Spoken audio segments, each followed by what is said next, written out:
的牡丹，清新的荷花，憨态的小鸭，优雅的白鹭。您也想画出如此生动的作品吗？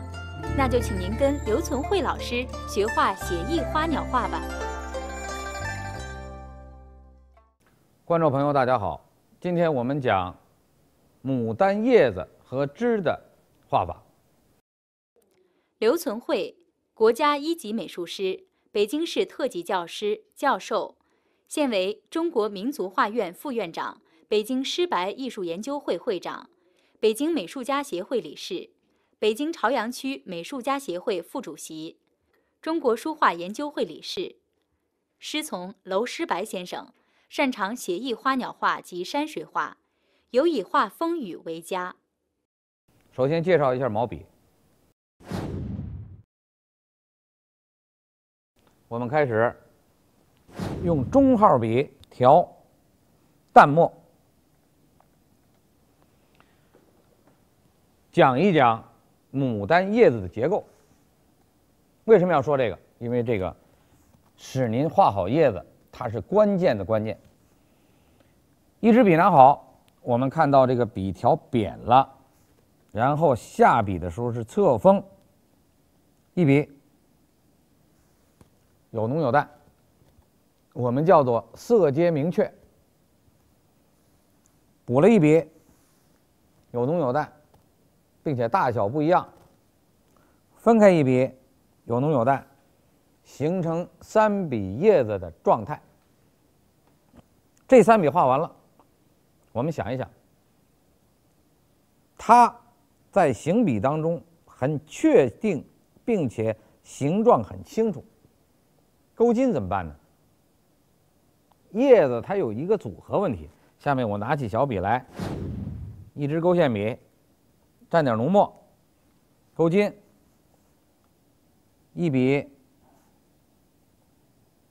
分开若干笔，又勾几个中间的一笔主筋，分开若干笔，勾一个主筋，分开若干笔。讲到这儿，大家可能想到了，说上次讲牡丹的时候和以前讲笔墨的时候，老师谈过这种组合形式，我们需要重新来认识它，因为它有点重复。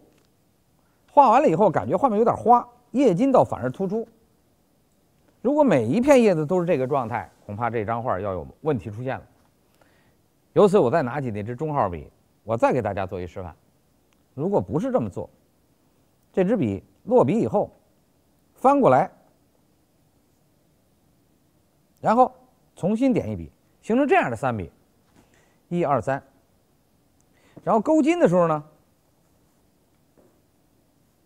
老师随便一勾，这是一个状态，好像这个状态比那个松一点。这时候就发现勾筋在里边起一个很重要的作用，行笔起一个很重要的作用。然后咱们重新研究，把这个笔辅吸水，中号笔啊，吸完水以后呢，调色阶，调完色阶以后，笔尖蘸点浓墨，再画一片看看。一笔往上一带两笔，再补一笔，再补一笔，好像这个三笔补出来，还出现了一个虚笔，我们叫飞白。然后利用这个笔别再调了，重新做，在它的上方一笔向上，这边补一笔，这边补两笔，上面又落一笔，转又补一笔。好，这样形成的每一笔都不一样。然后拿起那个勾线笔，蘸了一点点浓墨，从这儿画一笔，一点一点，注意，一点一点，先不勾筋，先点点看看。点完了以后，这浓墨都分配出去了。这时候看，勾一下，勾一下，勾一下，勾一下，然后再上面勾两下，随便勾几下，再扦擦几下。哎，这个叶筋看看它，比较之下觉得这个叶筋很乱，再看它比较这个叶筋很实，干脆我们这个画法做一个重新考证，我们这个画法也做一个重新考证。看来这个是对的。下面老师蘸点浓墨，把外边的线再处理一下。哎，我们觉得这个叶子画出来会感觉笔墨虚实相间，不死板，和那个花头很容易融洽和组合在一块儿，形成整体。然后我就开始练什么呢？就练这支笔现在是在这种状态下，笔不成形的状态下，我们怎么运作这个叶子？我就发现我怎么运作都行。采取原来那个做法，擦了几下子，然后把笔吸一点点水，蘸了一点点淡墨，然后后补两笔形，哎，看行不行？还拿起那支勾线笔，一看还可以。你看，因为这勾线笔正好里边没有什么墨，在这上头还可以，这样勾出来的这个线啊，在上边，哎，觉得还是叶子的状态，你怎么看都像几片叶子落在一起，效果很好。所以我们拿这片一加这片和这片，形成一个创作，认为是比较科学。知道这个了，我下面带着大家，您拿这个作为您一个放在旁边参考，别出现问题的一把尺子，我们重新画一张叶子跟枝条的穿插组合的一个正规的一个画面效果。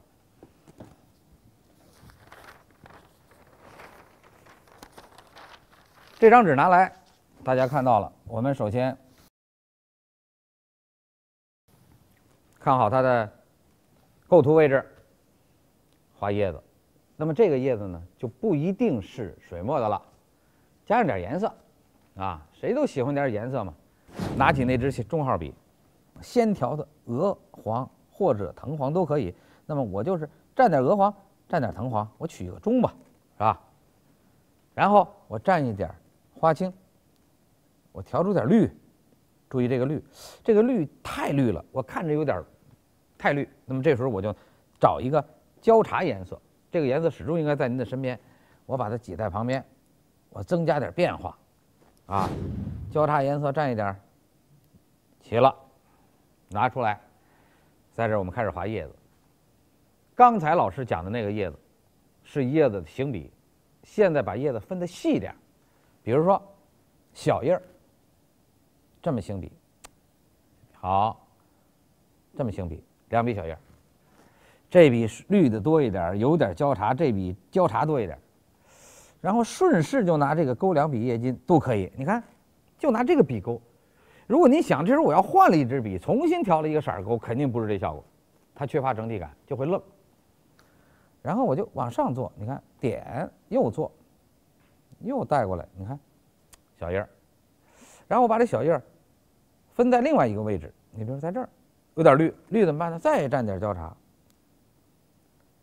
因为前面蘸过交叉了，这再蘸点交叉，甚至我都不放心蘸完交叉是不是能够跟刚才有区别。这时候我再蘸一点墨，笔尖蘸点墨，就不怕了。你看一下笔就有区别，这个色儿就不是那种绿色，而且往上做的、往下做的、往旁边做的。你看笔慢慢抬起来，要带笔再做的，好几片叶子出来了。这时候这片叶子画法，哎，就差里边的变化了，我们就开始。调点交叉，调点墨，补里边的变化，这是墨的变化。画叶筋，叶筋有时候一画好像画不上似的，实际上上面有，啊，吸点水，还蘸这个黄颜色，蘸绿颜色，你看就这点色儿啊，又蘸点交叉颜色，调点墨，看这又一个色儿，你看它跟刚才不一样了啊。哎，顺便来点枯笔上来，这边也是枯笔上来，一组叶子，怎么分这一组叶子？当然就是蘸浓墨，这个中号笔一蘸浓墨，一加，这就算区别了。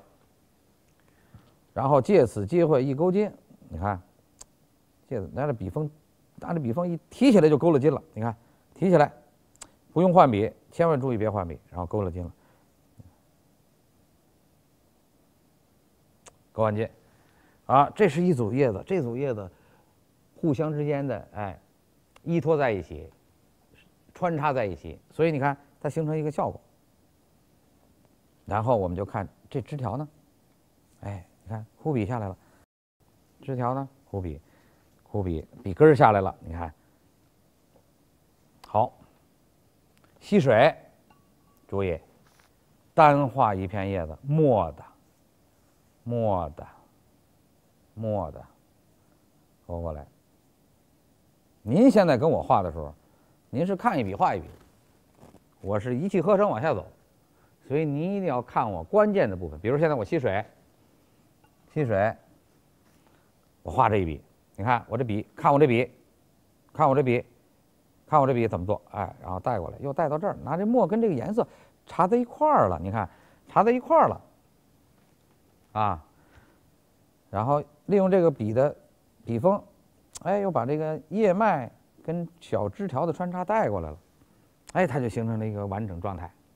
然后这边墨多了，墨多了，你看老师现在又蘸了点黄，又蘸了点绿，又破进来了，拿黄颜色又破墨进来了，不行再吸点水，再蘸点花青，拿墨叶子又破进来了，甚至这地方来点颜色，哎，画面效果好看，带过来。然后这个笔本来就是蘸叶子画叶子的，我又继续拿这个笔画点枝条，你看又是枯笔，笔根儿，你看笔根儿，注意，你看带过来，哎，好看。吸点水，哎，淡墨的枝条出来了，哎，淡墨的枝条中锋带过来了，哎，带过来了。哎，这一组看出来效果来了，墨色结合在一起，叶儿枝条结合在一起。这个叶子从现在画面当中，从老师介绍的叶子和枝条的组合笔触关系当中，虚笔看来太重要。那么有一个环节，到这个时候我要跟大家细说的，就是我拿笔吸点水，调点淡墨，跟大家来交代。交代什么？我们以往画的时候，之所以把叶子都画成一样了，都是因为您有一个常规的动作，习惯了是怎么画的呢？中锋或者侧锋下笔，注意我这个现在这笔触，下笔以后往下拉，下笔以后往下拉，下笔以后往下拉。我教您那个有一个逆笔方向。下笔以后往上推，你看出现了一枯笔的形式，点，这很重要。然后您就看我把它连上，连完了以后不动。还有没有要说的？还有，比如说我又做一个动作，您看，吸水，调笔，笔锋先不下，笔腹先下，然后推笔，笔根先下，推笔，笔根先下。注意，下的这个笔缺一块，下的这笔缺一块，大家跟着我看前面的，凡是笔尖先下的，笔尖先下的都是齐的。这有个问题出现了，笔根先下，哎，笔根先下，笔根先下，你看前面是虚的，这个应该作为您练习的一个重点，这也是绝招的地方。您手下去以后，这手这么一画，您就知道了哦，这个墨出现的干湿浓淡，人家怎么来的？人家不是一个方向，不是必须得笔锋先着纸。好了，这时候我们的画面就出现了若干个笔触，这么不同样子的叶子在上面集中。这时候您还可以拿起您的小号笔，蘸浓墨，画您的叶筋，勾您的叶脉。叶筋，哎，这时候可以注意，你看我勾的为什么那么快呀？不是不想让您看清楚，我是想让他告诉您这是个韵律感，不是为了勾去勾，是因为想让它出现点黑，就在上头出点黑，可以不可以？就行了。这画面的要达到的转折关系的目的达到了，笔墨就算齐了，把它完成。那么现在我就开始拿起画叶子的那支一边大的一支笔画花，这是个中号笔，浓浓的蘸着胭脂，你看我都没有调它，站起来，胭脂颜色很重。画一个花头，就让这张画完整了啊。画一个花头，正好复习一下我们上节课讲的牡丹花头的画法，大家注意。大家注意，我就因为已经讲过了，我就连笔把它造出来，让你看看这个效果。你看我这笔都没有离开画面，你看我没有离开，我一直把这个笔当中的所有的红颜色用的差不多了，我才拿起来。我是一笔画的，大家看到了，没有断开。我不断的目的就是告诉您别断，啊，断开以后你就会出现相加的一笔，就达到这个效果，就麻烦。所以我们不断，不断完了以后，这支笔放一边，我还有一支笔呢，中号笔拿起来，然后我蘸点白，吸点水，这时候这个再吸点水，让这个白颜色在笔里边渗透开，在笔里边渗透开，蘸一点点颜色，开始破这个形，破这个形，破这个形，啊，出现这个花的状态。这个状态我们画完了，吸点水，再画一点淡的胭脂进来，再画一个淡的胭脂的另外一个花头进来。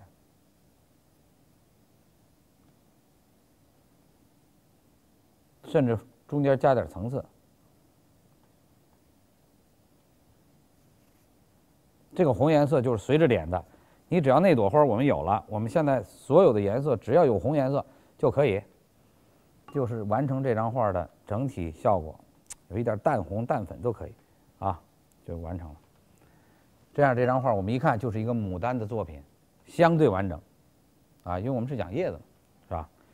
然后这个地方再出现点红颜色的没有开的花蕾，把它变成一个花蕾，这儿加一笔，啊，这儿再来一笔，啊，然后这儿来一笔，啊，这儿再来一笔，哎，这一张画的大体效果就出来了，也可以作为一张作品。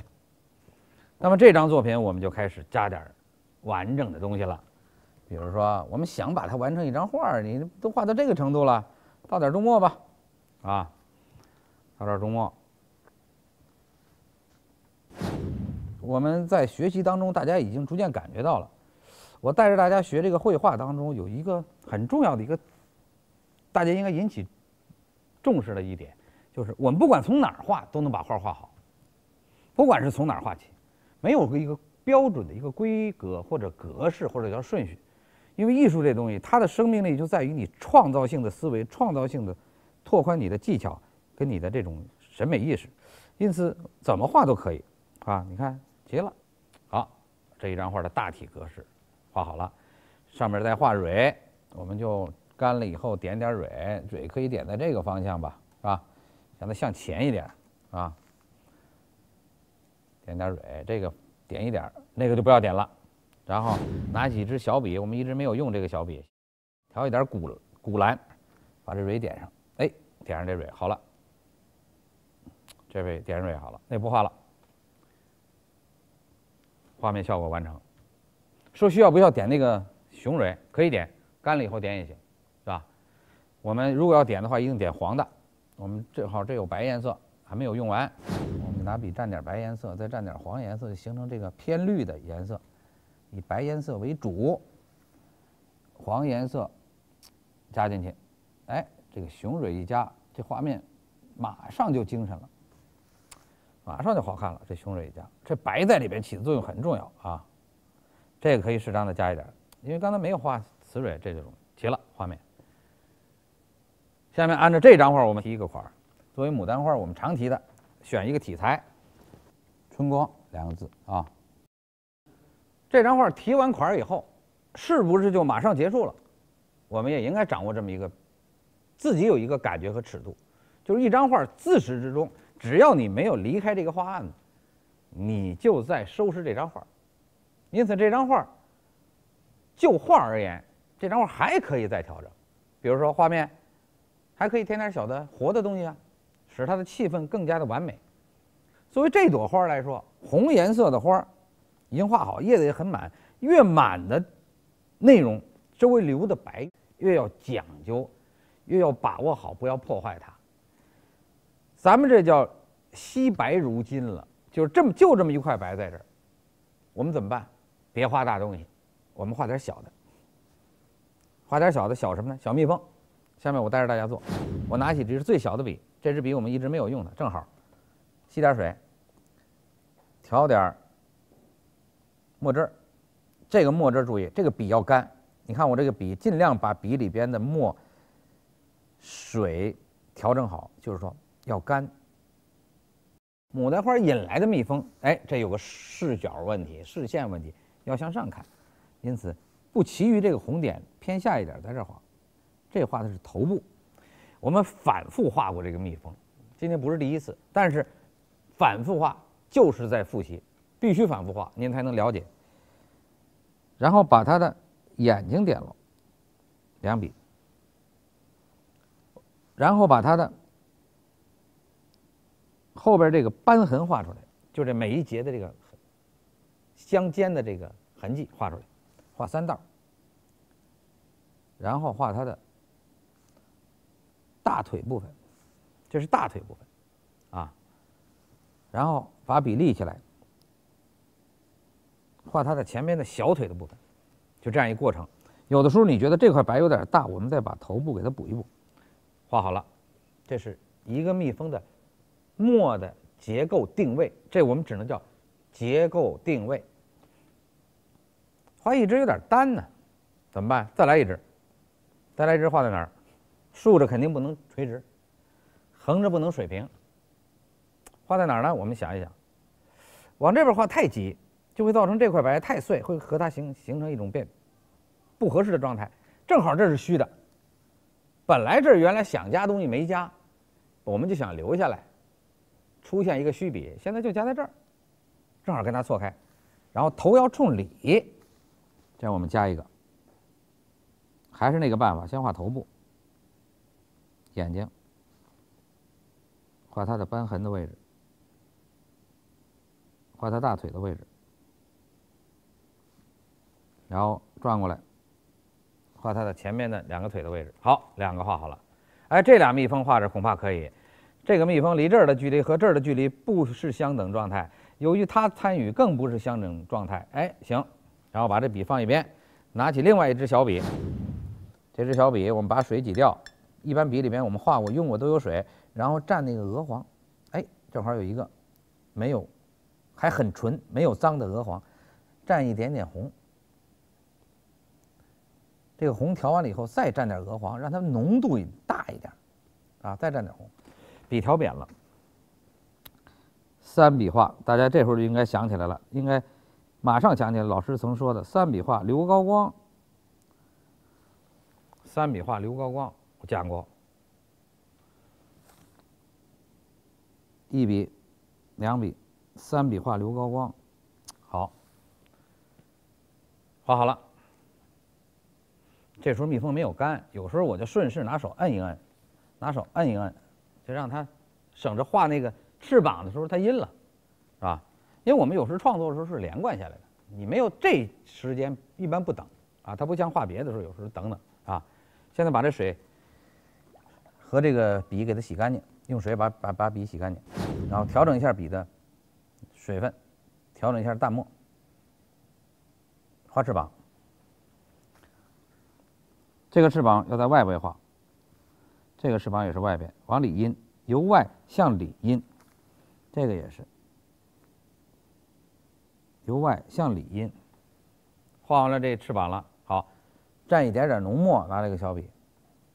从翅膀的根部往外阴一点浓墨，翅膀的根部往外阴一点浓墨，这个阴是自然的，看自然的。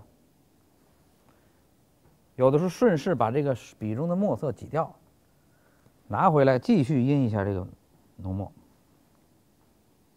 也有的时候这时候吸一点水，看这2个动作都可以，看笔中的情况，吸点水把这个浓墨破坏一下，你看。哎，再烘染一下，烘染，注意烘染一下，然后拿这个水看看这个水有多少，把这个水再挤掉。怕水挤不干净，有的时候就上手了，拿手往下把水挤掉，然后干了，蘸点浓墨，回来继续补点这个根部的重墨。看，这是几个反复，画完了，蜜蜂画好了。俩蜜蜂一画，这个画面恐怕就完美了。哎，春光明媚，也符合这个题目。蜜蜂飞在牡丹旁边，春意盎然，谁挂在屋里看着都好看。下面就是盖章，找好反章。我们的压脚章盖好以后，这时候大家就可以跟我一起来总结一下。我们这幅画由于加了蜜蜂，感觉春意盎然，符合这个春光这一个主题内容的美的效果。所以希望大家在课下把牡丹花叶子练习它的结构和组合和笔墨，枝条的穿插练习它的行笔变化，使您在画牡丹的时候，在叶子跟枝条当中有一个提高，在画面创作上，在审美上有一个飞跃。好，今天我们就讲到这里，谢谢大家。牡丹，清新的荷花，憨态的小鸭，优雅的白鹭。您也想画出如此生动的作品吗？那就请您跟刘存慧老师学画写意花鸟画吧。观众朋友，大家好，今天我们要讲牡丹花的虚实表现。刘存慧，国家一级美术师，北京市特级教师、教授，现为中国民族画院副院长、北京诗白艺术研究会会长、北京美术家协会理事、北京朝阳区美术家协会副主席、中国书画研究会理事。师从娄师白先生，擅长写意花鸟画及山水画，尤以画风雨为佳。首先介绍一下今天我们用的工具。我们今天谈的主题是牡丹花的虚实表现。虚实表现，虚与实之间，作为这个词组，虚实变化指的是先虚后实。所以我们拿起这支笔来，怎么能画虚啊？虚和淡要扯在一起。因淡可能会有虚，那么因此我们先调点白，调完白以后，这个笔略微带一点点玫瑰红。我们看这个笔颜色很纯，然后怕它纯，我们略微蘸一点点墨在里边，这个颜色就有点不纯。我们画人看是这么个色儿，觉得好像除了白和红之间还欠点东西，我们再蘸一点点墨破进去，觉得这个颜色好像比刚才略微出现了点变化。虚的目的也包含着颜色不要太纯，让人家有所感觉，似粉不粉，似红不红，或者说某一个颜色当中的一种自然变化。在这种情况下，我们画的还是画色彩的固有色。注意一点，色彩有两种，一种是固有色，一种是环境色。我们现在调白，我拿这个笔调了点白颜色，然后直接调了点墨，然后我后加了点玫瑰红，调了一下。注意表现，这个颜色就有一点环境色，就仿佛这个粉颜色旁边有了一个亮的东西来使它改变，或者浅粉颜色旁边有一个深颜色使它改变。这个深颜色和浅颜色之间的变化，我们就认为是一种环境色的一种自然变化产生。这种产生会使画面色彩丰富。现在我画的这个笔触之间的这种虚效果，我们点上一点白，拿一个小笔，大家看，这白再蘸了一点黄，我们任选一个地方，我们点上点作为蕊点上，你就发现这可以做一个花儿。这个花儿很淡，淡有可能就哑，因此我就在这个基础上又蘸了一点点墨。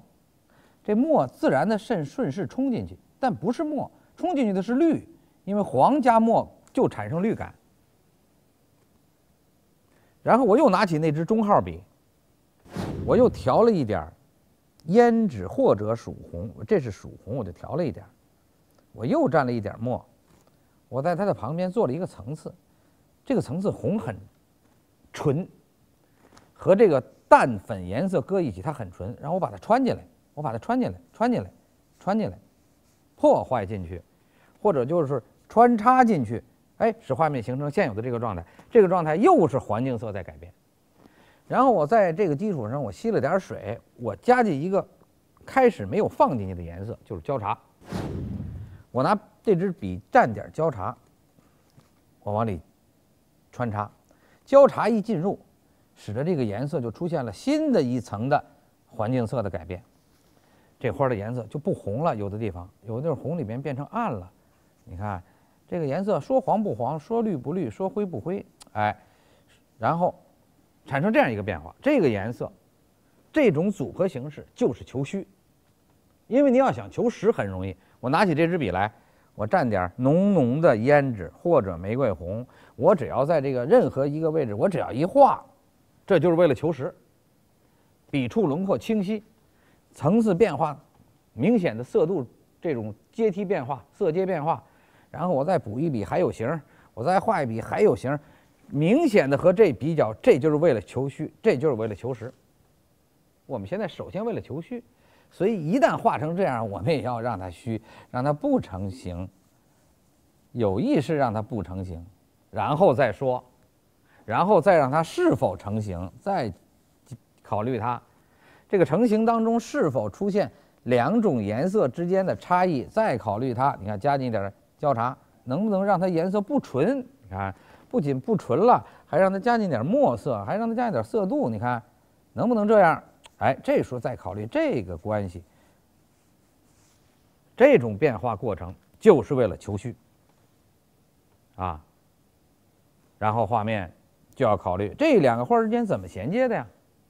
留了块白就是为了对比，减弱了这个白。你看我吸点水，减弱了这个白，找一块红颜色把它破了，就是为了求虚，拉近了，就为了求虚。然后在这当中，我们又蘸了点白颜色，白颜色当中，我又蘸了点墨，形成一种灰色调进入，又是为了求色彩的虚和实的转折变化。这时候画面当中就把所有的色彩拢在一块儿了，形成一个整体感。然后我们利用它的某一处的笔触的相加，产生了一个形。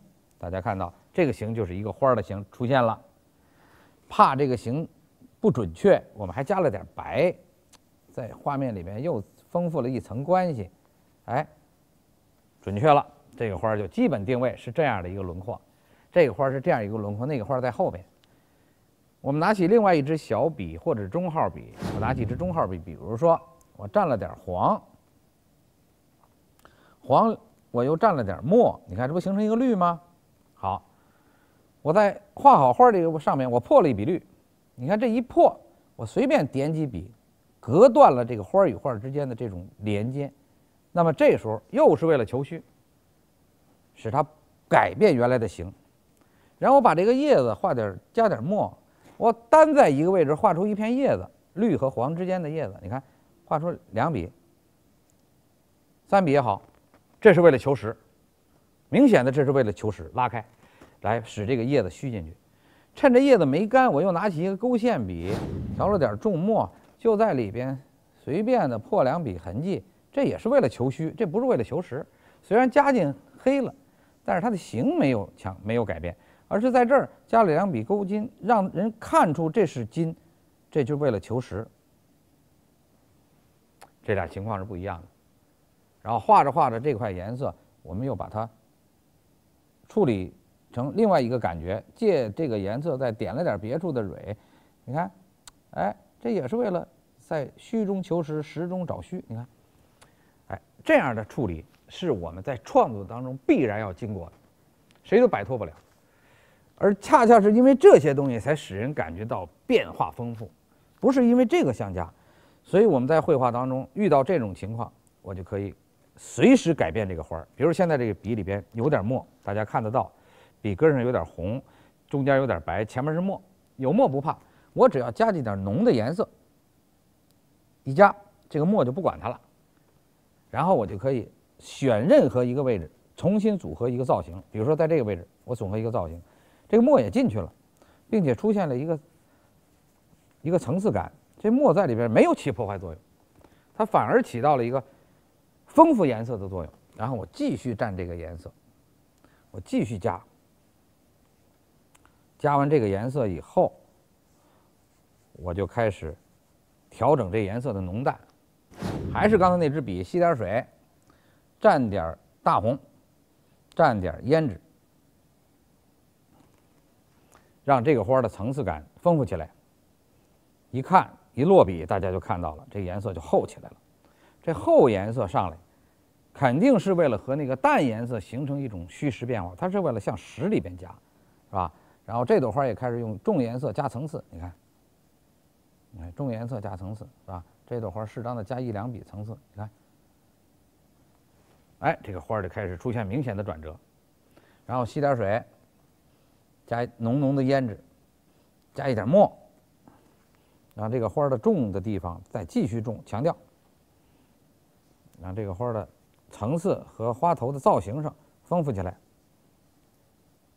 出现了一朵新的浓颜色的花的结构和变化。几个花都画好了，就要把花由虚拉到实。这个时候您还是蘸您浓浓的胭脂颜色，包括蘸墨，把某一朵花的结构改变。比如我现在需要这画一个深颜色的花，从素描关系也好，从浓淡转折关系也好，我也让它衬托出这个浅花，那我就挤进去，吸点水，继续调一个胭脂色，加点墨，把这个颜色画出来。好，画完了，觉得画面基本上虚实关系已经处理到一个基本状态，就是说大家能够分析出哪个虚、哪个实、哪个浓、哪个淡的状态下，就要向外围扩展虚的成分。去扩展虚的成分，就要拿出2个方法。一看我们前面这一部分用的是干画法，那一部分用的是湿画法，那干脆我下面就用湿画法，就拿起笔来蘸点水，就开始完善这个湿画法。比如说我在这儿做，看蘸水啊，用水画淡处啊，画淡处，这个有的时候叫渲染，有的时候叫烘托，是吧？我们都可以用哪种做法都可以，但是总而言之是画一个层次感和转折变化和关系。好，这是加花，加一个转折花，在这个位置我们不动，这个位置我们处理一下，适当的加一点淡的，在这个位置我们继续加点淡的，重新再加一个造型，加一个造型淡的，就不用找那么复杂的笔触变化关系，您就稍加几笔，画面就有了啊。然后我们把淡颜色逐渐的把它补白，就形成了里边花的这种组合的自然感。然后这个一些花就出来了。这些花当中靠什么来确定花头位置？靠花蕊。这时候拿起一支笔来，小笔，看有没有白颜色，没有我们挤上点儿，找那个白颜色，浓浓的挤上一部分，然后蘸好这个白，蘸点鹅黄，这色儿出来了。点花蕊，如果在这儿点，就证明这个花这儿有蕊。注意，这个花这儿有蕊，有，还调这个白。如果在这儿点，就证明这个花这儿有蕊，而且这个花是正面的花，因此蕊画的多。啊，这个花这儿有蕊，因为它低头了，所以蕊在边上。当你把这个在边上的和在中间的区别开，就证明你区别了虚实关系。啊，这个我们点1两笔，这个也是略点1、2，这儿有一点，这儿就不管它了，这儿可以有一点，这儿有一点，就把虚实掌握好了。好，这时候需要点那个里边那个词蕊，我们往往用古蓝点，啊，我们上上节课都是这么讲的。那么我们用古蓝点，挤上一点古蓝，这古蓝颜色直接就可以用这笔蘸上这个蓝颜色。如果你这个正面的加上蓝了，注意，这个蓝可能加的要大，或者笔触大或者多。侧面的这个就加一点点，加不加可以，这个略点一点，那个就其他的不用点了。非要点的，比如说想把这个蓝颜色往一边拽，而且出现一个侧面效果，你就点一点。画面再有现在这个状态，虚实已经基本确定，就是画面当中没有哪个花是特别实的。这时候向外拉这个花，由虚化到实。开始我就讲了，拿什么拉这个花？首先拉色度，就这个花缺什么，那么我拿这个笔蘸曙红，蘸胭脂，把这个花找出形来。这种找形，就是明显的是通过笔触的花的深浅和转折找形，啊，找形，找出形来，找出它这个形在哪儿？你看在这儿啊，找出形来，出了一个轮廓。还有一种不是，还有一种是通过叶子的挤压，比如我倒点墨，啊，通过叶子的挤压，我拿中号笔来使它找出形来，啊，深颜色一挤，简单的一分割，来找出形来。你看，找出形，把这个花的轮廓挤出来，这都是由虚挤到实啊，挤出来。好，现在的轮廓有的清楚，有的不清楚。所谓虚是什么？不让这花都出来1个、2个、3个，不让它数那么清楚，啊，挤出来了。然后就是画面要处理它的整体效果，所以这张花的整体效果肯定要加一个东西，加一个什么呢？我们先加一个能够使画面完整的内容，比如说我拿大笔蘸焦茶，这个笔很饱满，蘸的这个焦茶颜色很浓，笔略微加一点墨，我画一个使它能够托起来的，比如我画一个框，注意，这是这框的那个边缘，这是这个框的编织的这个整体结构。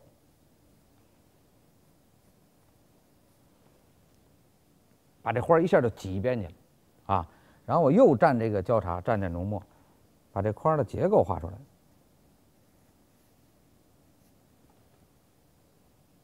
啊，然后这个框我还可以在外边延长一些结构变化，然后把上面画一下，哎，画一下，继续蘸点墨，蘸点焦茶，一画上去，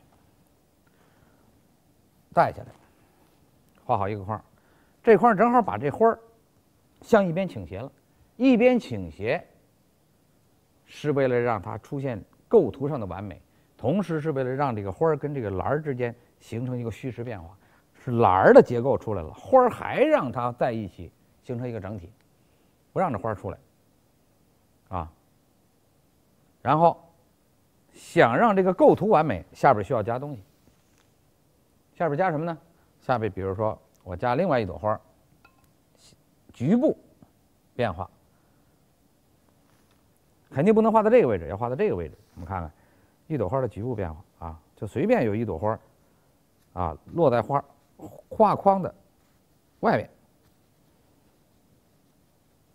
有一朵花，这朵花还略微还有俩瓣儿，比如说都不要紧，哎，形成这样一个变化。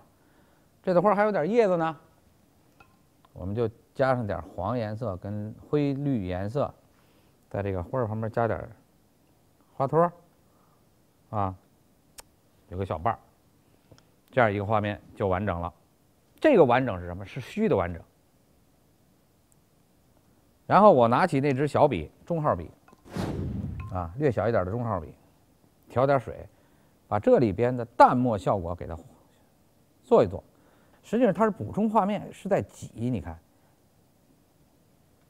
是在做这个淡墨。它在里边能看出来是水在里边的这种泼墨效果，啊，你看泼墨效果，还在吸水做这泼墨效果，堵一下这空白。有的叶子就在藏在后面，你得透出来呀。有的是枝条了，是吧？有的枝条还伸出去了，是吧？哎，这样就形成了这个画面当中的这种水墨色淋漓、相互渗透的这个效果。啊，相互渗透的这个效果，画面当中的色彩也有了，画面当中的层次感也有了，这就形成了一个我们现在看到的这个大的这个色彩关系、虚实关系。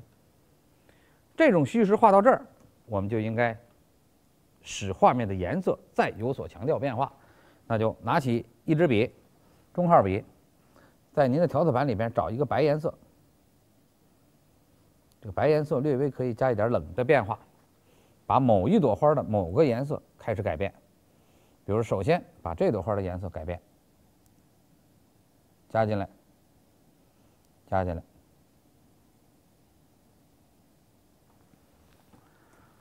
加进来，变成冷暖的关系。把另外一朵花的层次局部改变。加点冷暖的变化，冷的，你看这是暖的吗？这是冷的，冷的，加点冷暖变化，让这个花有一个转折，还是虚，啊，这个花的下边加点冷的，同时这颜色开始由不纯到纯或者由纯到不纯有所改变，然后就使得这个花和这个花和这个花之间，我们让它强调，怎么强调？还可以挤，比如说。拿起这支大笔，我们倒点墨，画面当中要有点黑，啊，比如说这个颜色，我们从这儿加点重墨，挤一下轮廓。这个重墨轮廓我们挤到下边来，这个重墨轮廓破一下。这种挤啊，是使画面丰富层次似的，不要太多，但是要有啊。比如说这里边出现点线。啊，比如说这里边要有点线的变化，啊，这里面也是有点线的变化。比如这片叶子，由于在最明显的位置，我们可以把它勾出叶筋来，但是勾的不要太多，有那么一两笔，啊，跟这个线的变化，如果重了，我们就把它加成黑的结构。啊，比如这个变化，我们提出一点来，加点黑，啊，上面这个位置加点黑，这个位置略微加一点黑。刚才我把这加了点白了，画出一点蕊的位置。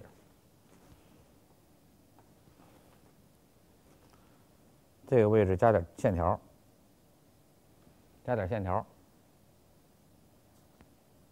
这儿略微加一点重墨，表现一下跟这边的一个呼应啊。重墨如果有点干，我们就吸点水。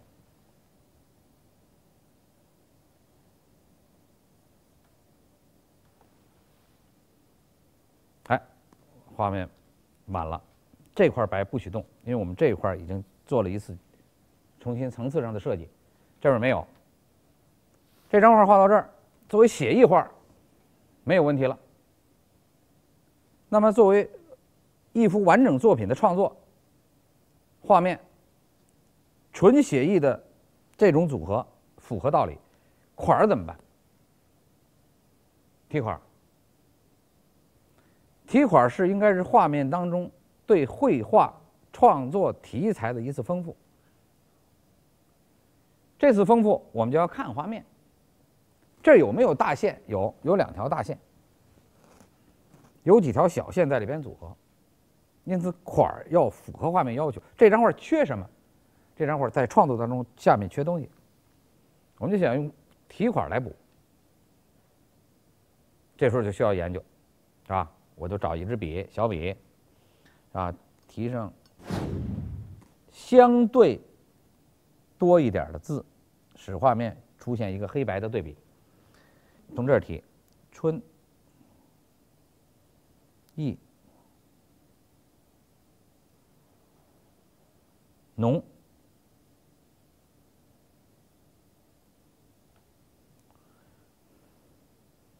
然后就要长题啊，写日时间，自己在题款的时候要注意，有时为了长题，你可以临时组合一些词句，其实没有别的意思，就是表达你对你这幅创作的一些体会和感觉，给人们在审美上的一种辅助性的帮助，让大家能够顺着你的意识来体验美，或者不是顺着你的意识重新创造美，所以你要达到这么一个目的。比如说，时间提好，隔开，这样画面呢就会感觉内容丰富，把留白和题字很均匀的按照构图分不开，正好符合画面要求。画面的格式从下向上来，形成一个曲式，形成一个弧线过来，画面是满的。这个满是符合构图的满啊。这种作品我们表达虚实的时候，包括我们提剩款，完全为了抒情，没有别的意思。抒情就是为了在写实的基础上加一个主观的创作、主观的意识来锻炼自己在绘画表现花头上这种虚实把握的感觉。下面我们开始盖章了。盖完了以后，画面基本上就完美了。这幅画我们谈了一个从虚画到实的感觉。老师没有一句话要求你说你这花头怎么画不像啊，没有谈。我只是要求你能画多虚画多虚，能这堂课能把这花头画到什么感觉上就是感觉，有了感觉就像了，然后逐渐的把在感觉当中提出来的形，这种锻炼和练习是会逐渐提高的。因此在似与不似之间，我们是由不似进入的，然后逐渐开始找出形的感觉。这堂课非常重要，它能够锻炼您看牡丹花形和结构，把握虚实。老师今天讲的这知识，希望大家在课下认真体验练习。好，今天就讲到这里，谢谢大家。艳丽的牡丹，清新的荷花，憨态的小鸭，优雅的白鹭。您也想画出如此生动的作品吗？那就请您跟刘存慧老师学画写意花鸟画吧。观众朋友，大家好，今天我们要讲牡丹花的装饰画法。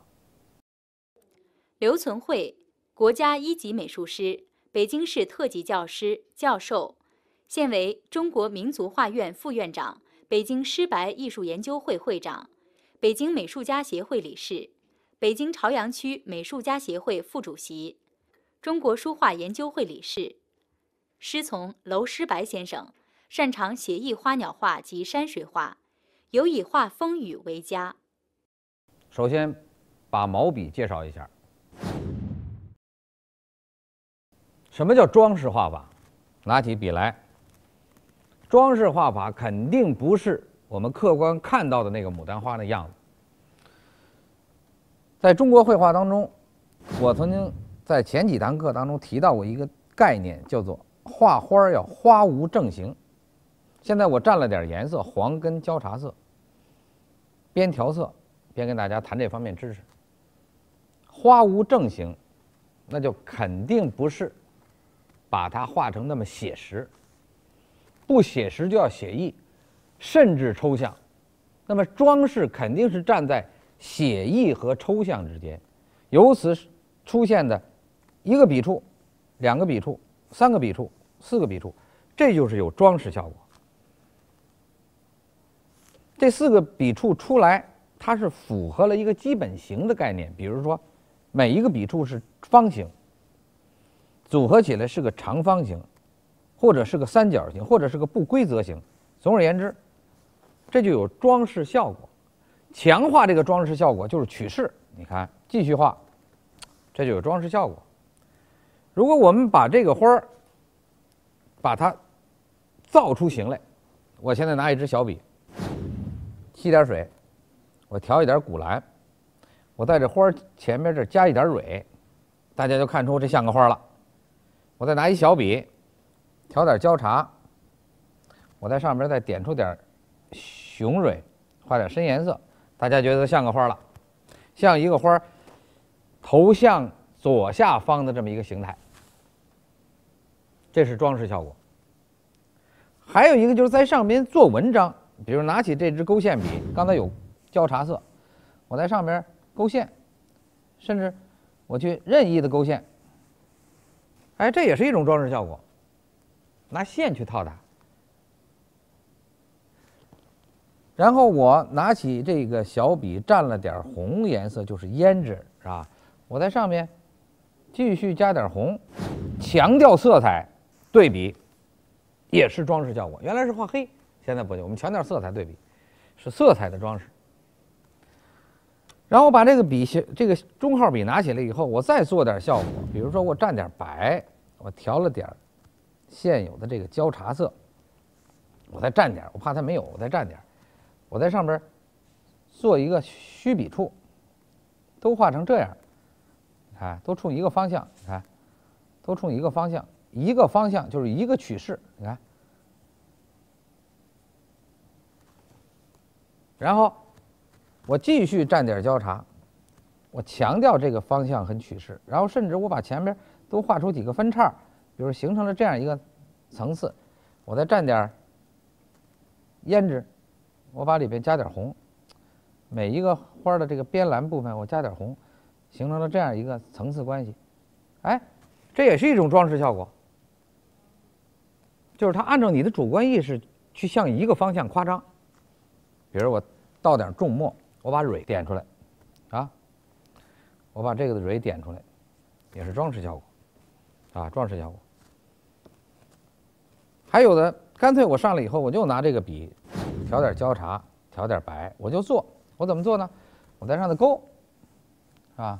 我直接勾，我就勾这种感觉，你看，就勾，我勾出这个瓣儿和层次，我勾出来。这种勾呢，我又怕它写实，所以我就干脆我再调点颜色，调点黄颜色，甚至调点红颜色，我把这个勾变成大线条的，大线条的，大线条的。我把它变成大线条的勾，好，勾完了以后，我在里边出现几个板块，比如这一块、这一块、这一块、这一块、这一块，出几个板块，然后把黑颜色往里填充，形成了一个画面的一个层次感。它加它，它加它，三个不同方法放一块，就是装饰效果。说还有人说我还可以再夸张，我怎么夸张呢？我把这个花啊，牡丹花画成这样，我勾一条线，啊，勾两条线，然后勾完线以后，我用墨块在里边体现，又是勾线，你看，完了我又体现墨块或者色块，是吧？你看我还勾，完了我又体现色块，我还勾，是吧？然后这边也要勾，勾完了以后体现一个色块。哎，我形成现在这个状态，我认为这是牡丹花，因为什么？我给大家交代一下，比如说画点蕊，是吧？比如拿这个蓝颜色，就这古蓝颜色，画点死蕊，我告诉大家这是牡丹花，装饰效果，就是打破了原来的那种手法，形成一种主观的创意和创作。那么我为大家归纳了一下，我把现在这些放置不动，我给大家归纳了一个：如果你按照几何形去创作，是一种基本的装饰。比如说，画一个牡丹，大家看我吸水，然后调点白颜色，然后调点紫红颜色，我画一个牡丹。我这个牡丹呢，上来以后，我出现这种笔触，你看，大家看到了，全是排列笔触，排列的很整齐，啊，然后吸水，调点白，调点淡粉颜色，把这个笔触完成到这个状态。要按照刚才那个说法，现在这就是装饰效果，这就是牡丹花的装饰效果。然后我们把它点蕊，然后我们把它点上雄蕊。这是画面当中首先介绍的一个装饰感。什么叫装饰感？就是变换、主观创造造型的这种感觉。下面我带着大家做一个装饰效果的一个创作过程，大家一起跟我做。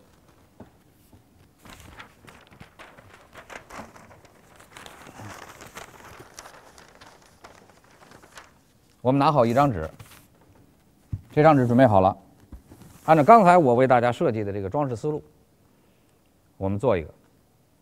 不一定先画花，你要先有一个完整构思。是我打算把这画面做成一种装饰味道。装饰有没有基础元素？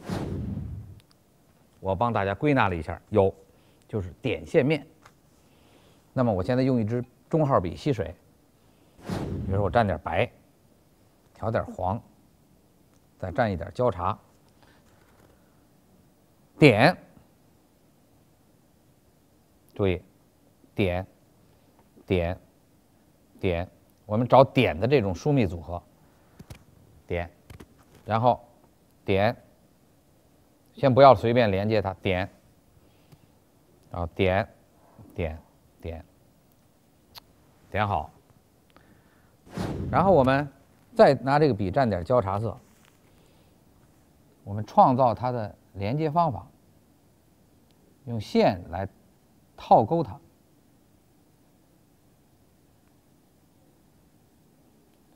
那有人要问说，老师，您这个方法是你想好的，还是现在绘画当中重新设计跟创作的？我认为都有。我提前只是设计了一个大体的思路，那么具体形式什么样，我需要在绘画当中采取二次造型或者画面因势利导来安排。大家看，现在我破那个线跟点之间的感觉，把它形成一个整体。这个我也是勾，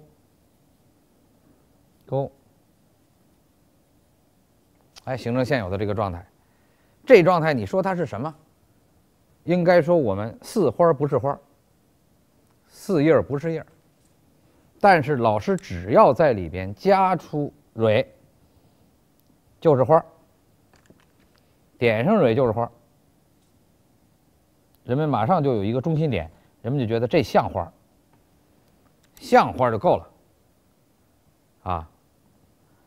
然后吸水，调白颜色，调一点紫色或者粉红色，蘸一点焦茶色，把刚才这个继续强调它的外轮廓，用两种颜色强调。你看画进来，画进来。刚才那个颜色，我们画的是焦茶加白，这时候加了点紫红颜色或者粉颜色进来，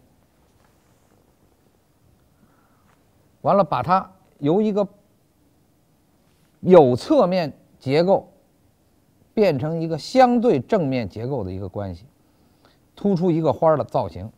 看，突出一个花的造型，这个白颜色上来了，这时候这个花就变成一个大造型，啊，吸点水，突出一个花的造型，蘸点紫红颜色或者粉颜色或者焦茶颜色，突出一个花的造型，然后哎，突出一个花的造型，让点线面的这种造型在里面起作用，突出一个花的造型，把它加大，加大。第二个花，我们把它也加大，但是这个花我们不变成圆的，我们变成长形的，加大。同时加进一些焦茶颜色或者是赭石颜色都可以，或者是墨色，加大，变成长形。然后并列在它的左侧，继续画一个花，继续画一个花，采取点线面的形式，点上。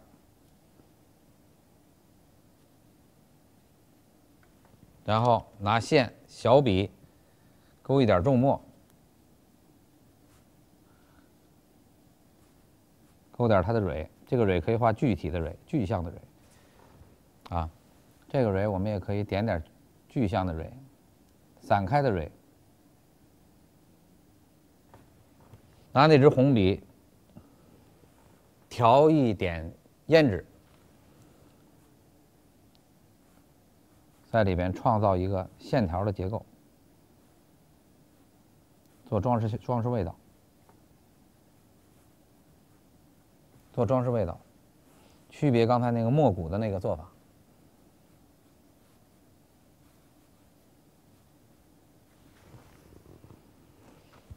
然后带到这个花里边，切它这个瓣儿。注意，我说过，把这个花如果变成几何形，它就有装饰效果。现在我们就要开始做。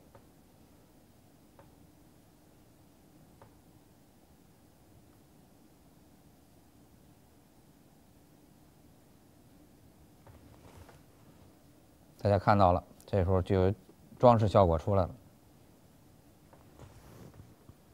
是拿线套在墨骨上的。下边接着做，你看，但是要注意，这时候不要调笔，就是接着要拿这支笔再继续做它的结构，然后调一点焦茶，调一点墨，用焦茶跟墨做这朵花的结构，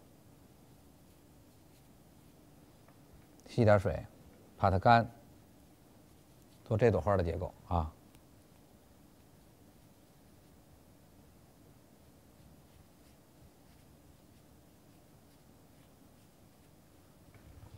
哎，这个过程你看，你把它主观化了，仿佛就跟你原来画的有点区别。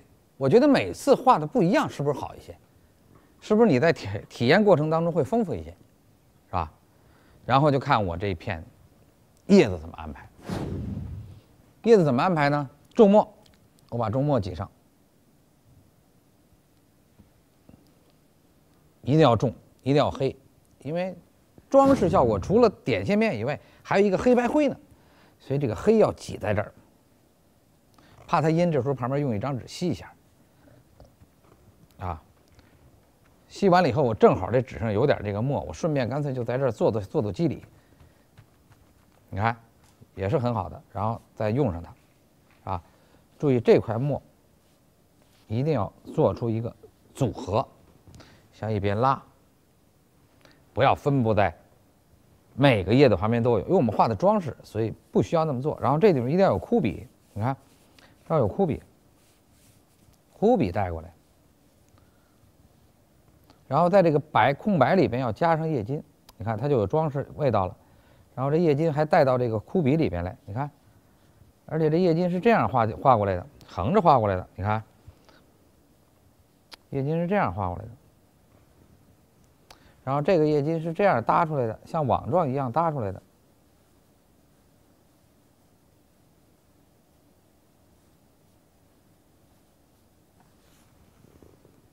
哎，它就有装饰效果。不要在这里边做文章，这里边再勾叶金太写实了，不勾，啊。然后就在它的旁边做一些块面组合，比如说我还拿这支笔。我调点这个古蓝，你看，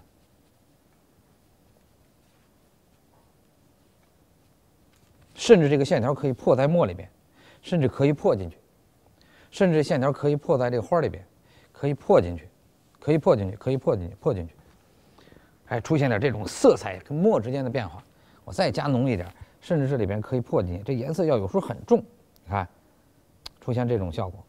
说我们老画一种感觉，可能大家就会觉得枯燥无味了。那老师多少教你点别的办法，你表现表现，你就会觉得有意思。起码是你画在别的这种表现形式的基础上，你为了换个感觉、换个口味，你可以做，啊，甚至这块蓝可以破进来，破进来可以做一个色彩的互相的穿插，这感觉出来了。这感觉出来以后，我们才开始强调块面。怎么叫强调块面？就是烘托它。比如说，我还拿起这支笔来，我蘸了点墨，老师在这边随便做了点线条，这线条是什么，我们也不是具体的行为说给它造出什么来，我们就创造点肌理变化，我们就随便画了点线，是吧？我刚才说了，所谓装饰效果是为了从写意到抽象的过程，我们去找，是吧？但是你只要觉得组合起来美，这个美在里边起了很重要的作用。从审美上，你看所有的花都是这么做的。你看过去，啊，都是向一个方向过去。说它是什么，现在我们没有具体确定。但是我拿起笔来以后，拿起那中号笔，我调了点黄，调了点交叉，调了点红颜色，我只是在上面一点，人们就知道哦，老师表现的。或者给人们感觉的，它可能是枝条，或者是花蕾，或者是其他的跟花本身结构有关系的一些结构变化。然后这时候老师又说了，我们能不能把它再破一破？用什么破这颜色呢？那就肯定是颜色加墨。所以这时候老师就调了点淡墨，在后边烘托它。这一烘托它，你看把它染上了，实际上没有染上，实际上画面当中还在烘托这个感觉，是吧？哎，做这个色调变化，然后这里边有时候加了点黄，你看就变成点绿，你看有的时候加了点墨，它是不一样的。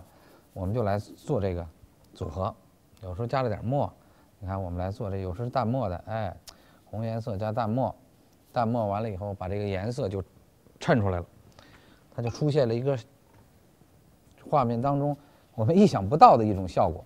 而且很自如的一种效果，然后画着画着你就发现，哎，你可以任意的来保留一个痕迹。比如说你点着点着，你看水很大，大家看你这笔当中有的时候我就是，你看我这正好有一点，因为2点画完了，哎，我不想把它改掉，我就可以任意的把它出现造型。我们曾经画过花瓶，我们这个造型就出来了。你看它可能就是个瓶子，然后我们这瓶子可能又通过点了2笔。墨色可能这瓶子又变成这样了，变成这样的瓶子，我觉得这块白可以留，因为其他地方都有了丰富的变化，这块白可以留。那我这块瓶子可能就顺势调了点黄跟绿，我把这瓶子加工了啊，比如说我就有意识做了这么几道，我把这瓶子就加工了。你看，这顺着那个结构走，就算加了工了。加了工，这瓶子就变成这样一个格式。这格式完了以后，说缺块红。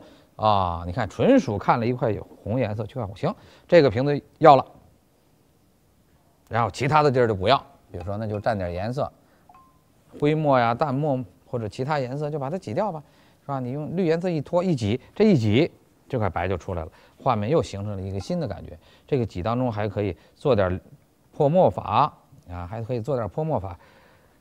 哎，这个画法目的为什么？说我们画。这个做法，这个创作，我们为了什么？就为了让你在绘画当中能够放开手脚。哎，画面也很好。说它抽象又有具象，说它具象，我们还能看出某些意象的变化，还能看出笔墨丰富的色彩。画面缺什么？哎呦，画面缺最黑的东西。好，下边正好留着没动的，您调好重墨，把下边画成黑的。这重墨画的时候还可以适当的留点白。留点白就透点气，我们在这个画国画的时候，这个叫透气，是吧？啊，画好，有一种抽象的色彩跟格调。那块白愿意画就画，不愿意画您留着也行，愿意画您虚过去也行。这张画的创意就有了，您会觉得这张画也很美。美在哪儿了？美在它在写意跟抽象之间找了感觉，哎，比写意的还要放了一点，还更自如了一点，还更美了一点。有的时候拿起笔来，这个颜色还在，我们调点白颜色，还有一点我们叫做玫瑰红没动，比如说蘸了一点白，有点玫瑰红，我觉得这红颜色我还想让它丰富，那您就在这儿随便画，有的时候甚至可以随便在上面点点色儿都可以。就是为了增加画面效果，这就是我们所说的装饰味道。装饰味道的东西有很多人都喜欢，不是我们刻意的为画牡丹去画牡丹，我们想借牡丹这个美的东西来做装饰的感觉，我觉得也是很重要的啊。这张画，比如画到这儿，它的一种装饰感，我们看到了。装饰画有一个最大的长项，就是您还可以继续做，您想怎么做怎么做，啊，你比如现在缺黑，我还可以拿起笔来蘸点浓墨，借着这块黑，我按照这个层次关系我往里补，我还可以画线，我甚至还可以再继续画线补充线，我甚至还可以把这线拉开，我甚至还可以把这线造出一些不同的一些组织疏密的一些感觉和效果，都是符合装饰和负责装饰感的。所以每一个画有每一个画的规律，每一个画有每一个画的效果。不管怎么样，我们是为了追求美感。下面这个画逐渐在干，我们呢，挤点白，挤点黄，把这个花的局部画得更加的具象一点，让它更加美一点啊。我们来点这个蕊。一般我画的时候，我都不先从最近的那个花画起，我怕这个颜色点完了，比如说没有达到我要达到的那个效果，由此我从第二个层面的花画起，我先点两个，哎呦，这颜色不错，我开始点第一个花，我觉得这颜色浓度也够，比如说层次颜色都够，我就点第一个花，然后第二个花我已经点过了，我就略补一二就合适了。这个花也是，但是看到这个效果不能对称，我就点它不点它，比如说点两笔，哎，画面就够用了。这个作品就达到了我说的调节您画牡丹，给您一次自如的机会，您试一试。我们给它定在装饰效果里边，啊，想怎么画怎么画，想加线加线，想加墨骨加墨骨，想把它渲染了渲染了，想把它画的完整有形就完整有形，想把它画的局部变化或者您任意来，没有一个人追求看您说这是什么呀？您这怎么没勾筋呢？恐怕不会有人这么要求您，因为那么要求您是不对的，因为我们画的是装饰效果，我们是主观的。装饰效果既然有，那么字儿提上就必须装饰，就是款儿啊，你不能款儿按照一个标准说法，说我画一个装饰效果格式的画，我上面提一个标准的隶书、标准的篆书或者标准的行书草书，我觉得不可以，你就可以画字。画字符合装饰效果，画字符合装饰味道和装饰情绪。那么这张画我提一个穷款，写个名字，盖个章，拿好印泥和垫的这块皮子，把印泥拿出来，拿好印章，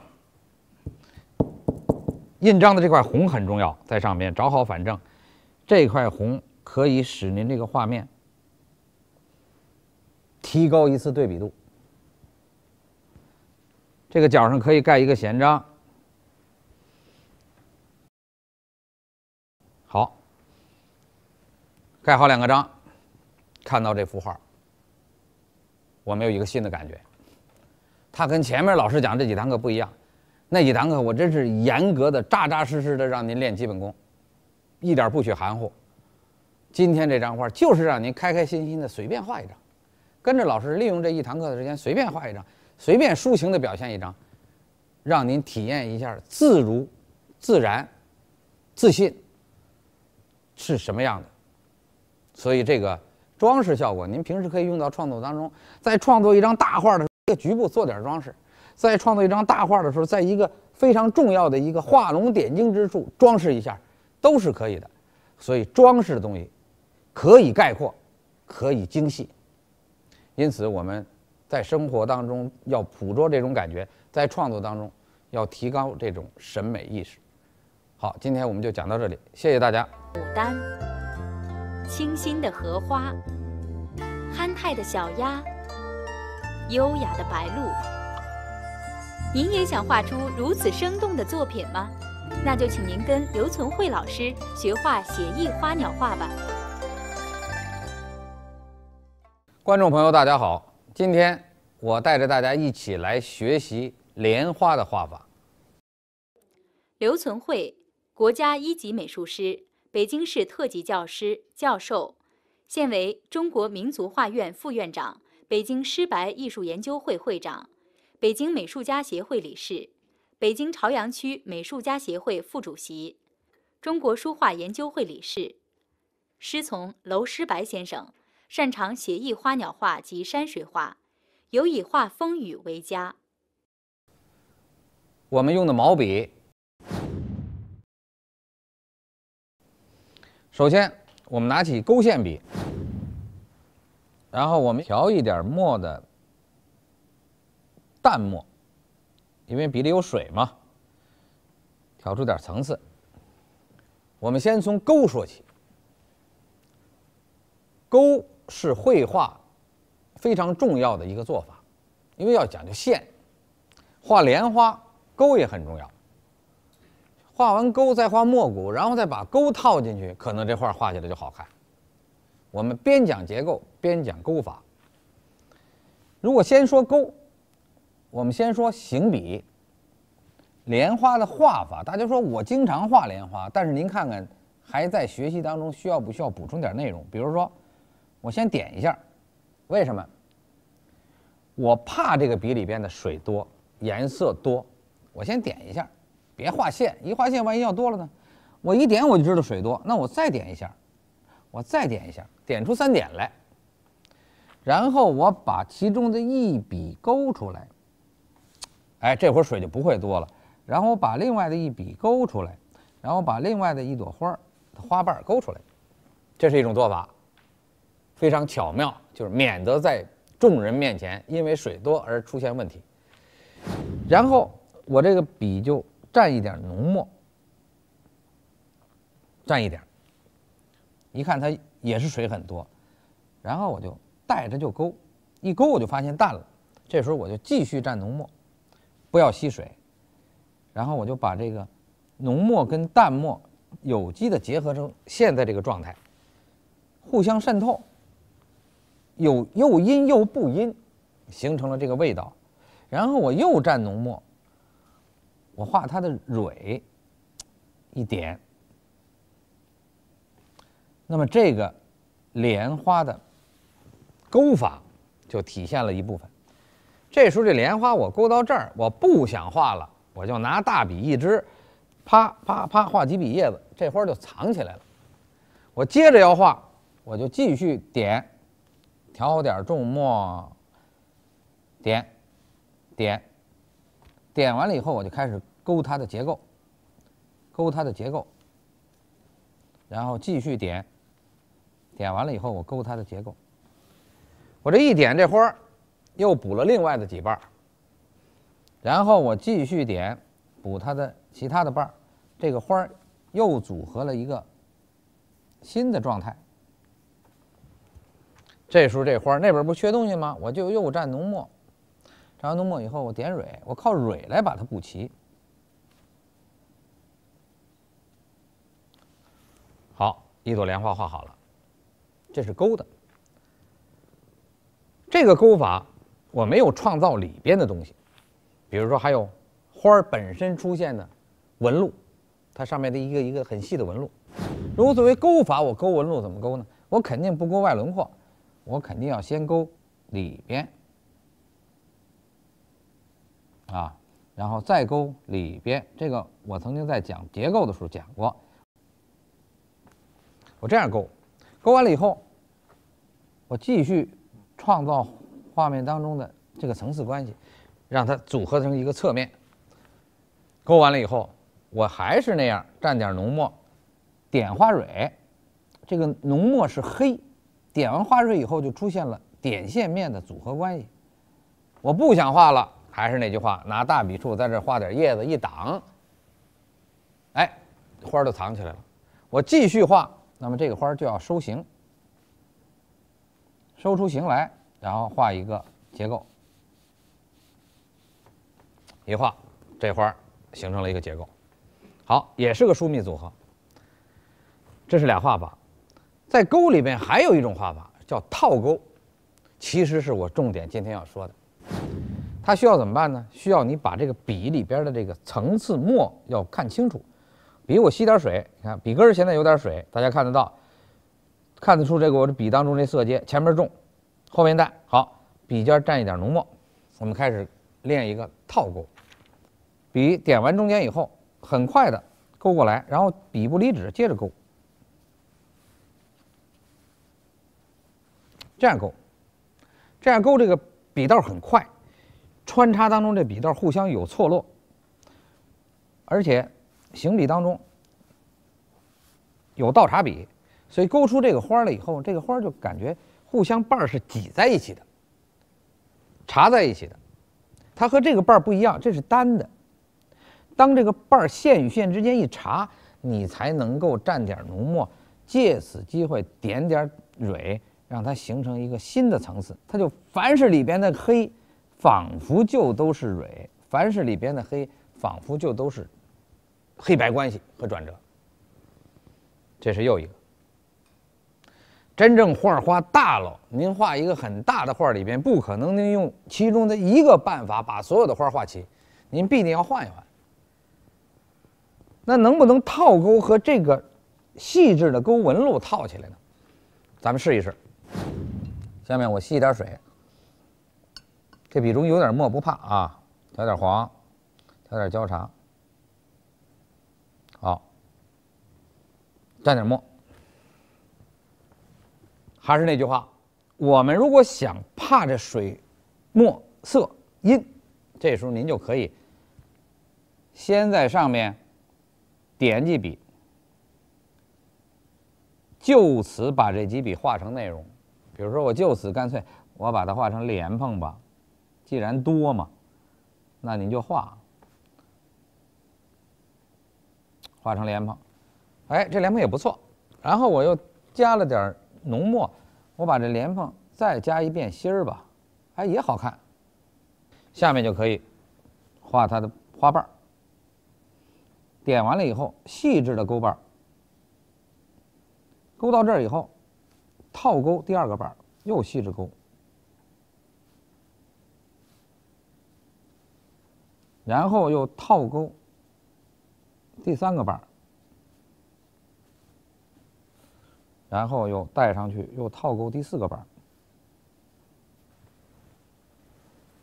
然后又带过来，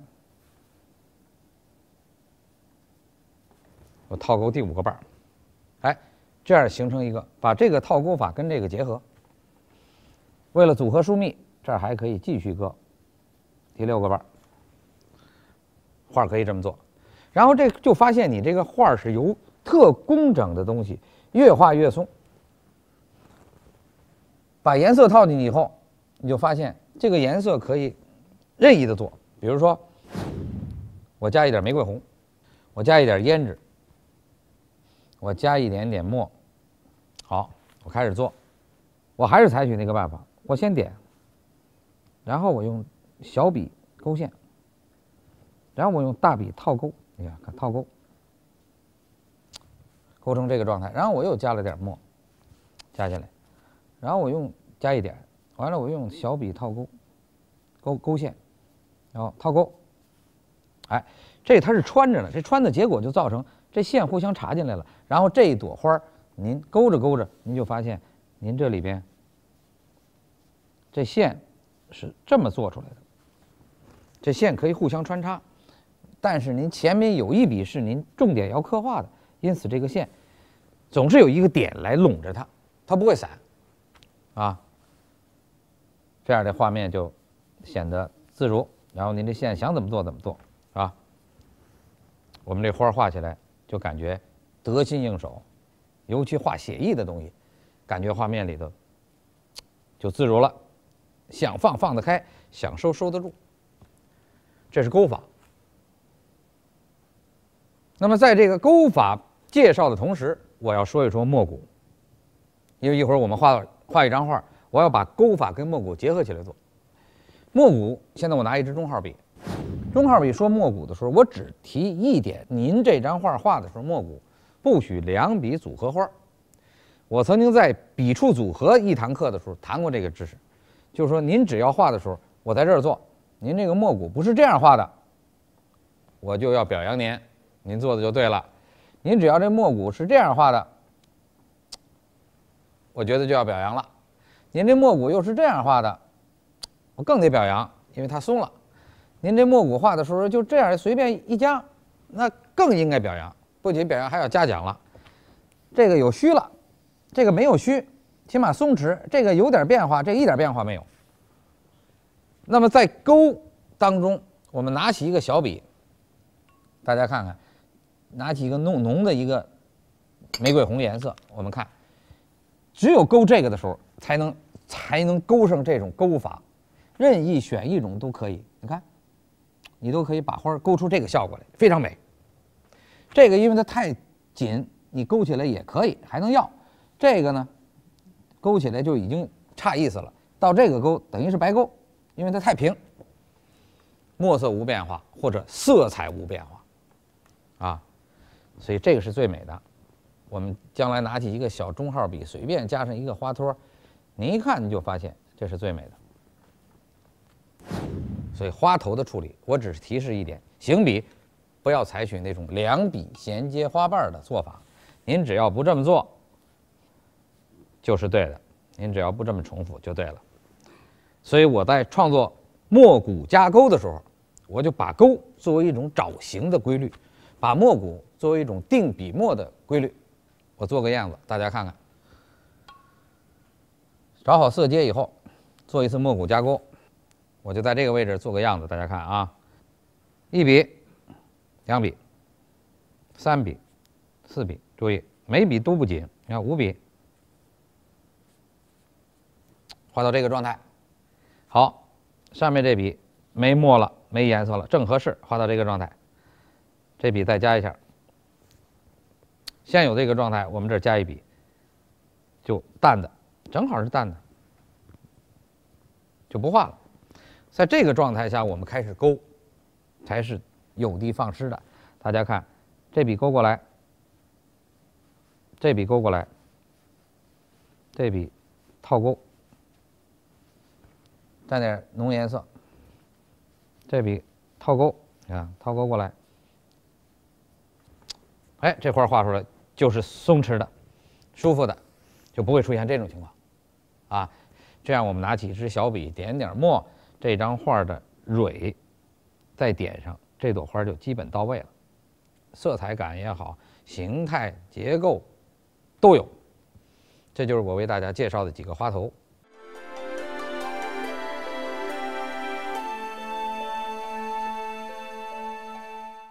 莲花的造型非常重要，那么就是造型就是形态，包括笔法，包括墨法，同时还要画出美感。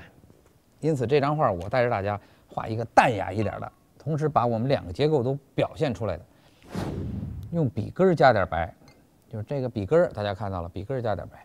然后您笔里边有什么颜色，我们就加那点什么颜色。比如说有调色盘里有点粉，有点红，有点紫，或者说有点发黄都不要紧啊。我们就画一朵花，这朵花是我们颜色里边叫中性的，属于暖灰或者冷灰啊。大家看，一笔、两笔、一笔、一笔、两笔、一笔、两笔。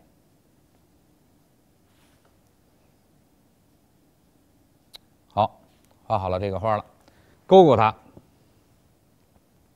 拿起那支勾线笔，就刚才那支我们用过的，蘸点红颜色，甚至再蘸点墨，让它形成一种暗色调啊。先把尖儿画了，你看，先把尖儿画了。如果水还多，我们再把水挤挤，然后开始勾勒，勾细瓣儿。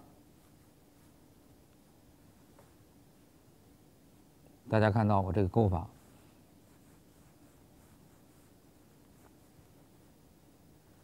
好，勾到这儿，最后一笔勾过来。现在这个状态，勾完了，哎，明显的，这个花是处在中景状态，虚的。然后画一个重的，还是勾墨骨相加，这回是比这个颜色重一点，我先调点曙红或者玫瑰红进去，然后笔尖呢加点胭脂，这是按构图来确定的，比如说一笔、两笔，注意一下，如果那个淡花笔触，比如说多，浓花笔触就让它少。看到而且有枯笔存在，最好。吸点水，调点这个胭脂，带过来，一个浓的，一个淡的。浓的先不要勾，先拿一支小笔，调点黄或者焦茶，加点墨，把这个莲蓬画了。那个看不出莲蓬来，我们这要画，点点点儿，这个点儿一点，一勾，这个莲蓬就交代出来了啊，一个形儿，一个形儿，很清楚。莲蓬出来以后，我们把它的外轮廓加以确定。这莲蓬是方的还是长方的，还是椭圆的？然后就用浓墨画它的蕊，把这个红颜色反衬出来。你看一加黑就反衬了。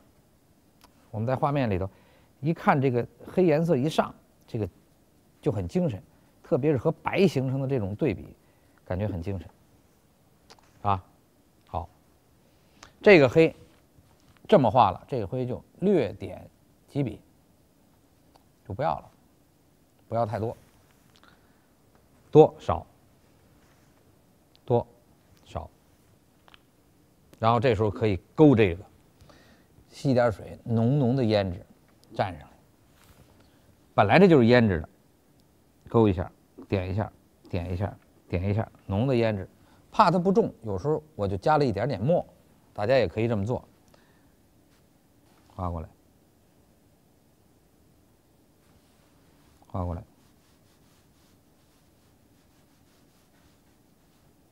好。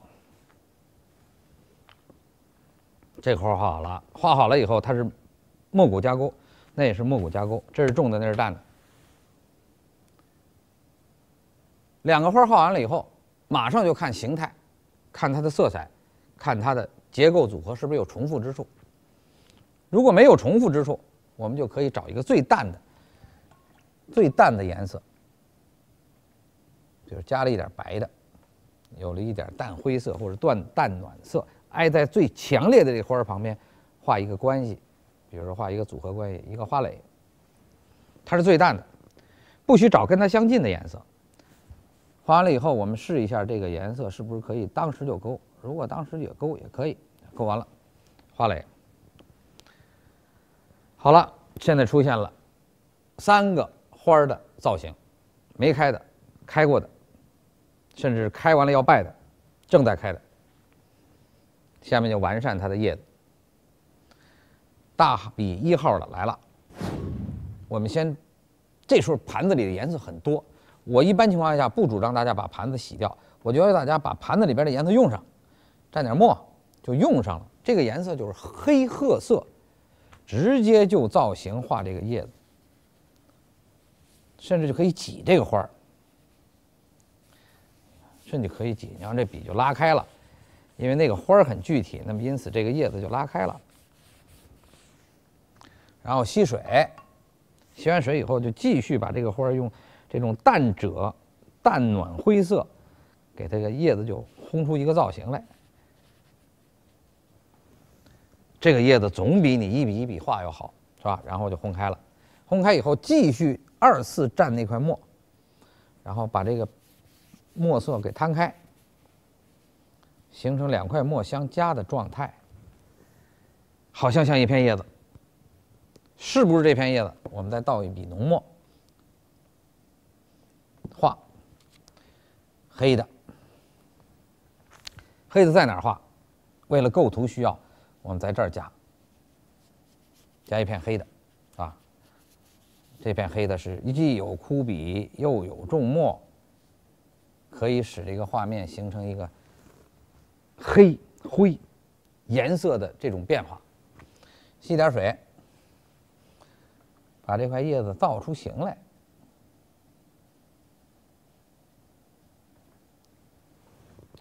把这块叶子也造出形来，在这儿造。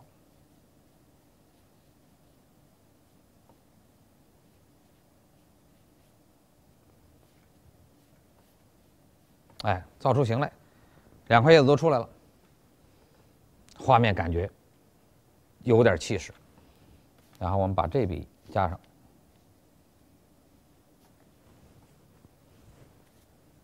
细水，现在一看就知道缺什么，缺淡墨啊，是吧？淡墨在哪儿呢？淡墨在这儿呢，需要有淡的，没有淡的这画面多不美呀，是吧？来点淡墨，淡墨来挤这个花，因为这花本来是中性的，是吧？拿淡墨来挤，同时这个淡墨来形成了一个笔法，你看有几个块面结合，哎，这个笔触的味道也很足。然后中间加点线，就表示我们要画的这个合颈啊和支撑的线条啊，是吧？然后蘸了一点浓墨，把它带过来，甚至还可以继续画一个小印儿带过来，这都可以，都可以使画面完整。你看带过来，带过来，啊，然后我们为了构图需要，下面需要加小印儿，横的一笔小印儿画上，纵的一笔小印儿画上，哎，画面就出现现有的这个状态，啊，然后其他的就是小的莲蓬加一点，我们可以考虑，比如说我拿起笔来，为了画面的需要，我画一个小莲蓬，或者说是我还利用这个里边的颜色加点墨色，我就是想解决空白问题，那么就在这地方啊，贴着这个叶子呀，比如画点莲蓬，这就是为了创造点虚实啊，是吧？你看你一画，哎，一勾，画面有了，这不就虚了吗？多了那么一块东西，这块东西未必交代出是哪儿的莲蓬冲哪儿画的，没必要，它就虚了，就自然多一个东西嘛，是吧？然后又加了一块墨，是吧？比如说，我觉得这两块之间有点不舒服，比如这儿一块，这儿一块，那我可以在这个位置加一个莲蓬，就因为这莲蓬，所以加了个枝，那么那块儿就不难受了。这都是画面当中自如处理的地方，尤其是画莲花，想怎么做怎么做。你只要构图当中，画面不出现平均状态，不出现左右相似的对称状态，你这画面就是完整的。再需要处理就是加层次，加层次就是要有虚笔啊，淡淡的虚笔啊在里边。比如这一块白，这一块白，加在哪儿啊？您就看这个花现在在这儿，这两个之间断着呢，那么我加点淡墨吧。啊，加点层次淡墨啊，一挤这个花儿，哎，加点层次。这种加层次就是为了使花儿、叶子明显的互相衬托，出现一种味道，是吧？比如这个我需要加一个淡墨杆啊，是吧？比如加一个淡墨杆啊，是吧？比如这淡墨杆上面还需要加一个淡叶子呀，是吧？需要加一个淡叶子，处理过来，把这花挤一挤，显得这个花在淡叶的这个位置还有层次感。这个淡叶子还可以挤到这个浓墨叶子这儿啊，都可以，画面怎么画都可以。但是破坏空白，产生层次感，啊，再放的东西，再概括的东西也有具象的东西，是吧？比如说，在画面的这个位置，我们出现具象的两个内容。比如说，我给大家画一个小金鱼。举个例子是吧？画一个多少带点装饰味儿的。我拿起一支小笔，我调一点笔或者调色盘当中剩余的这些颜色，我开始画一个暖颜色的吧，比如说这个位置啊，一笔、两笔、三笔，1、2、3、4，啊，在这儿画一个，一笔。两笔、三笔，就是1、2、3、4，小金鱼，两个小金鱼，加重浓墨后背，加重后背，前面的眼睛我们处理一下，我们就不画墨骨的了，都画墨骨的不好啊，是吧？或者说太重复了，我们加一笔黑，然后画一个勾勒的眼睛，画一个勾勒的眼睛。啊，这个也是画装饰味吗？我们画一个勾勒的眼睛，我们画一个勾勒的眼睛，加一笔黑，两个小金鱼，是吧？然后用淡墨把它的两侧的分水画了，啊，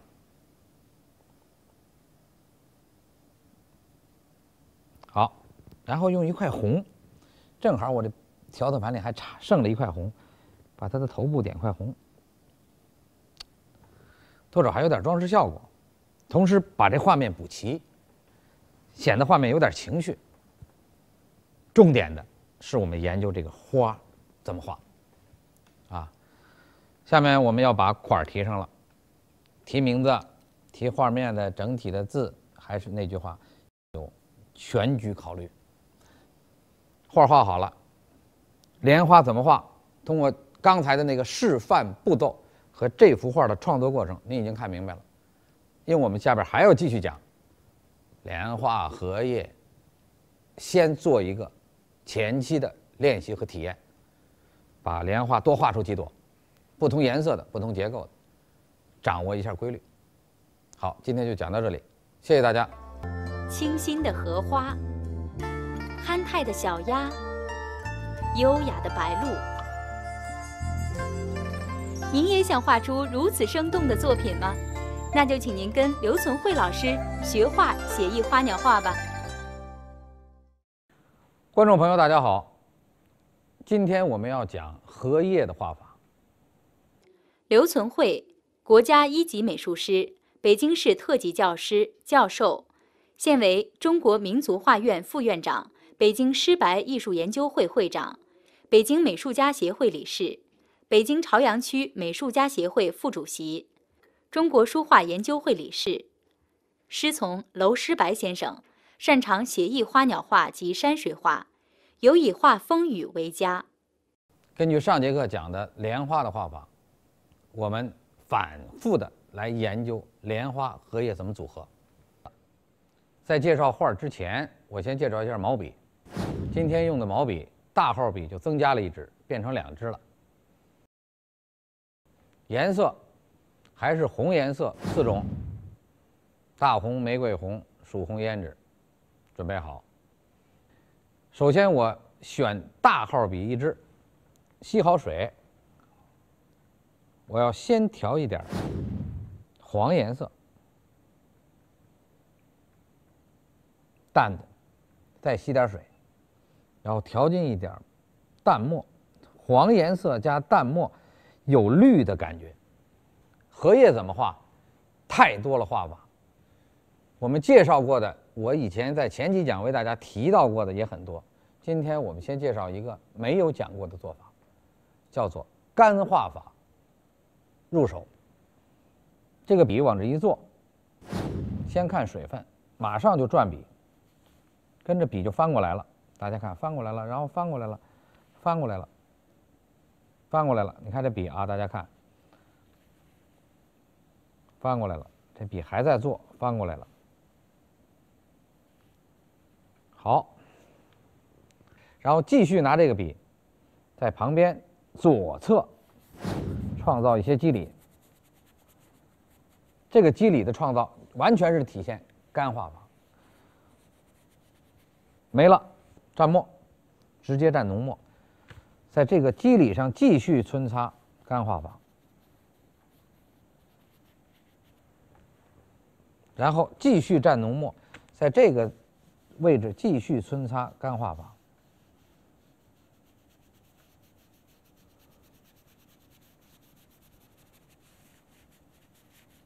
好，干画法入手，继续皴擦干画法。注意我这个笔法啊。下面可以吸水了，这时候笔里边有墨，我们只要吸一点水，墨马上就出来。我们看是不是确实淡墨，淡墨画进来，把白留住。淡墨画进来，把白留住，创造叶子的形态，创造叶子的形态。淡墨进来，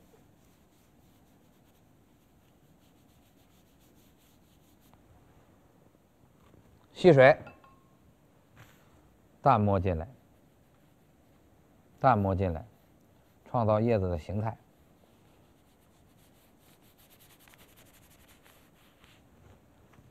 现在这2片叶子，我们可以任意处理它。比如说，我拿一个中号笔，调点浓墨，我在某一处加一笔黑，我将来把它改成一个，或者是莲蓬，或者是某一片叶子的其中一笔，不动。我在这儿加一笔黑，不动。我在这个位置任加一笔黑，不动，或者加2笔黑，都可以不动。拿一支勾线笔，调浓墨，我先改这个，第一个画的这个，我让这莲蓬在这儿长这个莲，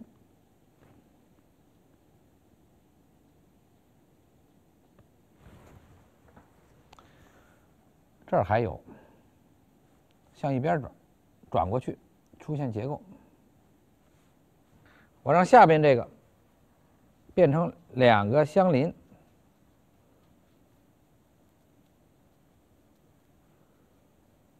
你看越画越枯笔，这个笔越枯，不画了，味道很足。然后我确定这2片叶子的结构，我要把这2组加起来就是一片大叶子，画面就另外一种关系。我要把这片叶子单加出来，就是一片侧面叶子，那我就这么加。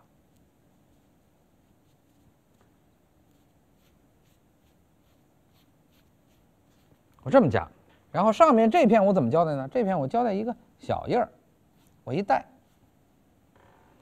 就把刚才上面这块虚叶子推后头去了。因为这片小叶儿，后边这块虚的就后头去了，加过来。这边要有个重墨，带过来，带过来，带过一笔重的，甚至2笔。你像这个地方，明显的就是需要加一个叶子，需要加2笔叶子，出现效果。把这笔放一边，拿起那支大笔，加点荷花的茎，荷叶的茎，加点小叶儿，啊，带点淡墨过来都可以。为了造成画面的效果的丰富，下面就说这幅画是不是要有一个花儿？我觉得如果有花儿，因为我们是介绍这幅的叶子，根据这幅的叶子，我们可能就会找一个润一点的花儿，调一下，吸点水，我调了一点白，一点点，然后笔尖蘸了一点淡的玫瑰红，我觉得画面有这点颜色就够了，润一点嘛。正好在这个枯干的叶子旁边，我就加上2笔，比如加一笔淡的润的红，是吧？再加稍微偏重一点，再加一笔淡的红，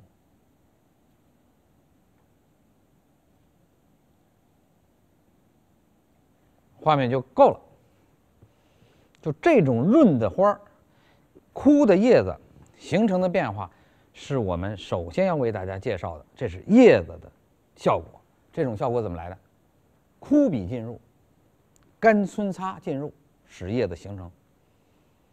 这是为大家介绍的第一种做法。这种做法之后，为大家介绍第2个。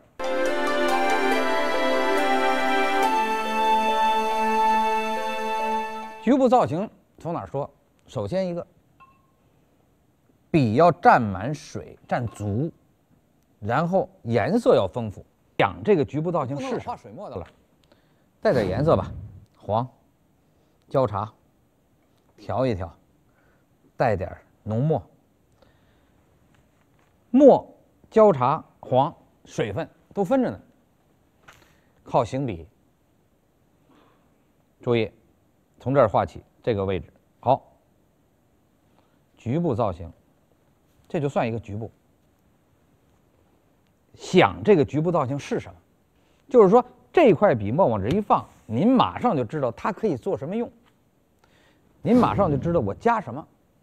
如果我在这儿加心儿，这荷叶就是冲这个方向右下方张开；如果我在这儿加心儿，这个荷叶就可以变成这是一个轮廓的边缘。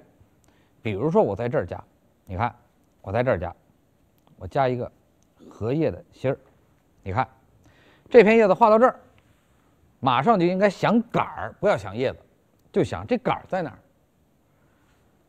按照常规，这个杆儿也可以这样伸，向右方伸，也可以向上伸，然后向下做。这杆儿是这样的。如果这杆儿是这样的，这个叶子的局部怎么体现整体？那你就想，这有一片叶子可能在这个位置曾经会出现，或者是我们将要出现，都无所谓。这片叶子就变成一个造型，这个造型正好就是你需要的，因为你画叶子的目的就是为了丰富你的创意，使你对笔墨有充分的了解。千变万化在你手下。我提那8个字，我讲过多少次？笔随我意，物随我行。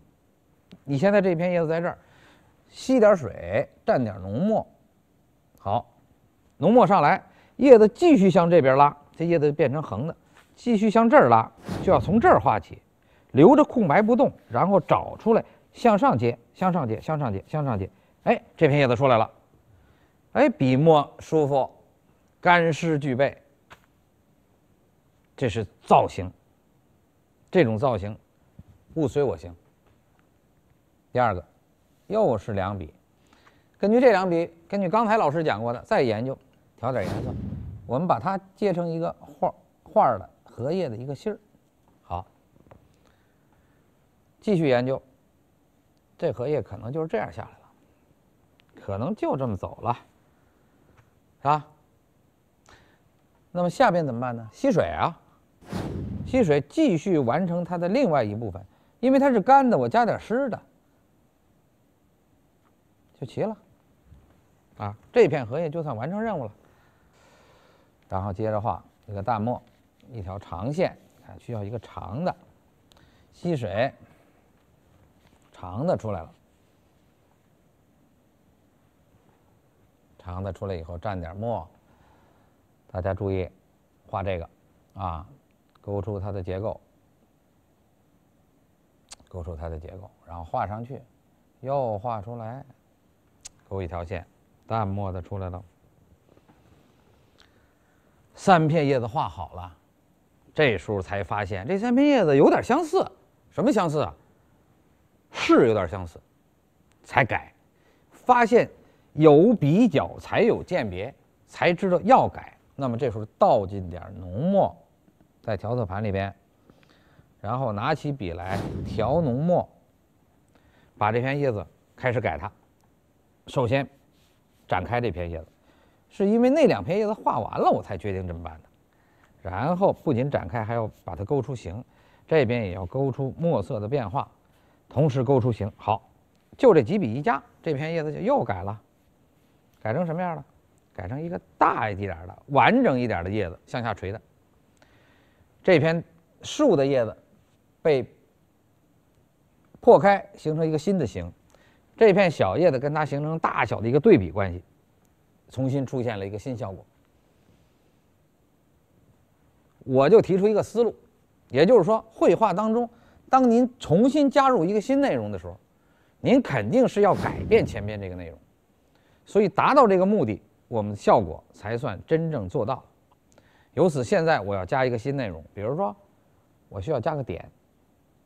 在那张作品练习的时候，我加过，加2笔，加3笔。我们可能为了加莲蓬，这边加个点，不可以，这边加可以，那我在这儿加，而且我要压住这个杆儿，加一个点，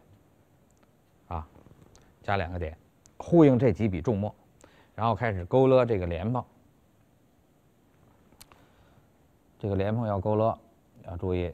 画一个各种各样的画法，这莲蓬更可以丰富，可以画出各种各样的画法，一点不受局限。因为这个莲蓬它给予人的感觉是变化太大了，一个人一个样，对这个莲蓬的认识是吧？我可能觉得莲蓬就是这样的，长得不正，比如说有的人说这莲蓬很正，哪能画能不正啊，是吧？我可能认为莲蓬就这样，是吧？有人认为这俩莲蓬可能长着长着就要往一块衔接。比如说往一块衔接我现在吸点水，调点墨，是吧？往一块衔接，这都可以。甚至这俩莲蓬往一块碰，你说它是俩也行，说它是一个也行，是吧？然后继续上去，继续回来，继续画连帽，继续再过来。哎，你任意的处理这个结构和线条。叶子画到这个程度，就需要说事儿了。说什么事儿呢？上面要有花儿，花儿根据叶子出什么形态？画法我们曾经讲了，勾的、没骨的、没骨加勾的、勾勒填色的。那么形态呢？下面我拿一支画花的笔，中号笔，咱们研究一下。我们一个原则，总得有原则吧？干一件事要有原则。现在的原则就是，只要不重复这个叶子，和叶子形成对比，就是原则。如果这叶子头冲下，你这花儿也头冲下，出现重复不好。花儿正好使叶子还冲下，花儿就要产生一个反式，这个反式就是原则。那么这个反式可藏可录。比如说，我现在在这个位置，我加一笔，一看这个花儿就是伸出去的，伸出去的这个花挨着一个莲蓬，莲蓬是头冲下的。这花伸出去以后，大家注意，我现在拿一个小笔点蕊来解释它。如果我把蕊点在这儿，大家就明白这个花是这样开的，花瓣是在莲蓬的这儿，可能有一个莲蓬，莲蓬的后边。如果把蕊点在这儿，大家就发现这个花瓣是这样的，正好有一个莲蓬可能在花的后边，所以莲蓬这时候点哪儿，花蕊点哪儿，决定这个花的动态。好，这时候我加上另外一笔，我一加，大家就明白了。这个花的根儿在这儿，花的另外一面在后边，我们画的是背面，因为蕊它是藏在这个角度上。上面再画一个花，就肯定不能是在侧了。正好叶子也是不全的，叶子不全，这叶子更不全，花也不全。我们干脆画一个全一点的花，而且这花我不画没骨的了，我勾一个。这时候我就拿起小笔，找一支。调一点焦茶，调一点墨，我勾一个偏正的花啊，画一个莲蓬，这莲蓬要求画正面的，这莲蓬画的圆就是正面的，它的花也相对是正面的，大家注意，它的花也相对是正面的。勾的，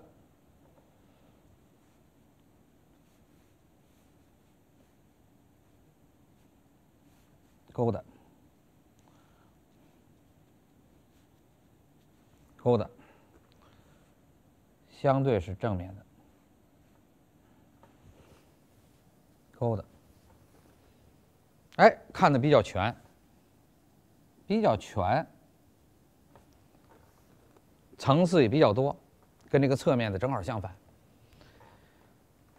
怎么能够衔接一下啊？一个勾的，一个没骨的，那就在没骨的和弦的这个勾勒之间衔接一个色彩，没骨的加一下，把没骨的加一下，加在勾的里边，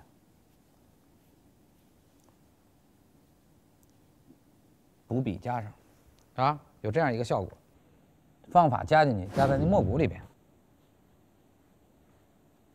哎，这样使二者相吻合，然后拿重墨，调好了的重墨一定要浓啊，点上它的蕊，当一浓了以后，这画面就好看，是吧？画着画着，有时候啊，这个墨就不黑了，我就是强调了一下，说这墨让它黑一点行不行啊？就浓一点行不行？哎，画面就精神起来了。现在就看出花是完整一点的，叶子相对不完整。画面整体感就有了。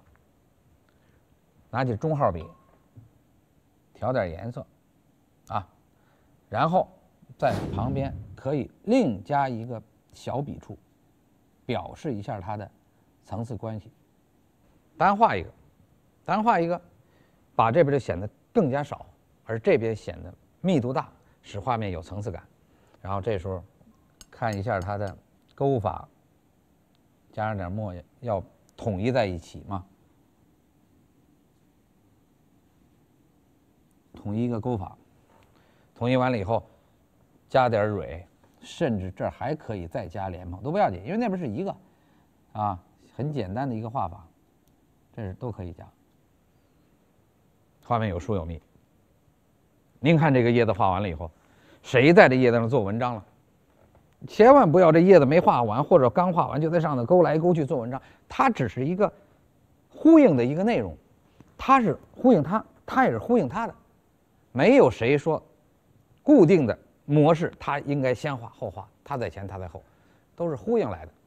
这种呼应应该说是画面当中主观创作当中我们组合的，主观组合、人为组合，然后你再觉得想突出这个呼应，我需要陪衬什么东西。比如说我拿一支大笔，我调点淡墨淡色，我呼应一下，我在后面呼应点啊。比如我旁边还有一个颜色我没用，我觉得这个黄和这个墨不舒服，我加进点蓝，这个蓝就是古蓝，是吧？我加进一点，我调一点，哎，这个颜色可以，我吸点水把它调得润一点，我来一点这种蓝绿，画面当中也很舒服，是吧？在画面当中出来了，我大笔触小笔触这么一烘托，人们就知道这片是叶子。所以到这时候我才发现，叶子原来就是概括的，它是为了满足画面的黑白灰和虚实的需要而成立的。像这个我不需要用这块黑了或者白了，我把它堵住，是吧？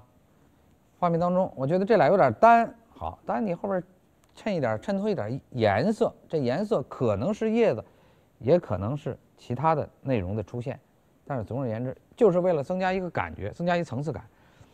因此叶子在荷叶的画法，它是应该是相对具象、相对意象，甚至相对抽象啊，几个叶子和几个花的组合。完整的画面的处理，下面要加黑的，因为这个墨你不能团在这一个位置，所以我们还有很多需要加黑的地方。我拿小笔在这看看，墨不够，再加一点，加一点重墨。这重墨加完了以后画小印儿，小印儿可以画不同效果，大家看，甚至可以画成这样，起码是不同效果，不同效果的小印儿画下来，画下来，画下来，不同效果。甚至还可以再组合第二排，这时候的画面黑就有了，都放在下边。这种小叶儿也好，大的墨叶也好，都是调整画面重墨时的。下面就说画叶子还有一些小东西没有画呢，比如荷叶当中有荷茎，荷茎上面还有很多点呢，我拿笔蘸点重墨。这个点怎么点？这点有几种点法，需要我跟大家介绍一下。一个就是圆点，就是点，拿起来点，哎，还有一种是调点，但是你不管怎么点，要谈一个组织疏密问题啊。比如说这条线现在有一条虚线，我把它点上，跳一点就是这儿点一点，这儿点一点，这儿点一点，这儿点一点，点进去，然后回来，这儿点一点，这儿点一点，这儿点一点，这儿点一补点，回来跳跃补笔，不会点多。遇到后边的淡枝、淡花茎、莲蓬的茎、荷叶的杆儿、茎，都要注意，不要顺笔拿重墨点了，它往外跳，它不融合。因此要选择一个淡笔，比如拿一支小笔啊，您额外找一个跟那个相吻合的颜色呀，您把它点上，哎，您这一点，就发现这个点吃进去了，在画面里边它是进去的。画画到现在，我们在谈叶子的画法。我们拿花儿也做了陪衬，我们也找了一个基本组合，叶子基本上就介绍了2种，甚至2种以上的感觉。我虽然讲了2种画法，但是感觉不是2种。大家应该知道，行笔当中的变化是最重要的，不管哪一种，是为了求笔中变化，把不同的墨色跟水和颜色一起放在纸上，这是您需要追求的，不许单一化。下面我们题款，这张画的题款，调好浓墨。我们觉得下边题款还缺点东西，比如缺点什么呢？您正好拿的是墨色笔，比如我觉得缺点红颜色，那么怎么办呢？我先把墨色点成一个点儿，比如我想画一个小红鱼吧，画2条是吧？这时候我就可以先点个点儿，先定个位啊。小红鱼的画法也可以先画后背的鳍，先不画了，让它干一干。3笔然后老师开始提款儿，提完款儿以后，咱们等咱内笔也干了，是吧？在左上方提款儿就可以了。和糖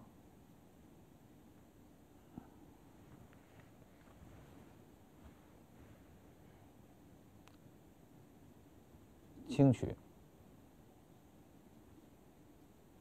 一提，4个字齐了，画面感觉比较完整。然后这时候看这小红鱼，那小红鱼可以了，因为笔也干了，我拿起那支小笔，调点红颜色，啊，这红颜色有时候还可以适当的加一点黄，变成那种橘红、橘黄颜色，啊，可以了。然后画它，也就是说这鱼有2种画法，一种是先画红，一种是后画红，都可以。然后拿起那支墨笔，把眼睛点上，把嘴点上，好，画好了。哎，这就有点情绪了。这时候我们就开始盖章，拿过印泥和垫的那块胶皮垫好，印泥打开，拿好印章，预备好，就直接可以在写意的意的旁边盖上，轻轻的从一头掀起。那么这堂课呢，我为大家介绍了荷叶的2种以上的这种绘画感觉。感觉是什么？干的、湿的、黑的、白的，水多的、没水的，往一块儿做。大家在课下练一练，胆儿要大，手要放得开，笔要运得开，您可能会体验到一种非常其乐无穷的感觉。您觉得笔在您的手里边，水墨色跟着您走，不要刻意求形，自然会成形。希望大家练一练，把写意的感觉真正的体会到。好，今天就讲到这里，谢谢大家。艳丽的牡丹，清新的荷花，憨态的小鸭，优雅的白鹭。您也想画出如此生动的作品吗？那就请您跟刘存慧老师学画写意花鸟画吧。观众朋友，大家好，今天我们要介绍荷花的点线面组合。刘存慧，国家1级美术师，北京市特级教师、教授，现为中国民族画院副院长、北京诗白艺术研究会会长、北京美术家协会理事、北京朝阳区美术家协会副主席、中国书画研究会理事。师从娄师白先生，擅长写意花鸟画及山水画，尤以画风雨为佳。为什么要这么来讲这个点线面？我们拿它作为一个重点来谈的，主要是因为在结构组合当中有点线面的关系。如果您摆错了，画面当中可能会出现构图上的、虚实上的，以至于笔墨关系上的错误。荷花这么多内容，有叶子、有花儿、有枝干，包括荷茎，有莲蓬。用什么来分配点线面？我觉得我们可以按照结构来分。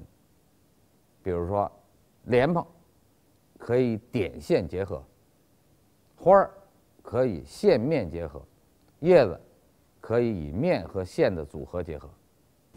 下面我就先拿一支勾线笔，调一点交叉，然后我笔尖加一点墨。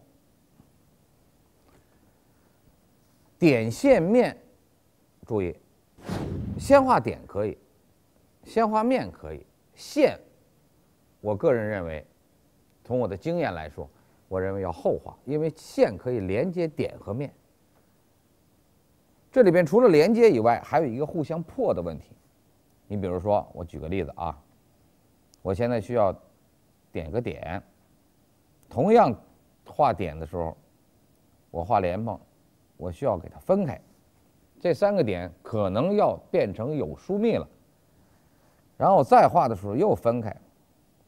这个时候我可以吸一点水，用笔尖吸一点水，吸水进了以后，我在侧面破刚才那个点，让点和点之间互相渲染渗透，形成了现在这个特定效果。然后我用这个点的方式，淡色的我再补上几个点，然后我又蘸浓墨，注意拿这笔又蘸了一笔浓墨，我又破刚才的那个淡色的那个点，拿浓墨破。那么现在形成这个状态，现在这个状态应该说是很有变化，韵味也挺好。然后我就开始看一看造型，顺势用这支笔在别处再去点。我再点的时候，我就不能按照这种格式点了，或者说不能按照这种方法点了，我要改变一下。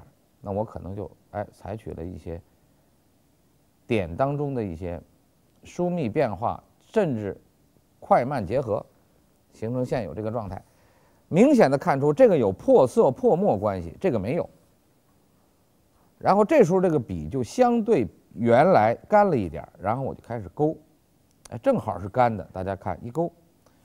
您这时候如果也是这个状态，应该跟我是一样的，如果顺序跟我合理的话，在这种情况下，这个线就用上了。这时候线和点结合，形成的是一个面的关系，这个面的关系不平，上面有肌理效果。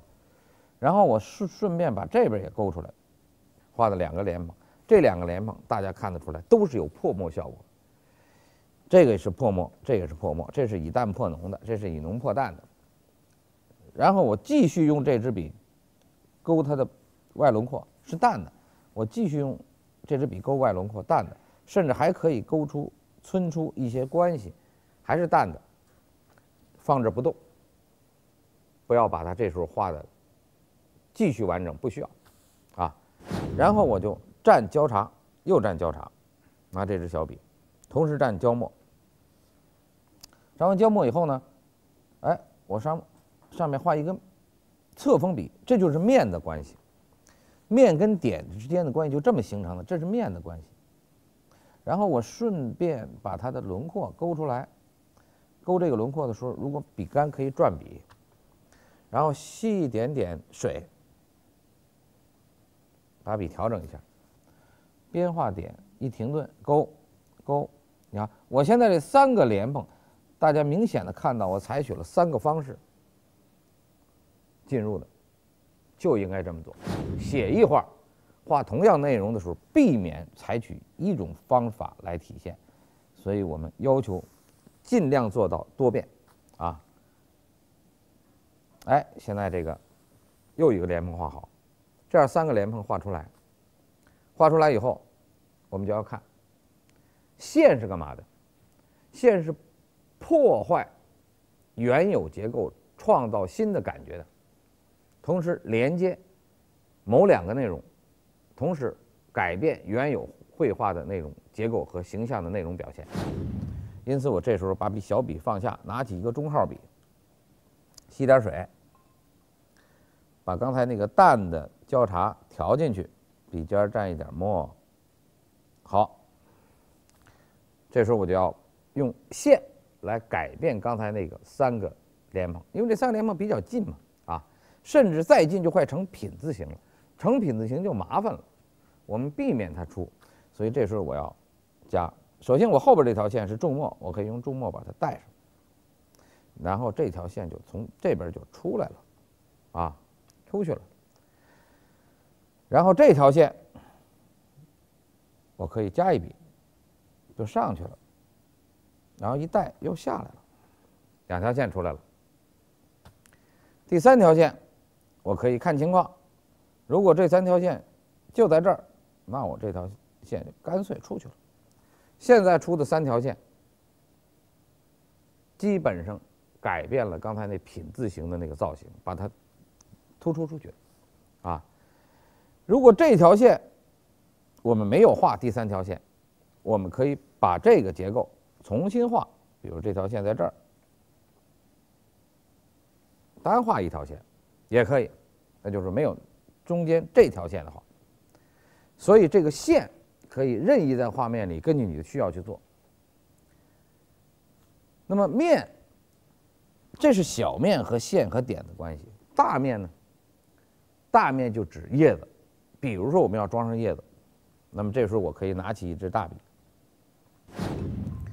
还是吸点水，然后调点焦茶，继续调点焦茶。你看这焦茶老是在里边起一个中性的墨色变化作用，然后加浓墨。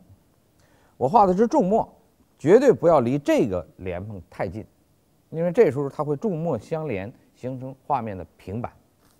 因此我要在远处画，远处画看着它呼应，远处呼应，呼应，哎，呼应。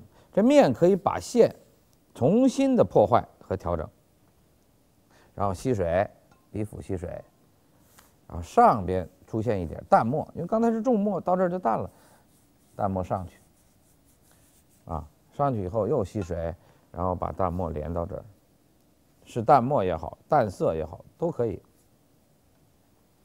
这时候画面就出现了一块重墨的面和一个小一点的面、小一点的墨块的一种组合。下面我就调一点水，画点淡的，在这边画一个淡颜色的面。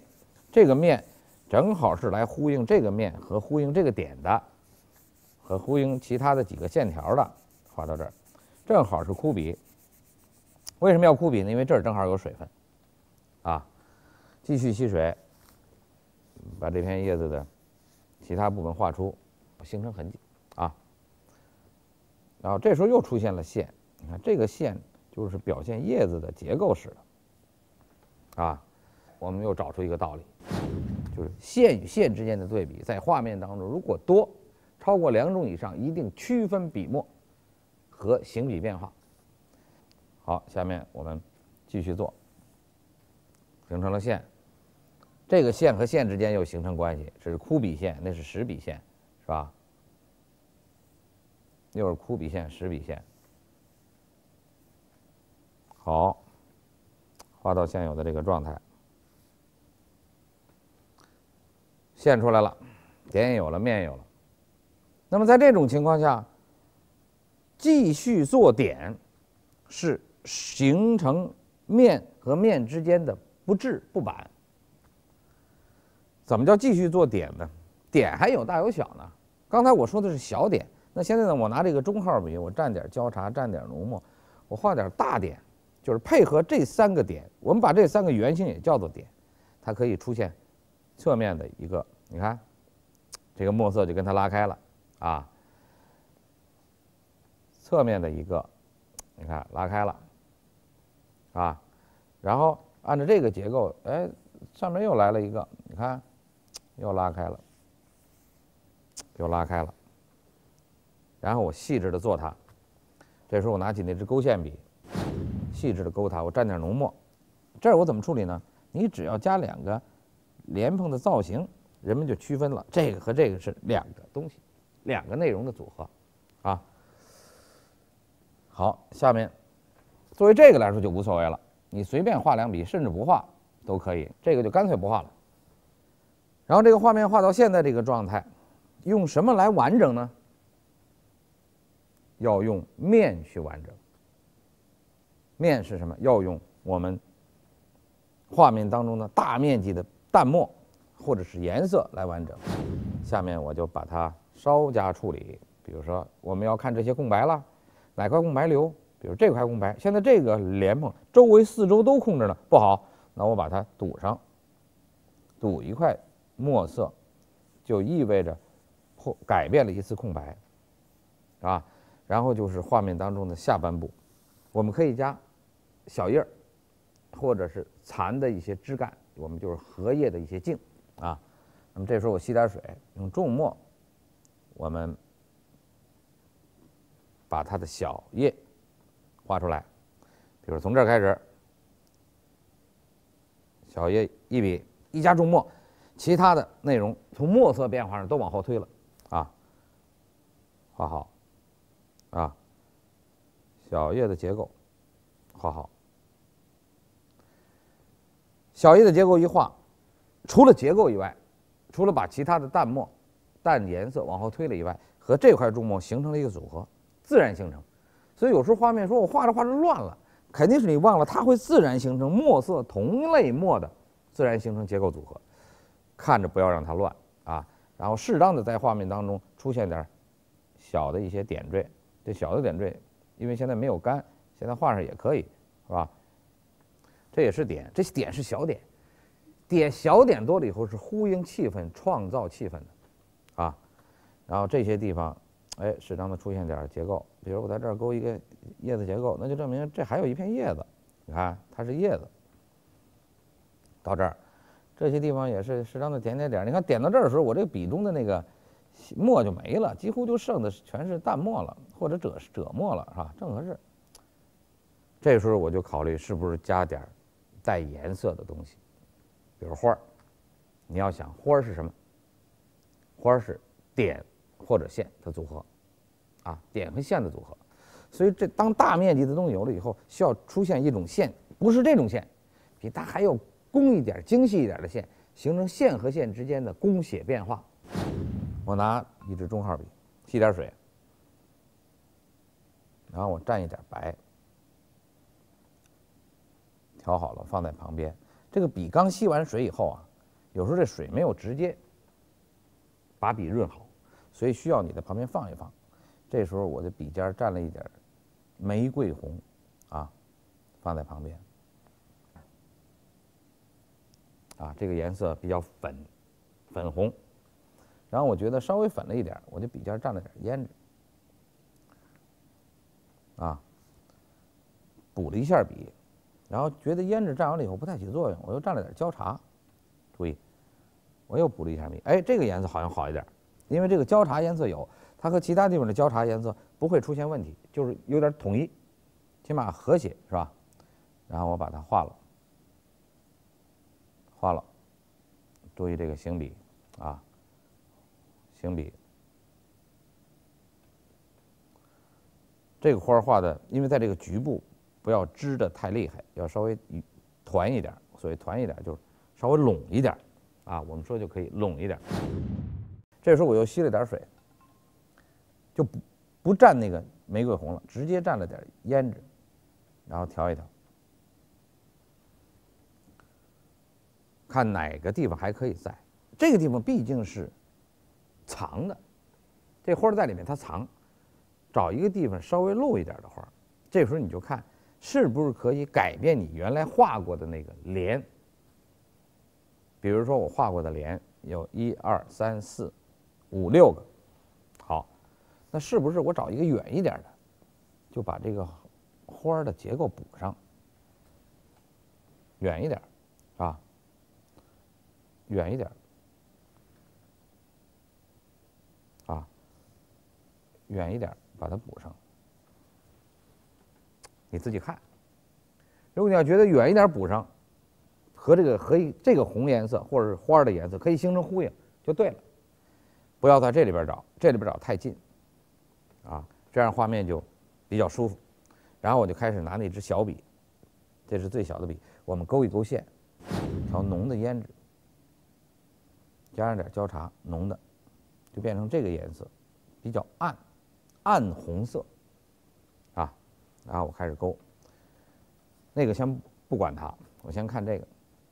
勾的时候，我已经讲过莲花的花怎么画了，我们就采取这个办法，先定位，啊，定位完了以后先放这不动，然后把这个定位。好，然后这时候你就看我勾哪儿不勾哪儿。一朵花瓣和画面的整体点线面形这个笔墨组合形式来谈，它应该是突出一个。你比如你突出线，你就勾繁一点，复杂一点。所以现在我就开始勾，从中间勾起。往外、往后、往外勾，一勾这个花瓣，明显的就跟其他的不一样，出现了线。什么地方割线？看来这儿割线是没有错误。继续画，到后面行笔比较快，你看，后面行笔比较快啊，这个线的外轮廓可以加上，然后画过来，行笔比较快。这个小笔啊，一定要注意，它是中锋型的笔，所以有点力度。虽然它是重画，但是它那个位置我们不想重点强调它，所以这时候顺势把它画出来还是可以的。所以这个颜色可能对比起来没有这朵花对比颜色强烈，因为那颜色是淡的，这是逆笔型啊。平时我们练的时候有顺笔有逆笔啊，这样就出现了线，这种线，这种线，长线和这里边穿插这些短线不一样，形成的面，重墨的、湿墨淡墨的、淡墨干笔的不一样。那么在这基础上，怎么调整黑白灰？调整黑白灰需要一次破墨，它趁湿的没干的时候需要一次破墨，干了以后可以需要1至2次积墨，在荷叶里边是可以的，是为了夸张点线面的这种韵味。那么现在我就拿起那支大笔，然后把它调整开。注意，画面调整肯定是由碎调到完整，比如画面琐碎、松散调到完整，不是由完整调到碎。所以这里边注意，我们要下笔要注意，我这有重墨，我重墨可以在这儿，可以在这儿，下面我就从边上画起，把这个重墨往上肌理。这种做肌理就是在做效果，你看一做，等于这块重墨被给它完整化了。而且画的时候，这个笔道跟原来那个笔道是这样的，这回是横的，跟它正好错位，交错在一起，正好不一样啊。然后这儿不动了，这边进行了一次破墨，这边不许，但是这边可以，远离它可以，这边可以破过来。然后有的时候为了让它虚，索性就干脆就还可以在上面过渡一下。这种自然的过渡一定要趁没有完全干的时候做。现在画面又一种感觉了，由刚才润变了一点苍劲，然后就找一些转折，这时候吸一点水，找转折。怎么找转折？比如这块笔触哪儿重，我们找上一笔，是吧？其他就是没有，不理它了。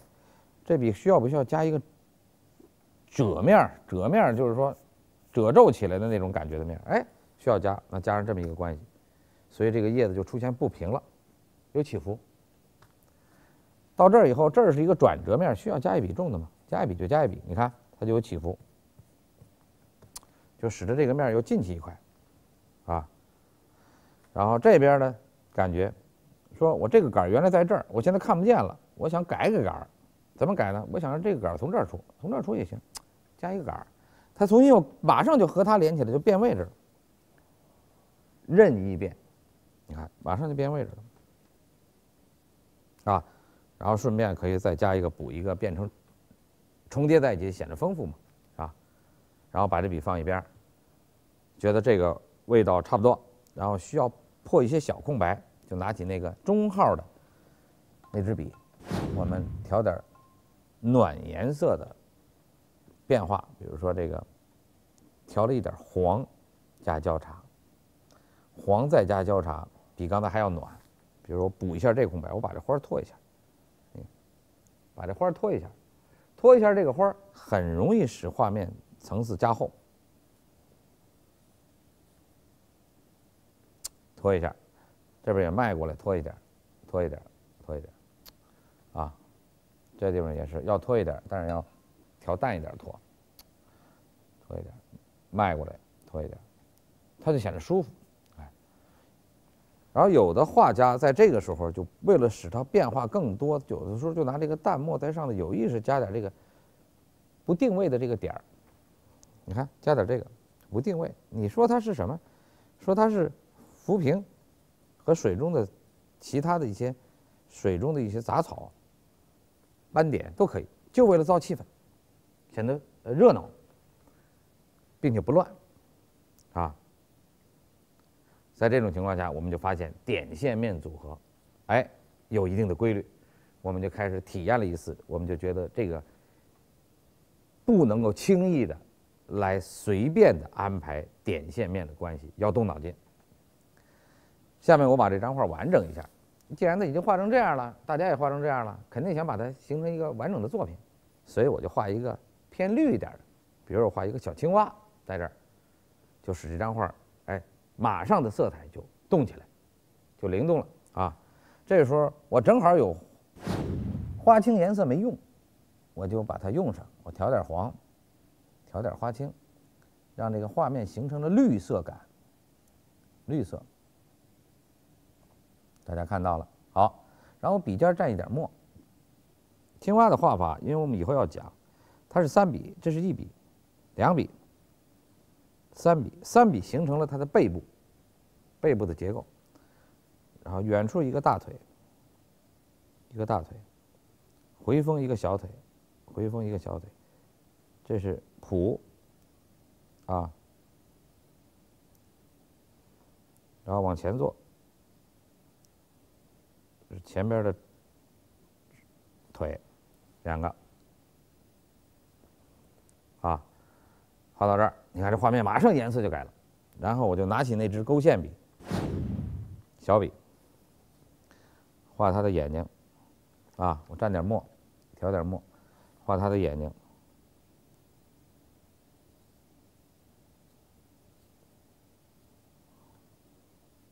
把他的胸部画出来。好，画一只小青蛙。青蛙画完了，你就发现这个画面当中的色彩，由原来偏平一点的这种暖色调，一下变了一个变化，人们的视线从色彩上就被青蛙给抓走了。但是黑白灰组合上还是有画面叶子的轮廓，点线面组合关系上还是有现在的这种非常丰富的变化，就很好。然后最后呢，就是拿小笔蘸点浓墨，我们点一点我们需要调整的、强化一点的东西，比如说花蕊啊，啊，这都没有点呢，是吧？比如这个的花蕊啊，是吧？比如这个的花蕊，这个莲蓬当中这个蕊啊，点几下，啊，画面就齐了。这就是点线面组合的规律。下面我们为这张作品提上款儿，提一个池塘深处。提好了款儿了，画面完整了，下面就是盖章。然后拿到下边，在这个位置盖个压角，正好这位置是空的。好，这张画画好了。那么讲点线面，我们也把它涉及到了，并且大家也体验了。原来没想过这个问题，没想过还有点线面要谈吗？今天老师一讲，大家明白了，要研究，要认真的琢磨，并且把点线面作为您表现除了荷花以外任何表现内容当中一个重点要思考的环节。希望大家课下练习当中抓住这个重点，把这个知识自己掌握一下。好，今天就讲到这里，谢谢大家。的牡丹，清新的荷花，憨态的小鸭，优雅的白鹭。您也想画出如此生动的作品吗？那就请您跟刘存慧老师学画写意花鸟画吧。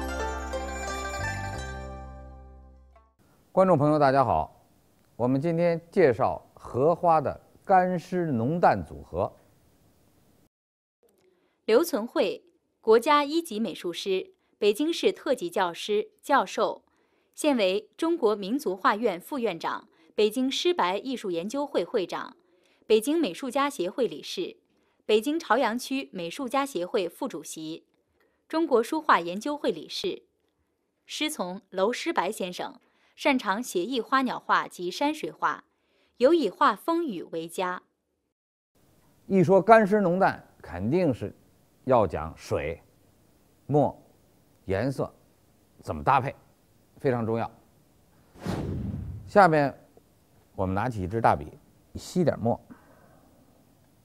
这时候我就想，老师要讲干湿浓淡，干湿浓淡组合，干湿、浓、淡这4个不同元素，肯定落笔有分别不同的空间，先落干的，先落湿的，先落浓的，或者先落淡的。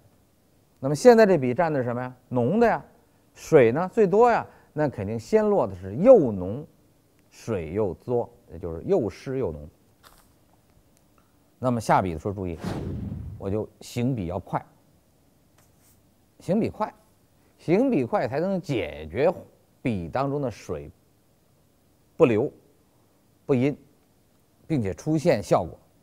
然后行笔还要重叠，还要快，行笔还要快。画了1、2、3、4笔的时候，你发现，哎，这个水就少了，水少了。刚才咱们由浓的、湿的画进去的，缺的是干的和淡的。那这时候水少了，正好开始出现干的和淡的。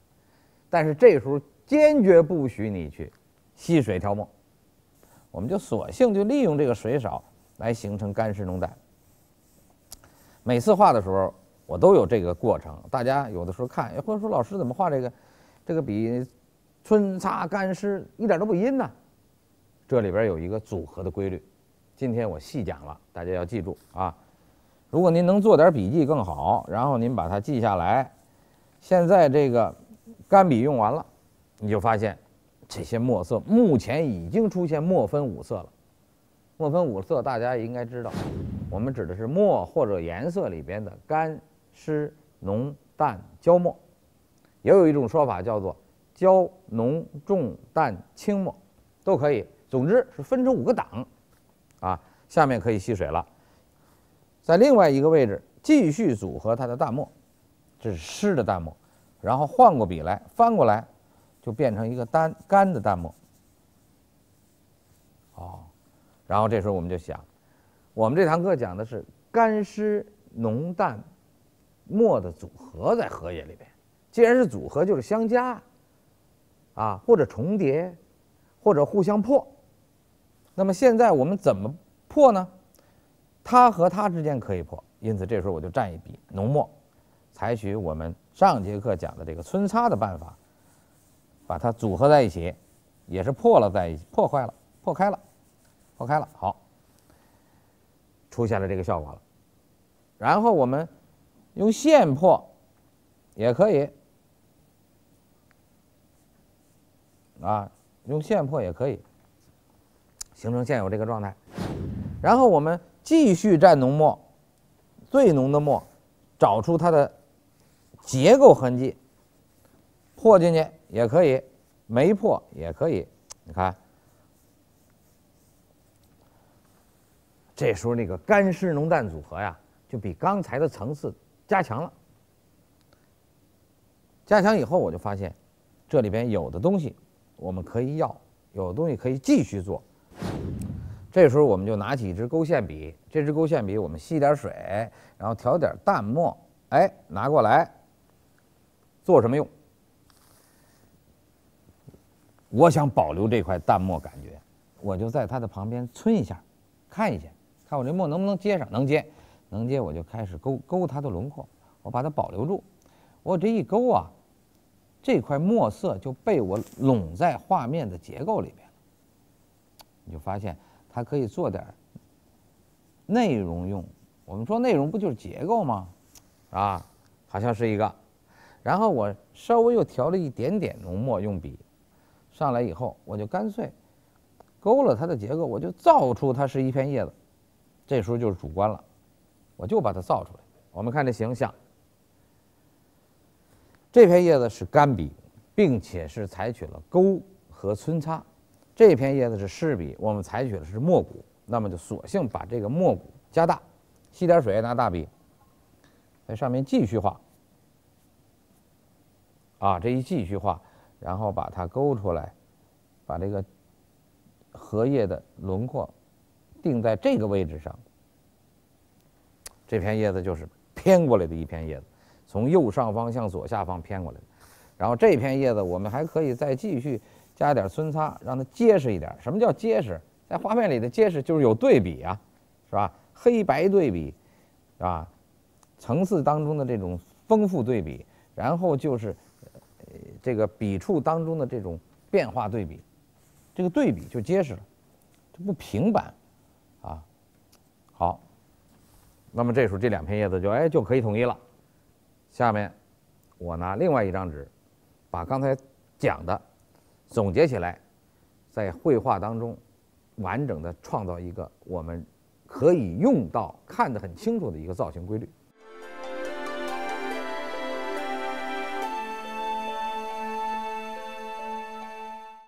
现在我就是这支笔，不是浓墨，就是刚才大家看到的，我已经把它画散了。现在上来是一个枯笔，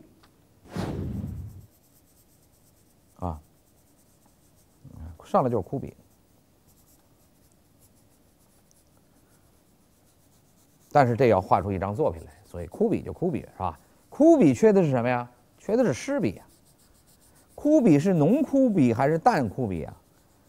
在这个里边，这个枯笔加淡的润的湿笔可以形成淡叶，加浓的润的湿笔可以形成重叶，所以这枯笔到哪儿都可以用。吸水，我吸完水要画是淡的润笔还是浓的呀？淡的，因为我没蘸墨，所以你就可以任意找一个位置看一下，它和这个枯笔衔接，就出现这个效果。它和这个枯笔衔接，甚至这个衔接啊，不是挨着叫衔接，衔接可以挨着，可以压上，也就是我那6字组合法里边的重叠跟并列都可以啊，衔接上。然后这时候笔就可以蘸浓墨了，蘸浓墨继续皴擦，你看继续做肌理，湿墨出来了，干墨也有了啊。但是这时候有人说了，我先想做一个结构，老师你不是还教过我们点线面吗？还教过我们怎么用笔吗？我先画一个结构，我想看看效果，一下就让它成一个叶子的感觉。下面用这小笔调一点浓墨，我先做这片叶子，比如这一片，大家看得到。如果是个小叶，这荷叶的芯儿肯定在这儿，在这儿是一个，也就是我在这儿一点就形成了一个小叶子。我在这儿一点，就不是了，就形成了一个小叶子的侧面，可能那边还有，就变成侧面，变成叶子一半。我要整体看这张画，我在中间一点，那就是一个大叶子。哪个叶子组合在一起，笔墨最充实、最丰富，你就怎么组合。那么现在我就采取第一个办法，我先把它分成2叶子，啊，用这支笔吸点水。然后把这片叶子造型画出来，造型画出来了，确实在这勾的啊，我们确实在这勾的，在这创造的中心部分，确实在这勾的，勾过来。好，这是一片叶子，这片叶子干湿浓淡都有。然后这片叶子，我们就干脆在边上做。就不让它贴那么近，是吧？好，2片叶子。现在这块白多重要啊！您可千万不要把它抹掉，因为这边已经抹过了，所以吸点水，在这个位置用淡墨稍微加一个轮廓的边儿，收一下。这片叶子是干湿浓淡墨全有。在这种情况下，现在我们要加上一朵花儿。我们先不画其他的啊，我就觉得我加上一朵花，我这时候特想加，因为我觉得在这种叶子情况下，我加一朵花可以形成一个非常美的状态，是个局部。我就开始调点白颜色，画一点交叉。比如我画一个这个色啊，大家看，我把这花挑出去，我单画这个花，我把它挑出去。我们画红颜色的花画的很多了，我们今天画一个不是红颜色的花，啊，挑出去，画这么一个花，这个颜色挑出去了，肯定是个侧面，是个侧面，这地方将来要交代，先不管它。然后我继续蘸了一点交叉，拿这支笔在上面画一个没有开的花蕾。好，画惯了那么鲜艳的花，突然画一个淡雅的，也很美。那淡雅的花儿，如果我再用重颜色一勾，是不是又跟原来一样了？那么我们改一方式，我们不用重颜色勾，我们用浅颜色勾。所以拿起支小笔，啊，调点墨色当中的淡颜色，任何一个颜色，把它放在笔当中，蘸白。我先把花儿勾一下，跟这个现有的画面创造一个效果。点一笔，点一笔，点一笔，就养成这么一个习惯。我先找个形，顺便把笔中的颜色看一眼。这个在用颜色勾的时候，这个笔啊，它有时候会拉不开，因为它颜色比较稠。我们画的时候就要间距稍微可以松一点，不要那么密啊。这个也是蘸一点白颜色勾一勾。好，然后我们看这里边有没有莲蓬。枯笔，我们这里讲的就是干湿浓淡。那莲蓬呢？我这是拿起那支大笔。蘸了一点焦茶，我叶子有墨有焦茶，莲蓬的颜色跟它岔开一点吧，咱们多用点焦茶，所以我就采取了一个焦茶颜色画，正好我放在花旁边，哎，我形成一个对比，啊，这边也是画在这个位置形成对比，啊，形成对比，然后我就拿起那支勾线笔，这里有墨，我调整一下。点点儿，我们曾经讲过点线面的组合，用过这个办法，你现在可以真正的来实践它了啊。好，勾线，勾出这线有装饰味儿也可以啊。总之，把它勾出来以后，哎，觉得很舒服啊，挑出来了，挑出来了。好，莲蓬，这个莲蓬我们可以勾出来，呼应着那个啊，这个莲蓬挤在里边。好，这个时候我就要看我润的叶子有没有，润的叶子干湿浓淡的湿放在哪儿？这不还有一支大笔没用的吗？我把它拿出来。我先调点古蓝，带一点鹅黄，就这个颜色，我看一看。这颜色我放在这儿，我先看看效果啊、哦，是这种冷啊。我挤一下这个，挤一下干的，你看，因为我这是湿的嘛，干湿浓淡嘛，我挤一下，正好能挤出一个轮廓来。这个挤这个轮廓很重要。然后我挤当中我又蘸了点墨，哎，我挤当中还有一个淡墨在里边渗透的这么一个痕迹。啊，这样一个痕迹过来，然后我这个颜色呢，我就又把它画出了一个像叶子的感觉，带过来，要不然这块是什么呢？是吧？这样比较清楚，像叶子，带到这儿来，带到这儿来，画到这儿。好，现在这片叶子画到这儿了，然后我顺势用淡颜色，我把这片叶子勾一下，勾一下，勾到现在这个状态，哎。人们就感觉，哎，这挤了一个叶子，而且是淡叶子啊。上面我就改色吧，然后开始调一点焦茶。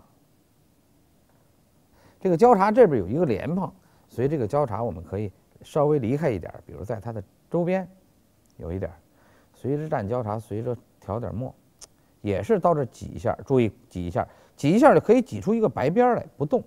你看，留出一个白，这样这个叶子跟它之间有一个黑白灰。你要都挤死了，有时候不好啊，所以挤的时候有时候需要注意一下留白啊。你看，哎，有一片淡叶子出来了啊，顺擦过来，淡叶子这个里边也有干的呀，啊，擦过来啊，哎，这样这几个颜色就分开了，很舒服啊。然后我们顺擦一下肌理，然后我们带过来，哎，有点枯笔，你看。啊，吸一点水，有点枯笔。然后这地方为了让这个花能够突出出来，我把这给它留一个痕迹，啊，留一个痕迹，画点枝条，画过来，啊，画过来，然后就开始说，拿一支小笔，刚才那个花儿怎么样了？最小的那支笔，那我就蘸点焦茶，然后有一点淡墨，这里边稍微加一点点胭脂，然后开始勾它这个轮廓。这个轮廓，刚才我是用白颜色提的，那我说勾怎么勾呢？那就顶多就是加一点重的外轮廓上，这样让它有一点层次感，啊，然后这边也是有一点，不许勾里边的线了，然后就让这个淡一点颜色，我们处理一下它的局部，比如这边有一局部，比如这边有一局部，你看它不是完全的勾勒，而是找它的关系，你看。找它的关系，变成这样的一个感觉，啊，变成现有的这个状态。这个也是找它的关系，啊，现有的状态，变成有一些线，然后用这个浓的胭脂色，加一点焦茶色，我们点它的蕊。用颜色点的时候它不会阴，你用墨点的时候才阴，所以这颜色它有厚度，我们不怕啊。形成现有的这个状态，这个状态画完了，我才看。如果觉得这个花跟叶子之间再分起来还有点差异，我就把这个胭脂颜色或者玫瑰红颜色给它调进去。开始我们不调，现在我们可以调进去。比如我觉得我愿意加一点点，显得好看，那我就调进一点，不要多。趁湿做的啊，再调一点点，把这边画了，趁湿做的。好，那么干湿浓淡在画面里很明显，特别的明显，啊，这个明显我们要保留住。下面就是缺黑的了，一张画当中缺黑的，在绘画里边，我刚才讲了黑白灰或者是墨分五色的时候，我说了，黑的东西不可少，并且黑的东西可以按照你的结构跟主观意识加。比如我拿起这个中号笔一支，啊，吸点水。我蘸点浓墨，我首先加挨着这个花我加一个小的叶儿，比如说在这个位置，或者加一个刺菇都无所谓，总之加块黑，加上这黑咱就一加，马上就看到了不一样，显得那地方干笔更结构突出，而且笔墨非常有韵味。那我就加俩，像这个尖儿啊都不要描。造成的这自然感觉非常好，加两个，我觉得画面当中够了。如果再加，它就会破坏这块墨，所以我觉得够了。够了呢，我就顺势把它的一些结构画出来，比如说枯笔当中的一些线条，比如说这个行笔要快一点，比如有这个线条，我把它画出来，画出来画面就支撑起来了，啊，支撑起来了。像这些地方，我们就把它画出来，啊。其他地方呢，有时候可以顺便拿这个笔点点，这我们曾经讲过，啊，要的是这种感觉。现在就是为了烘托这个干的，我们可以有点润的东西存在。这时候我就拿起那支笔，然后我把它调整一点，正好里边还有点蓝，正合适，偏绿一点。我镀白，首先镀这花旁边的白，花旁边的白首先是要一块绿颜色来衬托它。哎，它就好看这个色儿，然后把它带过来。这个颜色和墨之间啊，虽然我们很讲究墨的变化，但是人们对色彩还都是喜爱的，是吧？因为当今这个21世纪，人们对生活当中色彩的追求是每个人都有需求的，因此您在绘画当中也是一种审美的一种感悟和提高，所以在用色的时候，大家可以按照自己的需求去做，甚至可以夸张一点。好，加上一点绿，画面就非常的明快，啊，非常明快。这个白要留住，不许动，因为我们是讲干湿浓淡嘛，是吧？然后吸一点水，还是用这支笔，再加点蓝，加点蓝就是把这块继续蓝绿的颜色加强带过来，使画面这个地方也感觉颜色很饱满，啊，并且有点小的结构穿插在里面。画面很舒服啊，这个白不要动了，这个地方适当的加一点淡颜色就可以了，也不动了啊。好，不动了，上面不动了，有这一点绿和这边一点蓝呼应起来，画面就完整了。这个画到现在，我们就发现干湿浓淡很明显，老师一直就保持这块干的没动，但是画面当中黑的东西还欠一点。我曾经教过你一招，这个时候没有干透可以干嘛呢？可以破墨，所以正好用上，大家就拿起大笔一支，蘸上比较薄的胶墨，啊，采取我上节课教大家的那个破的办法，也叫做使画面做肌理的办法。然后大家开始，我曾经讲过，这样的笔触我们要这样皴擦，加入墨色，使画面的墨色变得层次感更丰富，啊，然后在局部做，不是哪里都做，是做局部，做点局部关系，画面效果就好了。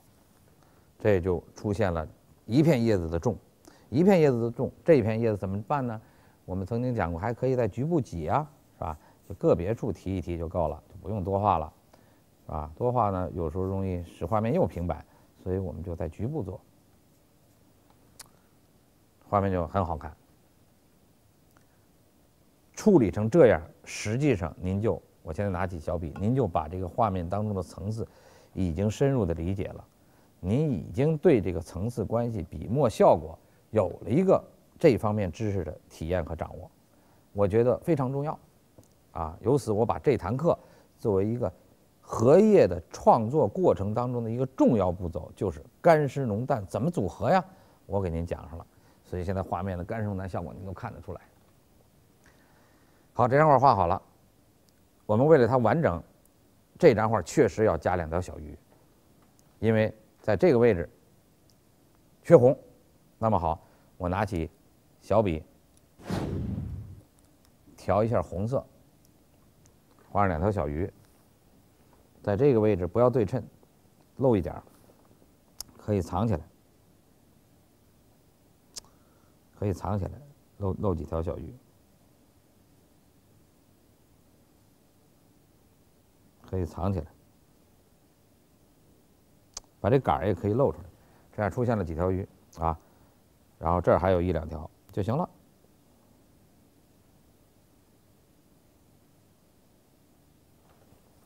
画面就可以了，然后用这个笔蘸一点浓墨，都不用涮笔。我们不太主张随时老涮笔，我觉得你笔中的那些墨的痕迹留着，正好是你用，是吧？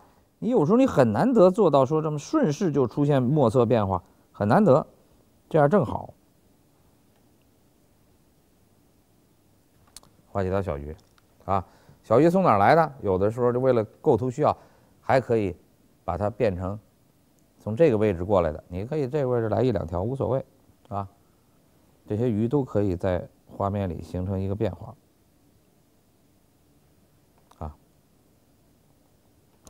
这样画面就整体构思，画面比较协调。下面这张画就是差题款了，这张画的题款也是，这里没有更多的线呀，不像以往似的我穿了很多线。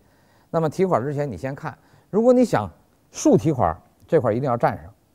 你要决定竖题款了，说老师我想竖题，那么这块我们就要给大家加点东西，比如说加点线条。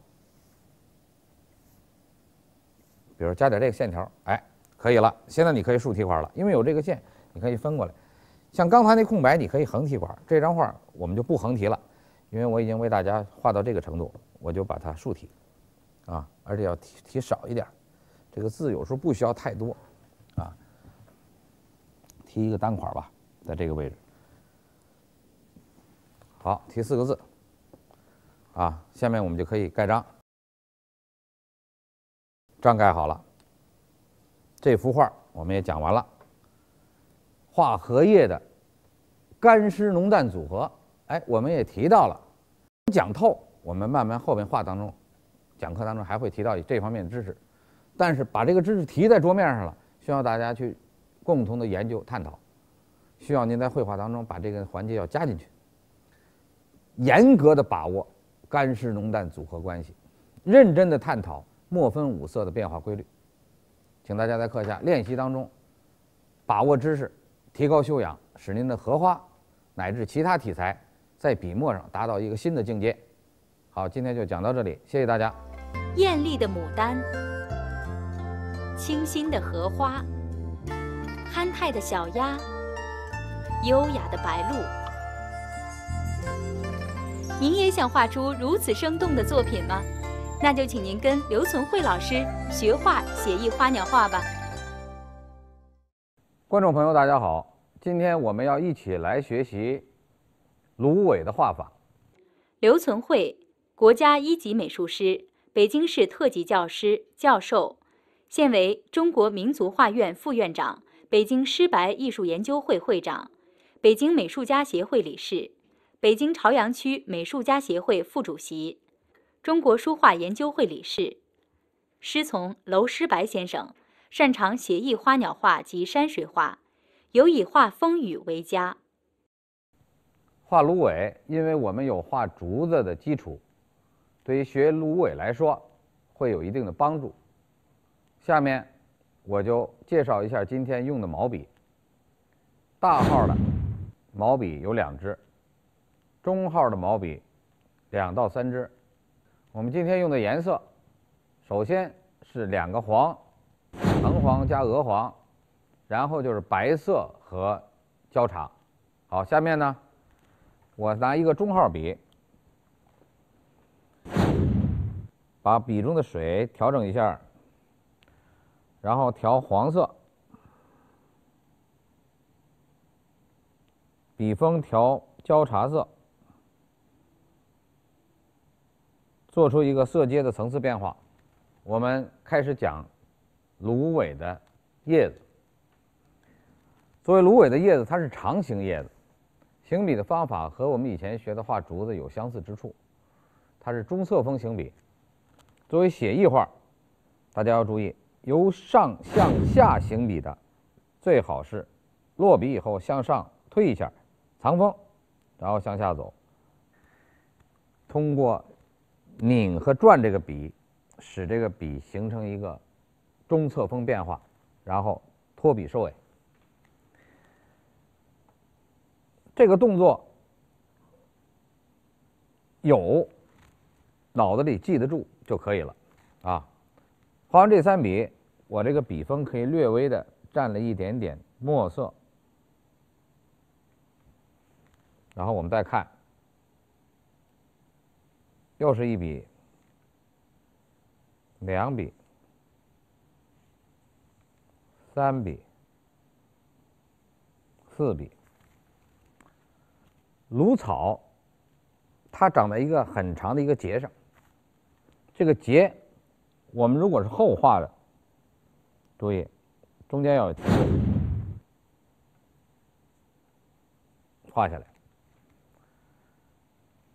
草长的时候，这个叶子长的时候，它是向2边，所以这时候我们还可以再调一点焦茶，吸一点水，笔锋再蘸一点墨，把另外一侧的叶子也画出来。我们看到，因为它是在岸边、水边长的这些植物，所以它这个下垂感很强。我们在画的组合当中，注意这个线要有一种向下的垂感。下面我又吸了点水，再继续画它的结构。大家看，如果我们要先画的这个竖起来的这个杆儿，后连接叶子，那我们也要采取这个办法，要顿笔，然后这个杆儿和叶子之间要有一个疏密组合。叶子也可以有长有短，有浓有淡。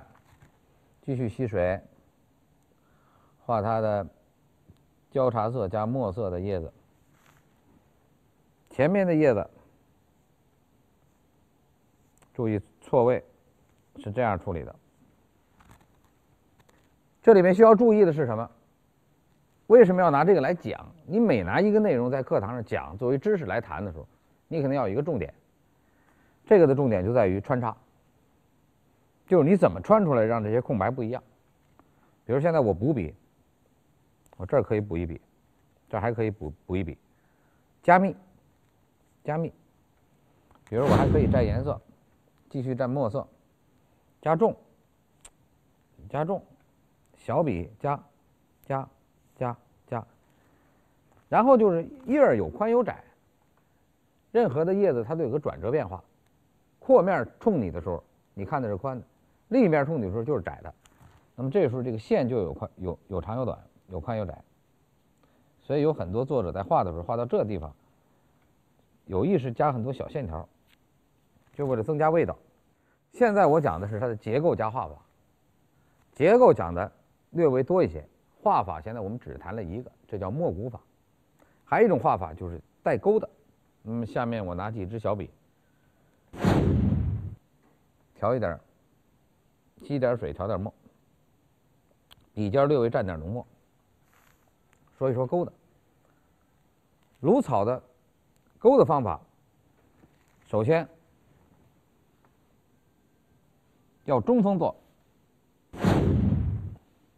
像钩竹叶一样，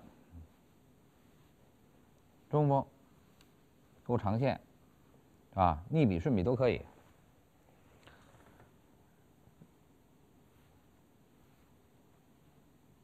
要错位，错落穿插在一起。这边也有杆儿，划过来。钩完了以后，为了区别它跟竹子有什么不一样，需要把芦草的具体的结构勾出来。那你比如说，我就要调点颜色或者调点墨色，在里边拉这个细线，它的脉路要把它勾出来。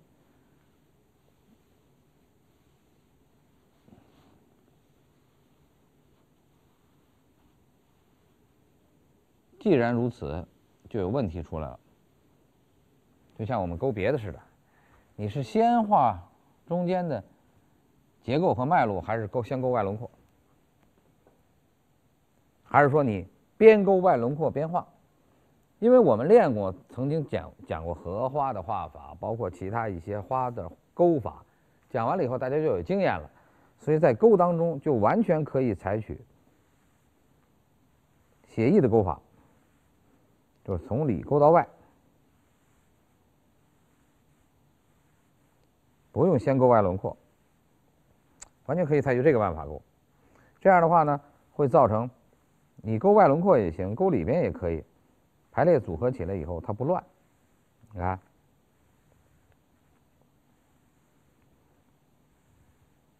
怎么勾都可以。勾的和墨骨的能结合吗？能结合。比如说墨骨加钩，这是我们的一个常用的办法。我举个例子，比如这组就完全可以采取墨骨加钩法，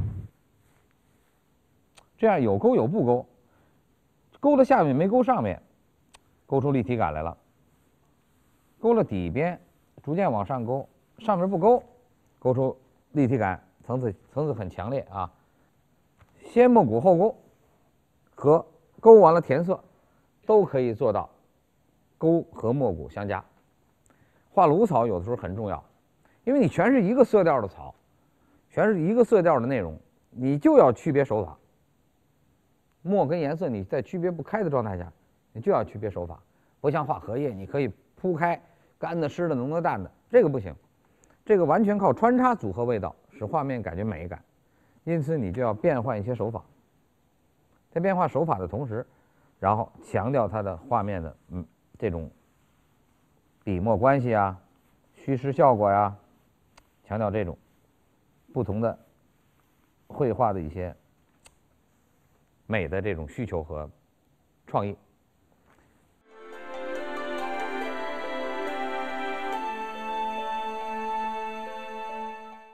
下面就说芦草的结构，我们怎么画就符合要求不乱。拿起那个中号笔，调焦茶色，笔锋蘸浓墨，这一笔下去，色度就够了。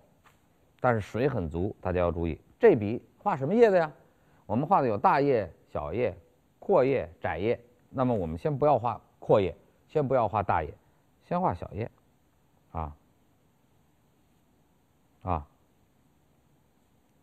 甚至可以有2笔长的，有2笔短的，这样画到这儿呢，就发现颜色没了，墨也没那么多了，水也不那么足了，这个时候我就可以画杆儿。这杆儿当中可以有转折，我们要画杆儿。画完杆儿以后，我们就开始研究这个杆儿跟叶子之间怎么插。吸水，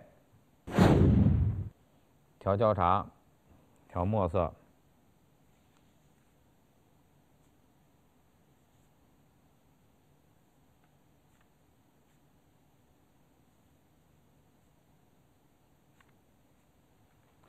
好，看这边，好，叶子要有垂感，芦草本身有芦花，芦花的颜色跟芦草不太一样。我们首先它的画法就有区别，比如我首先需要把笔在调色盘里面给它分开，分开以后点，比如我在这儿点。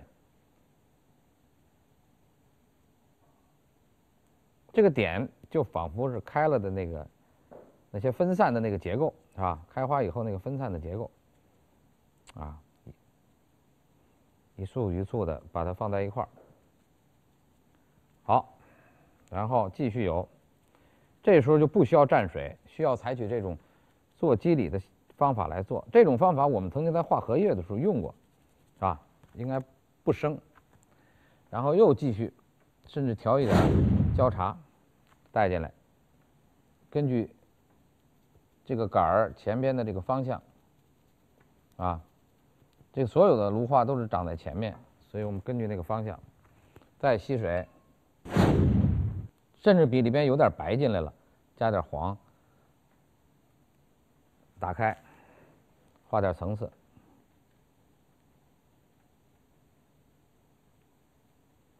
点这关系，这个感觉，然后把笔还在劈开，点这个感觉，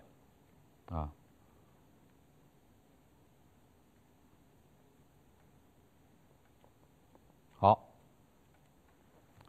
然后下边呢，就是需要有一些墨的点在里边穿插，甚至在里边穿插，造出它的层次感。这种东西不要太多，有一点就行了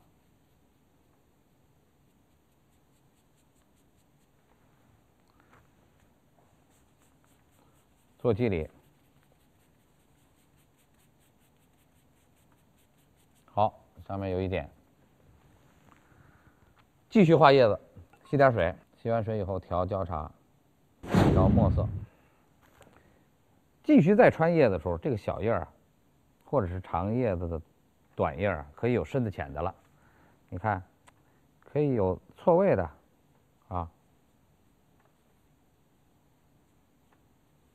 甚至可以重叠在刚才你画过的那个叶子里边，让它有感觉这也是这个笔可以这样去行笔就丰富，墨色丰富了。前面按照我刚才那张示范的结果，大家可以用现在这个笔加点重的，你看加一点重的，不要太多，有一点就行了。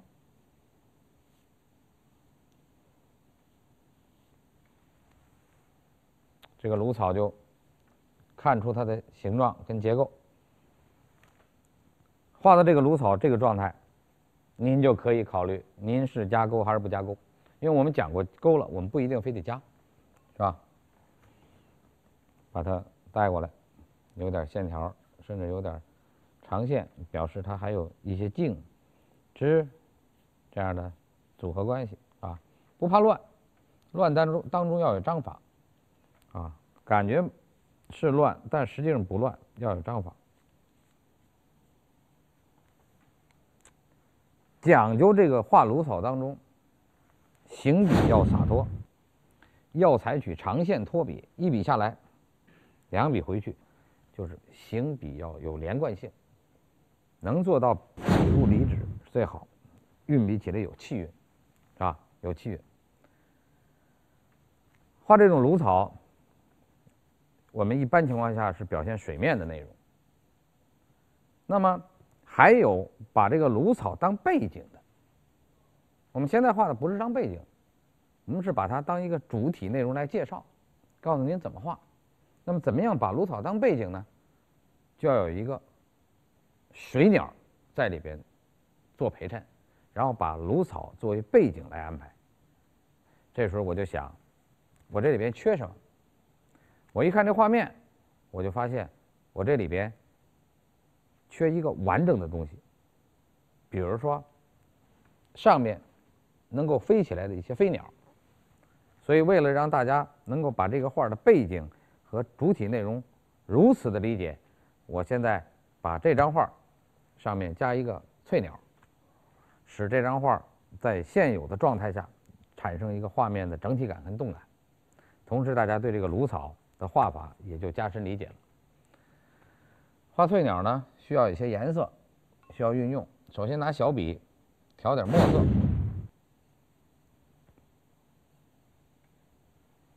我先勾一个轮廓，头部，注意看啊，眼睛、嘴部、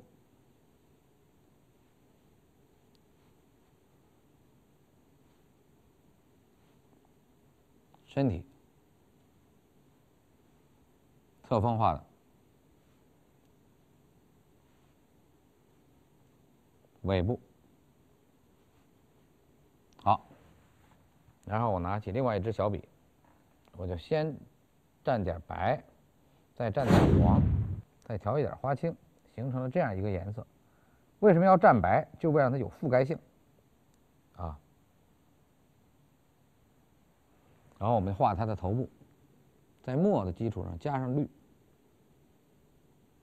就是有分量了。在后背墨的基础上加上绿，带上尾巴，然后拿一支小笔调重墨，画它的翅膀。画翅膀之前，为了怕它阴，我先点一下背部的斑点，它就知道它有多少墨，不阴了。好，画翅膀。翅膀是这样画出来的，翅膀排列出它的这种扇形的这种羽毛，然后拿另外一支笔调了胭脂以后，我们准备画它的前胸，画它的尾部，然后我们用这个红颜色在它的眼边、眼线周围的轮廓上加一点红，用这支笔尖稍微蘸一点焦茶，把它的嘴染上颜色。好，拿起刚那支小的绿笔，小的，把翅膀这个部分给它破一破，一个鸟的整体感就出来了。最后拿起刚才那支小笔，不用换颜色，笔尖蘸点红，就蘸点胭脂，甚至再调一点点黄啊，调点黄，画出它的能够看到的那部分爪飞起来，把笔涮掉，调一点纯一点的鹅黄，把它的眼睛处理一下，渲染一下，然后再蘸点浓墨，把眼球处理一下。翠鸟画完了，大家发现了，由于有了翠鸟，这些芦草就生动起来了。然后我们的下边，我们还会有具体的内容，比如说拿一支大笔，蘸点你刚才用过的剩颜色，这些颜色都很重要。你已经调过的这些重灰颜色，暖的、冷的都可以用，比如蘸点绿，蘸点黄，蘸点焦茶，蘸点随便任何重灰颜色的、偏冷偏暖的色调都可以用。然后我们画一个岸边的一个慢坡，做一次渲染和处理。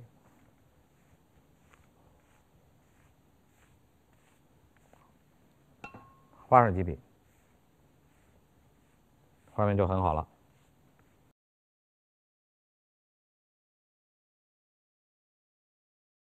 我现在这么处理了，就是现有的这个构图。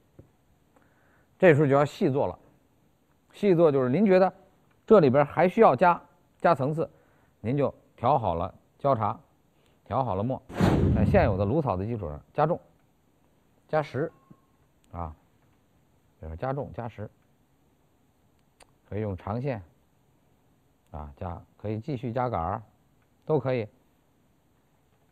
可以继续加叶儿，继续加叶子，这是二次再去补这个芦草的结构和色彩，笔墨关系才能够更加的充实。一张画就是这样加起来的。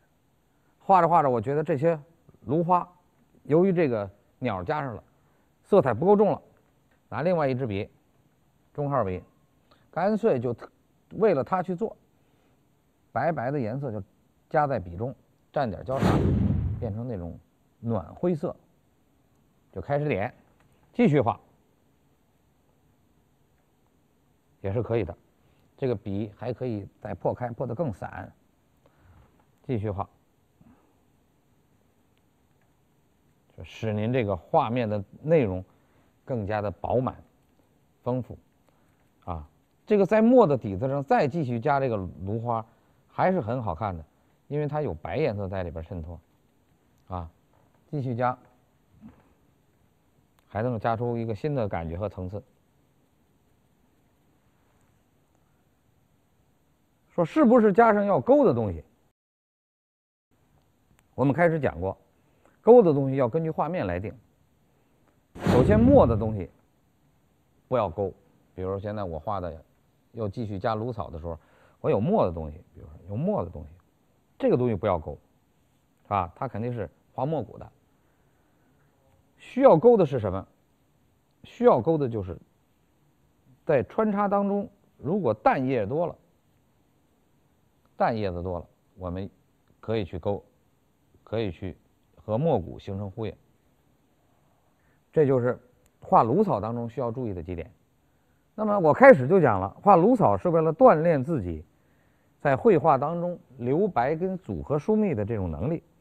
那么现在留白组合疏密好不好，我们还要继续看。那么为了让画面丰富，我们在边看的时候边要添点小东西，添加小的东西，比如说草啦、小草啊，证明这是一个，是吧？小岸边啊，是吧？还有一个就是这个鸟飞过来，可能会加另外一个情趣的东西，比如这加一条鱼，加一小鱼，这时候就是我们一个新的创意了。加小鱼就是新的创意，把笔调出来，调点红颜色，调点黄颜色，哎，加小鱼，新的创意。看着那个鸟加过来，比如加在这儿，就在这个位置角上，加一条小鱼，加过来，啊，小鱼加完了以后，用那小笔把这鱼的造型完善，啊，然后把它的眼睛画了，把嘴画了，一条小鱼，倒一点浓墨，然后用小笔蘸上，准备提款。这个芦草变黄了，是有初秋的感觉啊，所以我们就提一个和秋沾一点边的，是吧？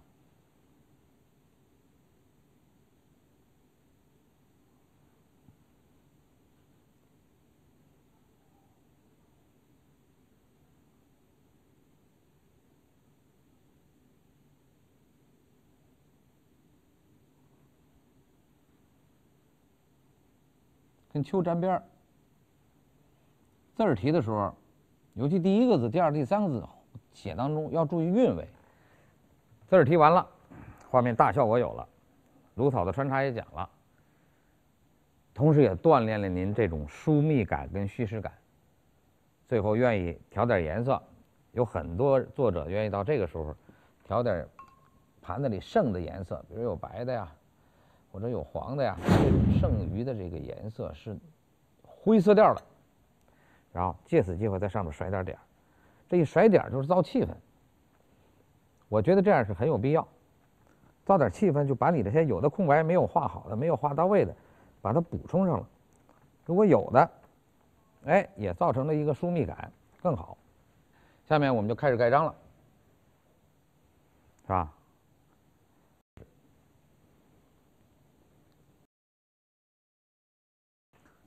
所以今天讲的这个芦草的问题、穿插组合问题、留白的知识问题，请大家在课下要认真的体验一下。这是一个长期训练的内容，不管画什么都牵扯到留白。中国画有一句话叫记白当黑，所以您一定要看您这个白留的合不合理。当您这两块白留的一样大的时候，您肯定要考虑这个黑的穿插上出现了均等状态，所以要注意留白，使流出的白千变万化、疏密相间、错落有致，您这张画就肯定是构图取势、疏密布局是最佳状态。希望大家在课下认真的研讨自己的作品，多分析、多看、多欣赏别人在布局、章法上的一些优势，使您的画画得更好。今天就讲到这里，谢谢大家。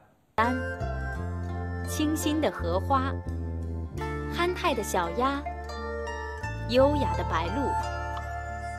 您也想画出如此生动的作品吗？那就请您跟刘存慧老师学画写意花鸟画吧。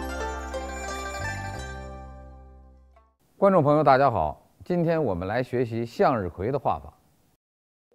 刘存慧，国家一级美术师，北京市特级教师、教授，现为中国民族画院副院长、北京诗白艺术研究会会长、北京美术家协会理事、北京朝阳区美术家协会副主席、中国书画研究会理事。师从娄师白先生，擅长写意花鸟画及山水画，尤以画风雨为佳。向日葵是我们生活当中人人都有生活体验，并且都在这方面有很深了解的一个题材。这个我们从小不管是在农村也好，还是在我们这一些农贸市场也好，都可以见到这个向日葵，并且葵花籽也是我们每个人都喜欢吃的东西。这个画向日葵呢，我们需要有几个重要的内容，在这堂课跟大家进行研讨和解决结构、笔墨、造型方面的问题。下面我先介绍一下今天要用的工具。我拿起一支中号笔，调一点点白，重点调点花青。那个回盘的颜色是灰绿色，我们给它用在有淡墨、淡花青，加一点白，再加一点焦茶，把焦茶加进去。一看这焦茶一加，再加一点点淡墨，这个颜色就有了。然后就看造型，这个葵盘是定方位的，说这个向上，你就能看到向上的感觉；侧面就是葵盘在改变它的结构和形式。因此，我给大家确定几个方向。第一个，椭圆形的是我们常见的，那么因此这个是这样的一个颜色和造型。大家看，这是一种造型，这种造型是椭圆形的一个侧面。再圆一点，我们就是加宽。当然，正面的圆我们尽量不画了，那太正了，是吧？然后就用这个笔继续调一点颜色，再调一点墨。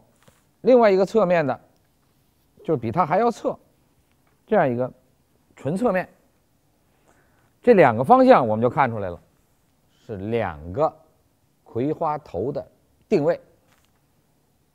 根据这两个定位，我们就开始画它的葵花的花。它那个花的颜色，首先是鹅黄，鹅黄，把鹅黄拿起来挤在调色盘里边，以这为主。然后焦茶在里边不能没有，挤上点儿，正好这个调色盘里还有焦茶。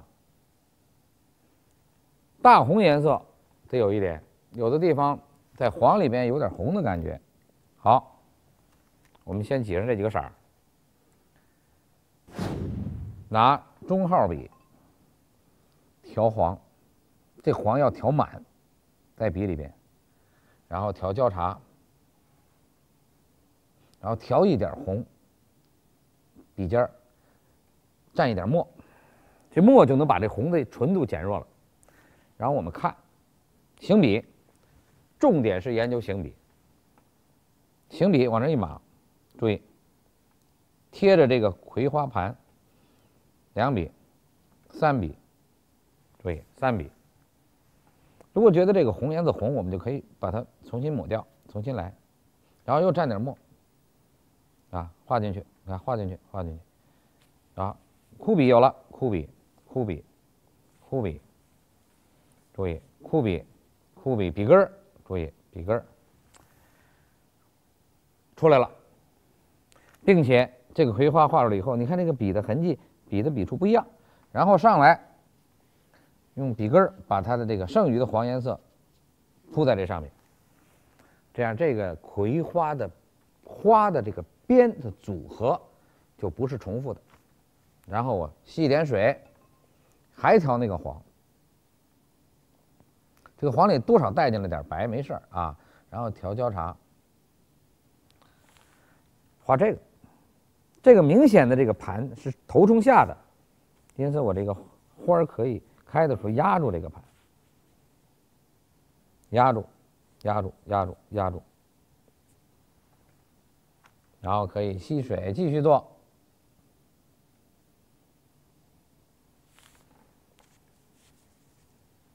画前面垂下来的这个边儿，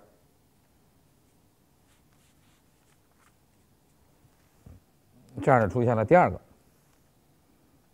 第二个和第一个之间2个姿态出来了，然后调整这俩谁画的完整一点？2个同样内容放在一起，你要有一个主观定位，那肯定是这朵花要比这朵花要完整。由此我们就把这朵花加大。葵花的这个花的这个边儿啊，有的很大，它可以形成一种趋势和一种动态啊，我们把它画出来，同时也等于给你一次加层次的机会，加了层次了。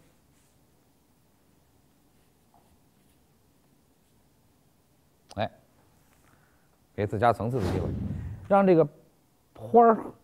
葵花的花画完了以后，葵花的这个盘不在正中间，最好。如果在了正中间，你就要调整一下，啊，不在最中间。然后这时候可以拿笔夸张一下，把它处理一下它的边栏轮廓。你看，处理一下，哎，甚至在里面可以加点内容，加点皴擦肌理，因为待会儿还要画，啊。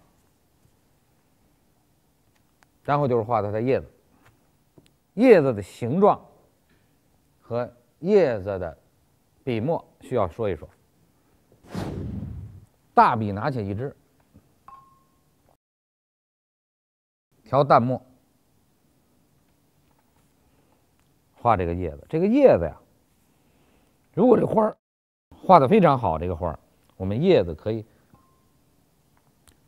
离它稍微远一点，并且浓淡墨一起处理，哎，不要找形。这个叶子的形是大叶、阔叶，不要找形，啊，把它勾出来。这边是这边的阔叶，我们就给它画的少一点，有一点淡墨就行了，啊，不要那么完整。画过去，这2个葵花画好了。什么叫画好了？笔墨关系摆出来了。在这里边容易出现的问题是什么？干了以后，花的颜色容易接近，其他的枝的颜色、墨叶子的颜色，干了以后容易，因为葵盘里边的色彩是灰的，感觉平，所以这时候就要做层次。首先拿起这支大笔，劈开，点葵花里边的那些基理，因为它有葵花里有葵籽啊，要点那些基理。点完了以后，只是点出了一个体积感，或者说一空间感，然后就需要继续点它的色彩。这个时候我们就可以选一个亮一点色彩，比如说古蓝，我们把它挤在里边，用一支小笔，我们做个实验，吸点水，调点黄，调点古蓝，啊，调一点黄，调点古蓝进去，然后在上边点它这个分布不均的，点这个层次感的这个葵籽和起伏变化，这一步一定要细心的做。啊，有疏有密，点。当这个点了以后，这就要少点，或者点到为止，或者说不点。这是一个步骤，这个步骤是要老师给大家讲了。再有一个就是画它枝干的时候，它这枝干需要上面有一些肌理效果，比如说它区别其他的干，它上面有刺儿。哎，我们拿手的时候一摸这个。而且这个干是见棱见角的，那既然如此，这个枝干我们就可以画出点笔触在里边，造点结构，好，使这个向日葵有它一个基本的笔墨和结构上的这种规格和要求。叶子叶茎我们先暂时不谈它，这是我为大家介绍向日葵的一个整体的安排顺序和表现的程序。是不是所有的向日葵都得这么画？都上来以后，现在定一个位置，添加个东西，添加个东西。好，我们现在重新思考一种方式，然后我们进行一次向日葵的一个新的创作的一个体验。这张画呢，我就把它放在一边，作为大家临摹练习当中的一个参考。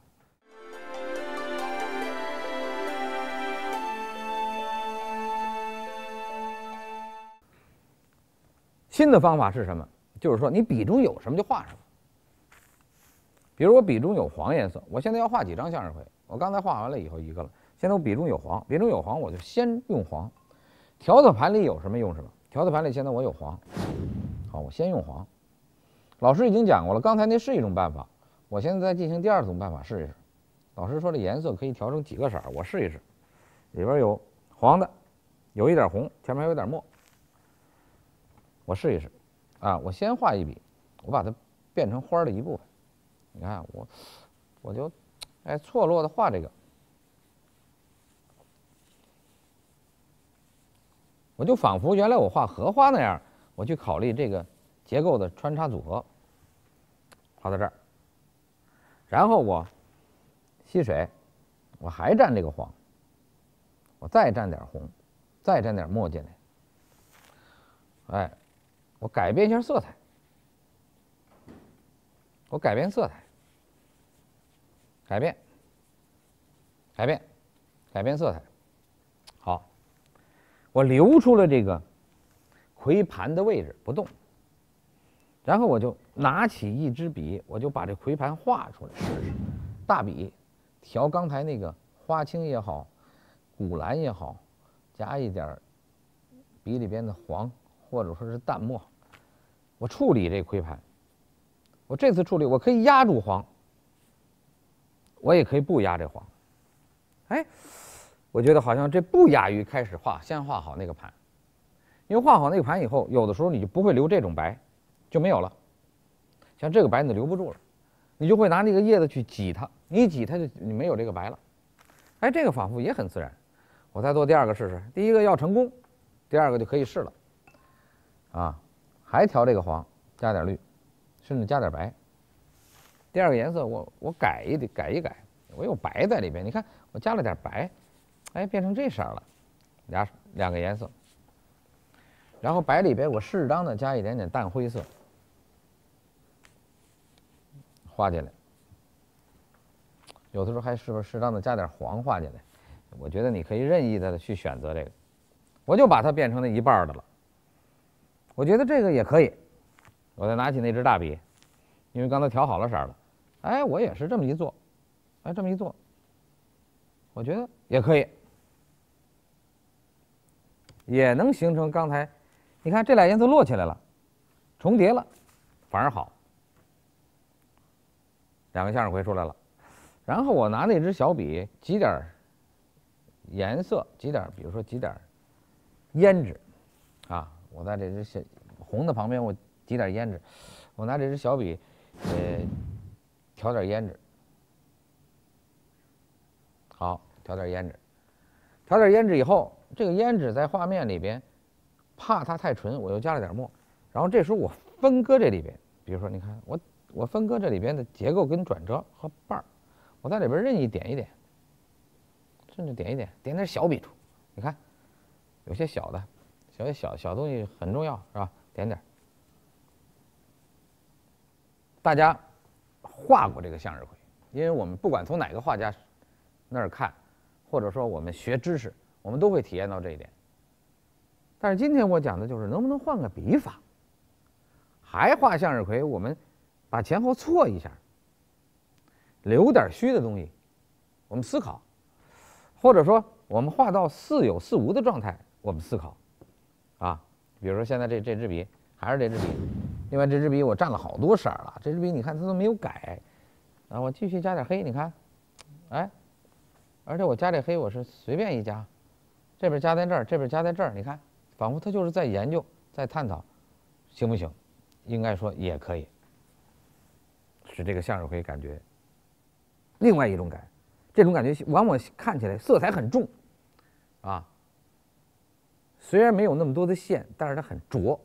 啊，我再加一块黑，我试试，浓浓的蘸一点浓墨，我怕它不黑，我再倒一点，啊，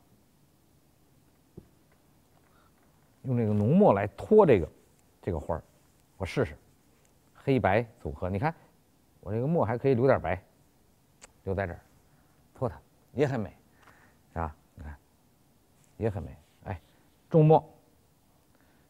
这叶子也不是这么具体，是吧？大写意的或者写意的都不要具体，啊，有点黑就够了，啊，这边不动了，这点有一点黑，啊，好，看看味道，这个味道也不错，啊，它完全是靠结构和结构之间的这种自然组合和变化来的。然后我们把它画在一个盆景里边吧，是吧？大向日葵我们知道，老师也讲了，要画杆的时候注意怎么穿插。我们把它画在一个盆里边，啊，或者一个瓶里边，拿起支勾线笔，调一个色儿，啊，调一个色儿。这个色儿我们先随便找一个颜色，勾线注意点线面组合，勾线注意勾线。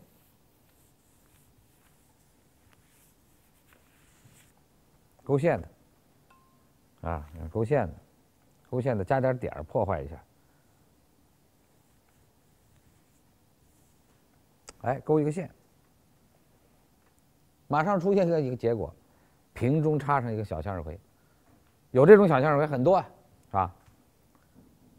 好，然后破坏一下这个瓶子，让它出现点味道，用点淡墨。这个破墨法我们曾经讲过。啊，就破它一下，破它一下，啊，出现一个关系。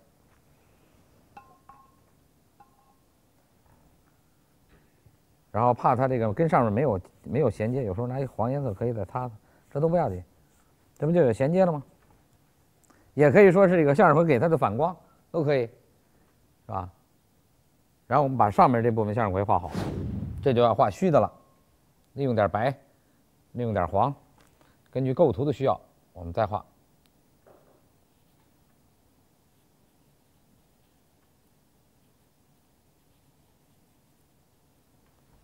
留一个，这个向日葵，哎，我们把葵盘放在这儿，小一点，不要太多。写意画嘛，哎，我们就感觉它的这种笔墨情趣、韵味儿啊。再洗点水，还用这个色儿，把这边再画一个，注意这个位置，你总得画面撑起来呀，啊，这边再画一个。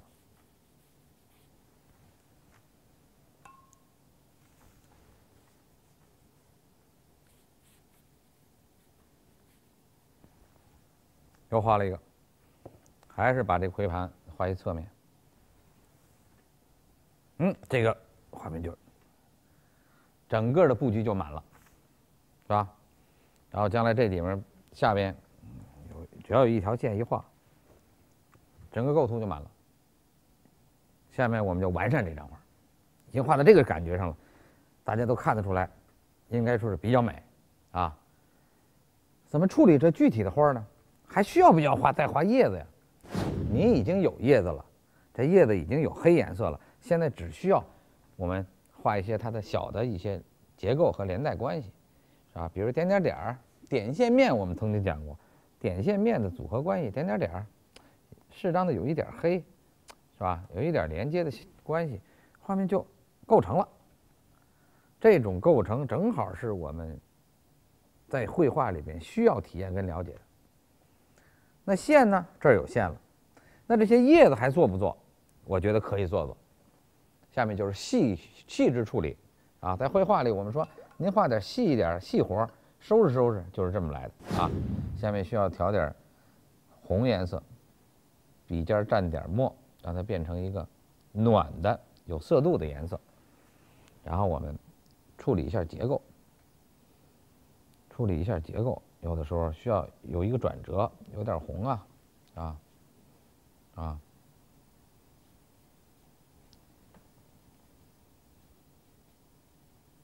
有一个转折面啊，这个转折面有时候不是金脉啊，就是转折面，不是单纯的一个勾筋，不是，它就使你这个画感觉有层次感。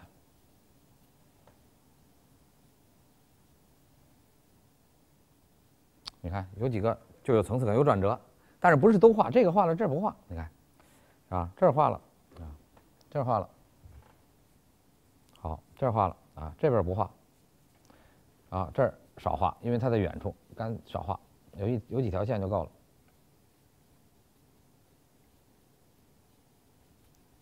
好，这样我这向日葵就精神起来了，然后上面还可以去点那个点。就是我们说的，拿小笔调点白的颜色，调点古蓝颜色，调点黄颜色。好，然后拿小笔蘸点白，蘸点古蓝，蘸点黄，形成的这个色儿，这个颜色，我们来点这个葵花籽。比如说，点浅的也可以啊，是吧？点深的也可以啊。你这时候就根据情况需要。你要想点浅的，你就往浅了点吧，是吧？但是不要都点，是吧？有一点它就做出一些效果，就不闷了，画面它就亮起来了，啊。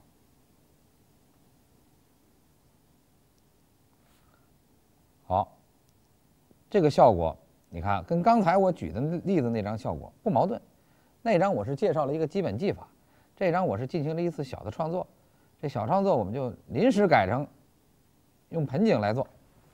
啊，临时改用这种大写意的这种色块墨块结合来做，形成这个向日葵的这种自然变化，一种美感。你看，啊，这点都可以了。远处略点几笔，可以了。这边也是略点几笔，不要反复调色，是吧？略点几笔就够了。画面也是很美的，我觉得。这就是在创作，这种创作正好是我们在绘画当中渴求的或者渴望的。因为什么？因为你也想把画面当中的感觉变化的更加丰富，而且每次创作都有一种新鲜的寓意和创作欲望，所以你也希望有这样的变化。因此我们在画当中采纳了这个感觉，利用了这种变化来形成现在的画面效果。这个画当中具体的说还有杆儿，我们就不画了，因为它一穿当中就这么插进去了，我们有的就被虚被挡住了啊。但是这张画要当中要造气氛，气氛怎么造？气氛我们一般情况下就是甩点儿。在前一张画当中我讲过，是吧？要甩点儿，要甩什么样的颜色？这张画当中要甩点绿点儿，适当的有点点儿，它就破坏了你刚才没勾筋嘛，你就破坏了这个平板，你正好没有勾筋。你要勾完筋，我们就没法甩了，是吧？这样的画面就可以了，画面就感觉丰富了。向日葵的变化和你原来学过的什么画荷叶呀、画牡丹呀都有相似之处。由此，这个向日葵我们就把它用这种写意概括的理念，我们把它画到现在这个状态。那么这张画就基本上按照我刚才设计那个思路做的，是吧？叶子也没有太多的形，花的颜色有点变化，没有用那个叶子破坏这个花，是吧？它没有抢这个花，是吧？好，下面我们提款，先挤点浓墨。这种画因为相对抽象一点，不主张提长款，只主张找黑白关系。所以这张画来说，找黑白关系就是在这儿，确定一个黑白，使画面比较饱满。下面我加上，贴着这个黑叶子写，不明显，就在这个位置，不明显，不要那单出一块黑不好，贴着，让它形成一个灰。你看，这就是灰啊，黑白相间就是灰啊，这是黑灰白。好，你看将来这边压章，这张画基本完成。下面我们把叶泥拿过来，盖好印章，压角，盖上印章。好，两个印章盖好，这张画完成。大家一看效果，发现老师讲的写意画达到了一个随意，老师讲的色彩变化达到了一个丰富，老师讲的黑白关系处理达到了一个整体概括。所以今天讲这向日葵是举一反三的，它是面对您学过的荷花也好、牡丹也好等等大叶这种类型的树，包括芭蕉，都有作用。所以今天讲向日葵呢，是为了举一反三，使大家能够认真的领悟行笔当中的趣味和变化，在课下认真的练一练，掌握一下这方面的要领，使您在其中得到享受。好，今天就讲艳丽的牡丹，清新的荷花，憨态的小鸭，优雅的白鹭。您也想画出如此生动的作品吗？那就请您跟刘存慧老师学画写意花鸟画吧。观众朋友，大家好，今天我们学习菊花的画法。刘存慧，国家一级美术师，北京市特级教师、教授，现为中国民族画院副院长、北京诗白艺术研究会会长、北京美术家协会理事、北京朝阳区美术家协会副主席、中国书画研究会理事。师从娄师白先生，擅长写意花鸟画及山水画，尤以画风雨为佳。菊花的种类非常多，我们平时在生活当中，不管是去看菊花的展览，还是看到菊花的一些参考资料，我们都知道颜色丰富，红的、白的、黄的，甚至还有绿蓝色的，种类太多。大体怎么分呢？它分成长瓣、短瓣、粗瓣、细瓣、曲瓣、直瓣、阔瓣、窄瓣，所以大概分这样几个类型。今天我们要带着大家把这么多类型当中几个主要的类型，比如长瓣、短瓣的，我跟大家做一介绍。下面我先用一支勾线笔来讲一讲结构，吸点墨，调一下它的浓淡关系。好，什么叫结构呢？就是这个花儿，我们是按照什么类型画，画成什么样子。首先我选一个短瓣的，在画菊花的时候，短瓣菊花基本上是钩不能少。比如说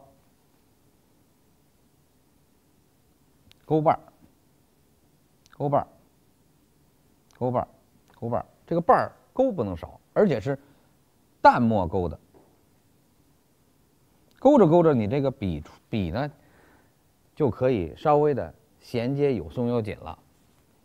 你看，勾到这儿的时候，基本上就是找痕迹、找关系，然后这时候就可以蘸浓墨。蘸完浓墨以后，从里边点一点，找一些它的层次，然后又继续勾起。这个勾由于蘸了浓墨，勾的有的时候就是枯笔，继续再蘸浓墨，又找一些关系，又继续勾，有的时候勾还可以落上，勾的还是枯笔啊。然后注意一下花型，这样一个菊花勾出来，这个菊花就是勾的，这叫短瓣的。然后我们把小笔放下，拿起一个中号笔，这个采取的是点勾的方法，因此这个中号笔我们吸完水画的时候就要以淡墨来处理。淡墨，这个淡墨处理，这儿将来这边有叶子，这个叶子可能是浓墨的。你看我蘸了点浓墨，这个水一上来呀，这个浓墨就不黑了，所以我们要注意。小叶儿，把它点上。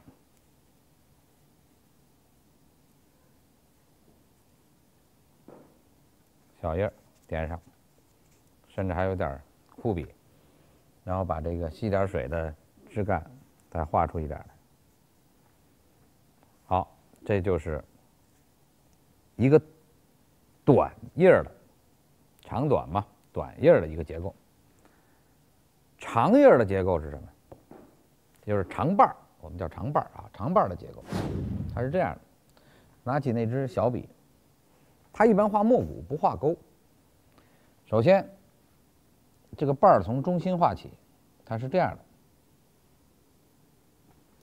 的啊，然后转过来，转过去，吸水，调点淡墨，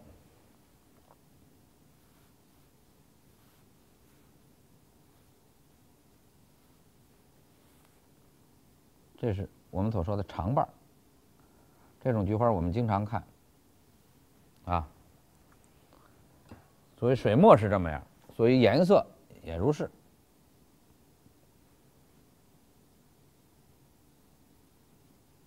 所以颜色也如是，它要求这个瓣儿的变化很多，很丰富啊，画成这种状态。然后也有叶子，叶子往上一点，一挤啊，叶子是黑的，挤点层次，然后将来画过来，这有一些虚实关系，画过来，这是两种，这两种是我们今天要细致说的。这种钩的和这种长瓣的，我们在表现当中，除了用线以外，就是墨骨。墨骨的办法，我做给大家看。首先用一支中号笔，先调这个黄，笔根儿加点白，笔加点交叉，画墨骨的。墨骨的画短瓣的，大家看，就这样处理。哎，画出它的笔触层次出现痕迹，使它形成这种短瓣的感觉。然后花儿要画圆，画的饱满一些，是吧？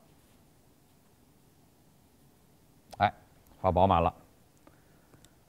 然后下边有叶子，这个叶子我们画点淡墨或者画点颜色都可以。总而言之，有叶子出现，这有点小叶儿，带过来。这是一支，它干了以后还可以勾，也可以不勾。如果它要勾，肯定是蘸点色彩，比如说蘸点胭脂，倒点浓墨，是这个色儿啊。勾，勾当中也跟刚才那个勾法是一样的，只不过就是后勾了。勾当中不按照原来那个底瓣的那个结构去勾，你就重新套勾一遍。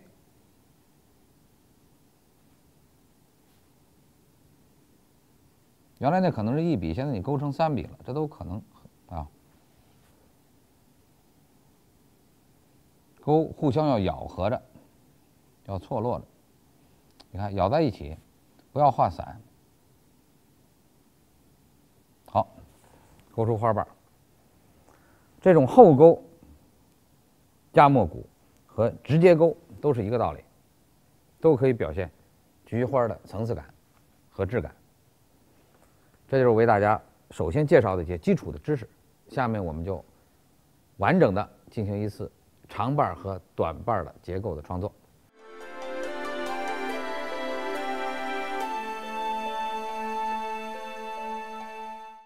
我们要想一幅完整的菊花是不是画在一个空间背景里面。如果你有这种想法，可能会有石头，可能有一块石头，然后有菊花，可能是前面有一组菊花，后边有一个竹架，都可以。那么我们首先为了把菊花画的有限，我们考虑一块石头啊。这块石头我们先放在一边不动。比如说我拿大笔，最大的这支笔，我先调点淡墨。我先画一块石头，泼墨一点的，大家看，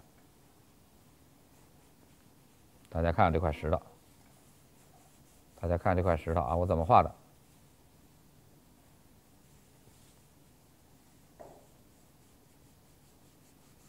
采取的笔墨干湿都有啊，然后我加进一点重墨，我加进一点，哎，表现一个转折，我加进一点，表现一个转折。好，然后在这基础上，我加进一点色彩。这石头有一块色彩，我加进一块冷色，比如说古蓝，加一块冷色，冷色。好，不动了，不管它了啊。我们下面开始进行菊花的处理。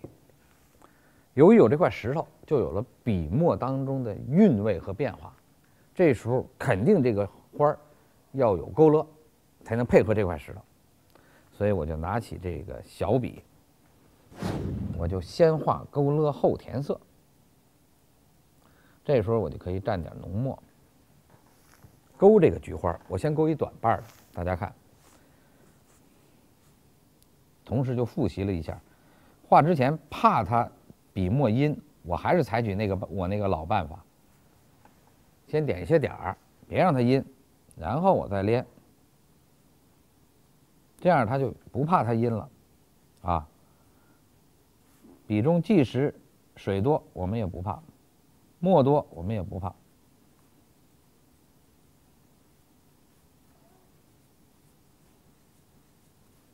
勾这个笔触的时候，有的时候可以勾成三角形，啊，短瓣的，好，画到这个状态。这个菊花的花头啊很大，有的大到这个状态，我们在看展览的时候，所以你可以无限的再把它夸张一下，啊，这样可能会效果更好。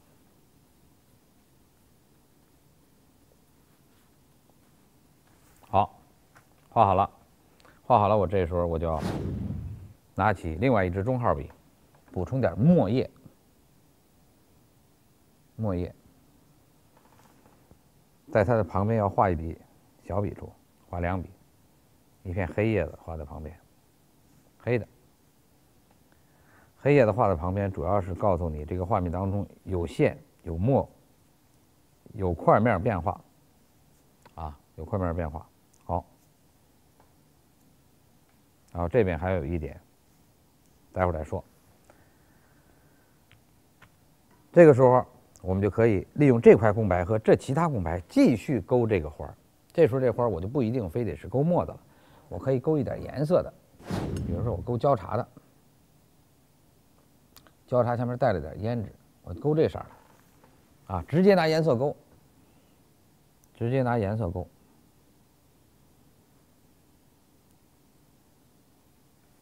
大家看，我勾出来了。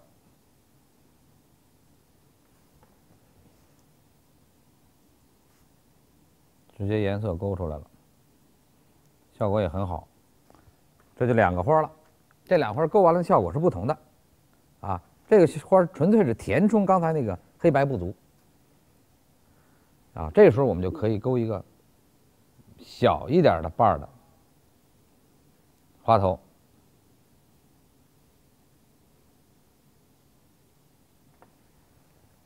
画在里边。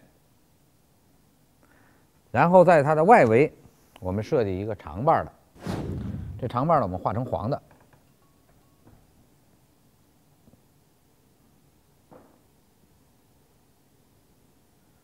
这个长瓣的画黄的的时候，注意一下笔法。这个笔法是容易使它乱的时候，你就要从外画到里。中间穿插，如果觉得空白乱了，你就把它点上，是吧？然后形成一个长瓣的一种组合的一种结构变化。这个瓣儿在画当中，既然是长，才产生的美，那么这个长瓣你就要把它画的变化大一点，啊，变化大一点，黄颜色打底，焦茶颜色配合，啊，变化大一点。上面要稍微的团一点，就紧一点，是吧？这样的画面呢就比较丰富了。有这么一个花和这些勾的花放在一起，画面就开始出现了一个长瓣一个短瓣的结合。长瓣当中容易平，我们就在里边加点内容，比如说适当的加点红点儿，在这里边。你不是这里边扎了堆了吗？那不要紧，加点红点儿。短瓣的里边也适当的配合着加点红点儿，啊，因为还可以染嘛。我们现在没有染，我们现在只是在里边做点简单的层次，是吧？好，然后这个菊花还可以被淡墨托它，为了显得它层次多厚重，拿另外一支中号笔调点淡墨，用淡墨烘托它，也可以这么做。因为你画的是白花嘛，你不想染了，比如说烘托它，是吧？这个也是，你画的浅颜色的花不想染了，你就拿淡墨烘托它，啊，这边也是。这样的话就和这一块已经创造好的一个长瓣的花形成呼应。然后就是绿颜色，绿颜色是画叶子很重要的一点。菊花的颜色要求有点色彩，不能都画成黑的，所以我们挤点花青，啊，因为你淡墨用过了，是吧？你都画成黑的，效果未必特别好，所以就调点绿。这个绿颜色可以稳重一些，所以我绿里有时候加了点蓝。这绿颜色是可以覆盖在墨上的，这样会显得更有装饰效果。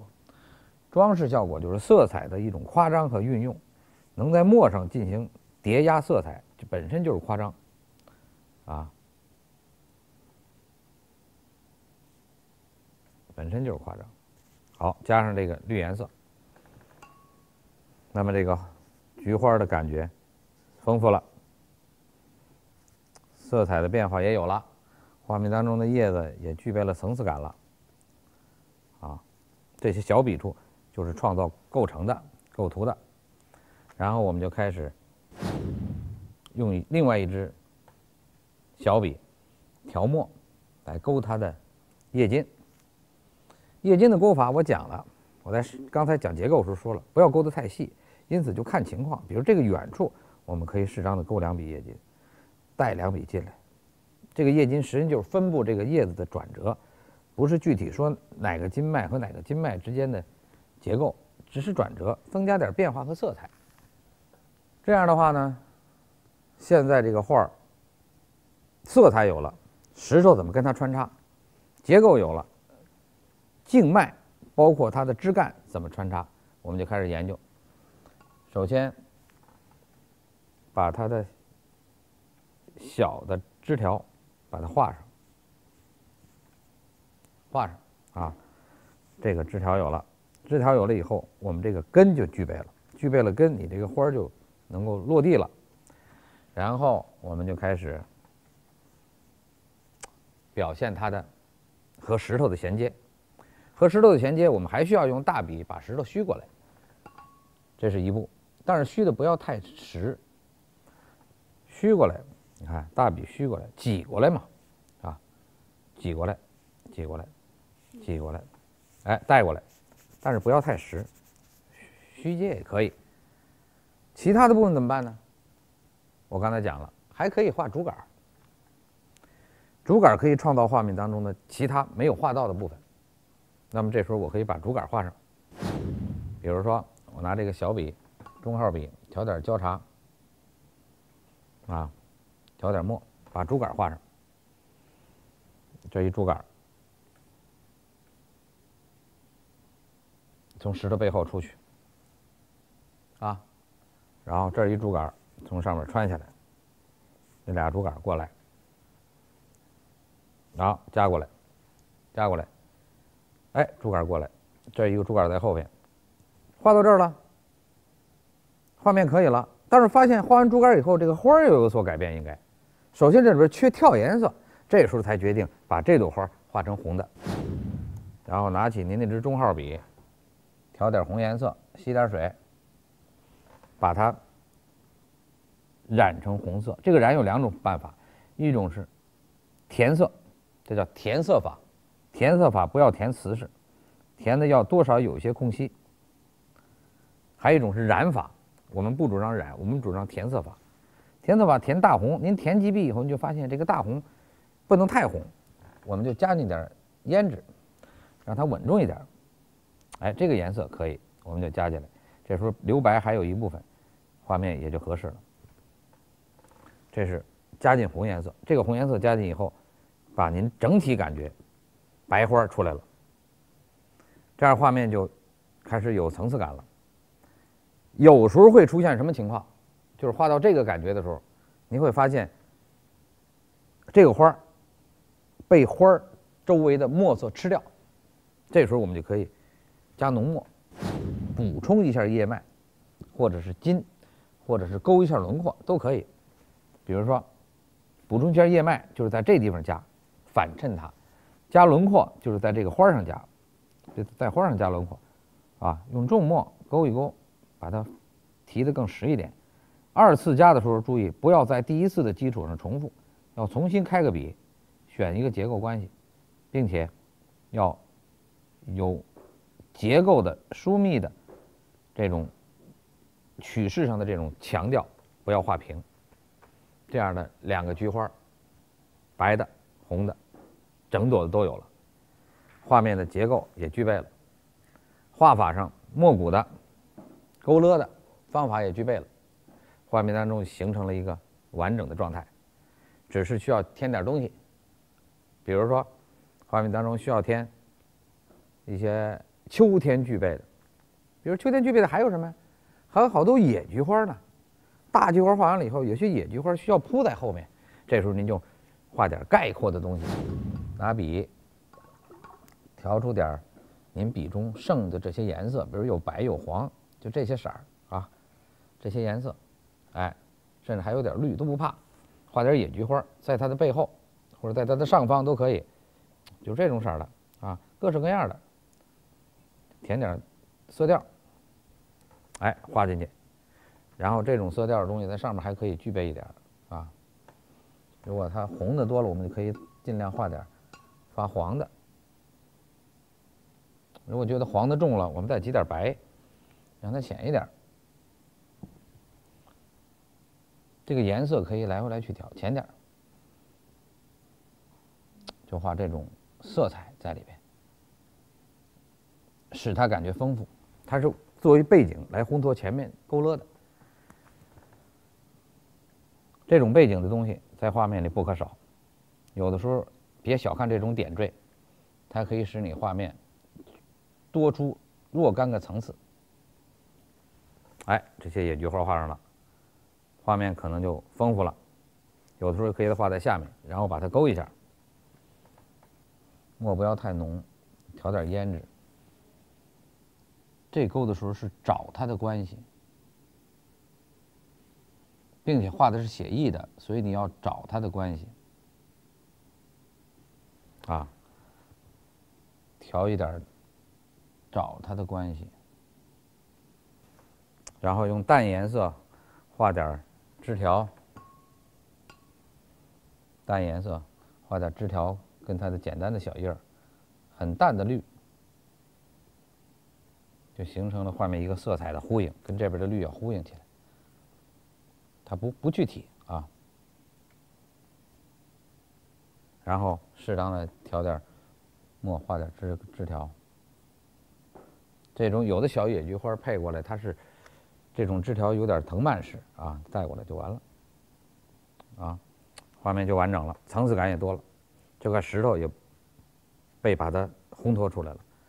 有很多作者在画到这个的时候，需要把这石头给它加重，我们也可以适当的考虑一下这个做法，就是重新勾一下这个石头。然后皴擦一下石头的边栏跟它的笔墨变化，我觉得也可以，在局部上做可以啊，局部上这么一做，但是不要整体上都勾一遍，整体勾一遍没有必要，就是这样就可以了。然后证明它是石头，有的作者还在上面适当的加点草，啊，为了证明它是石头，就不是别的，啊，这种草，老画家、老艺术家在画山石的时候，包括齐白石啊，什么吴长硕他们都有这种做法。加点草，画画画到现在，我们就随便点几笔，我们这画就可以收尾了，可以收尾了。那么是不是需要画点东西啊？可以，比如说我们可以画个鸟，啊，画一什么样的鸟呢？我们就随便在上边加一个鸟吧。这个鸟的颜色偏暖一点，啊。偏暖一点，画一个鸟，啊，落在这儿，有块红，因为正好这一块红是孤立的。然后我画一个墨的造型的头部，画一个变形的鸟，啊，嘴，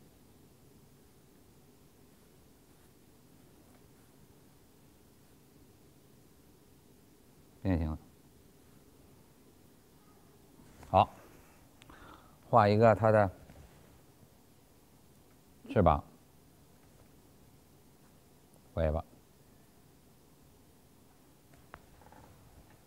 然后勾出它一个爪，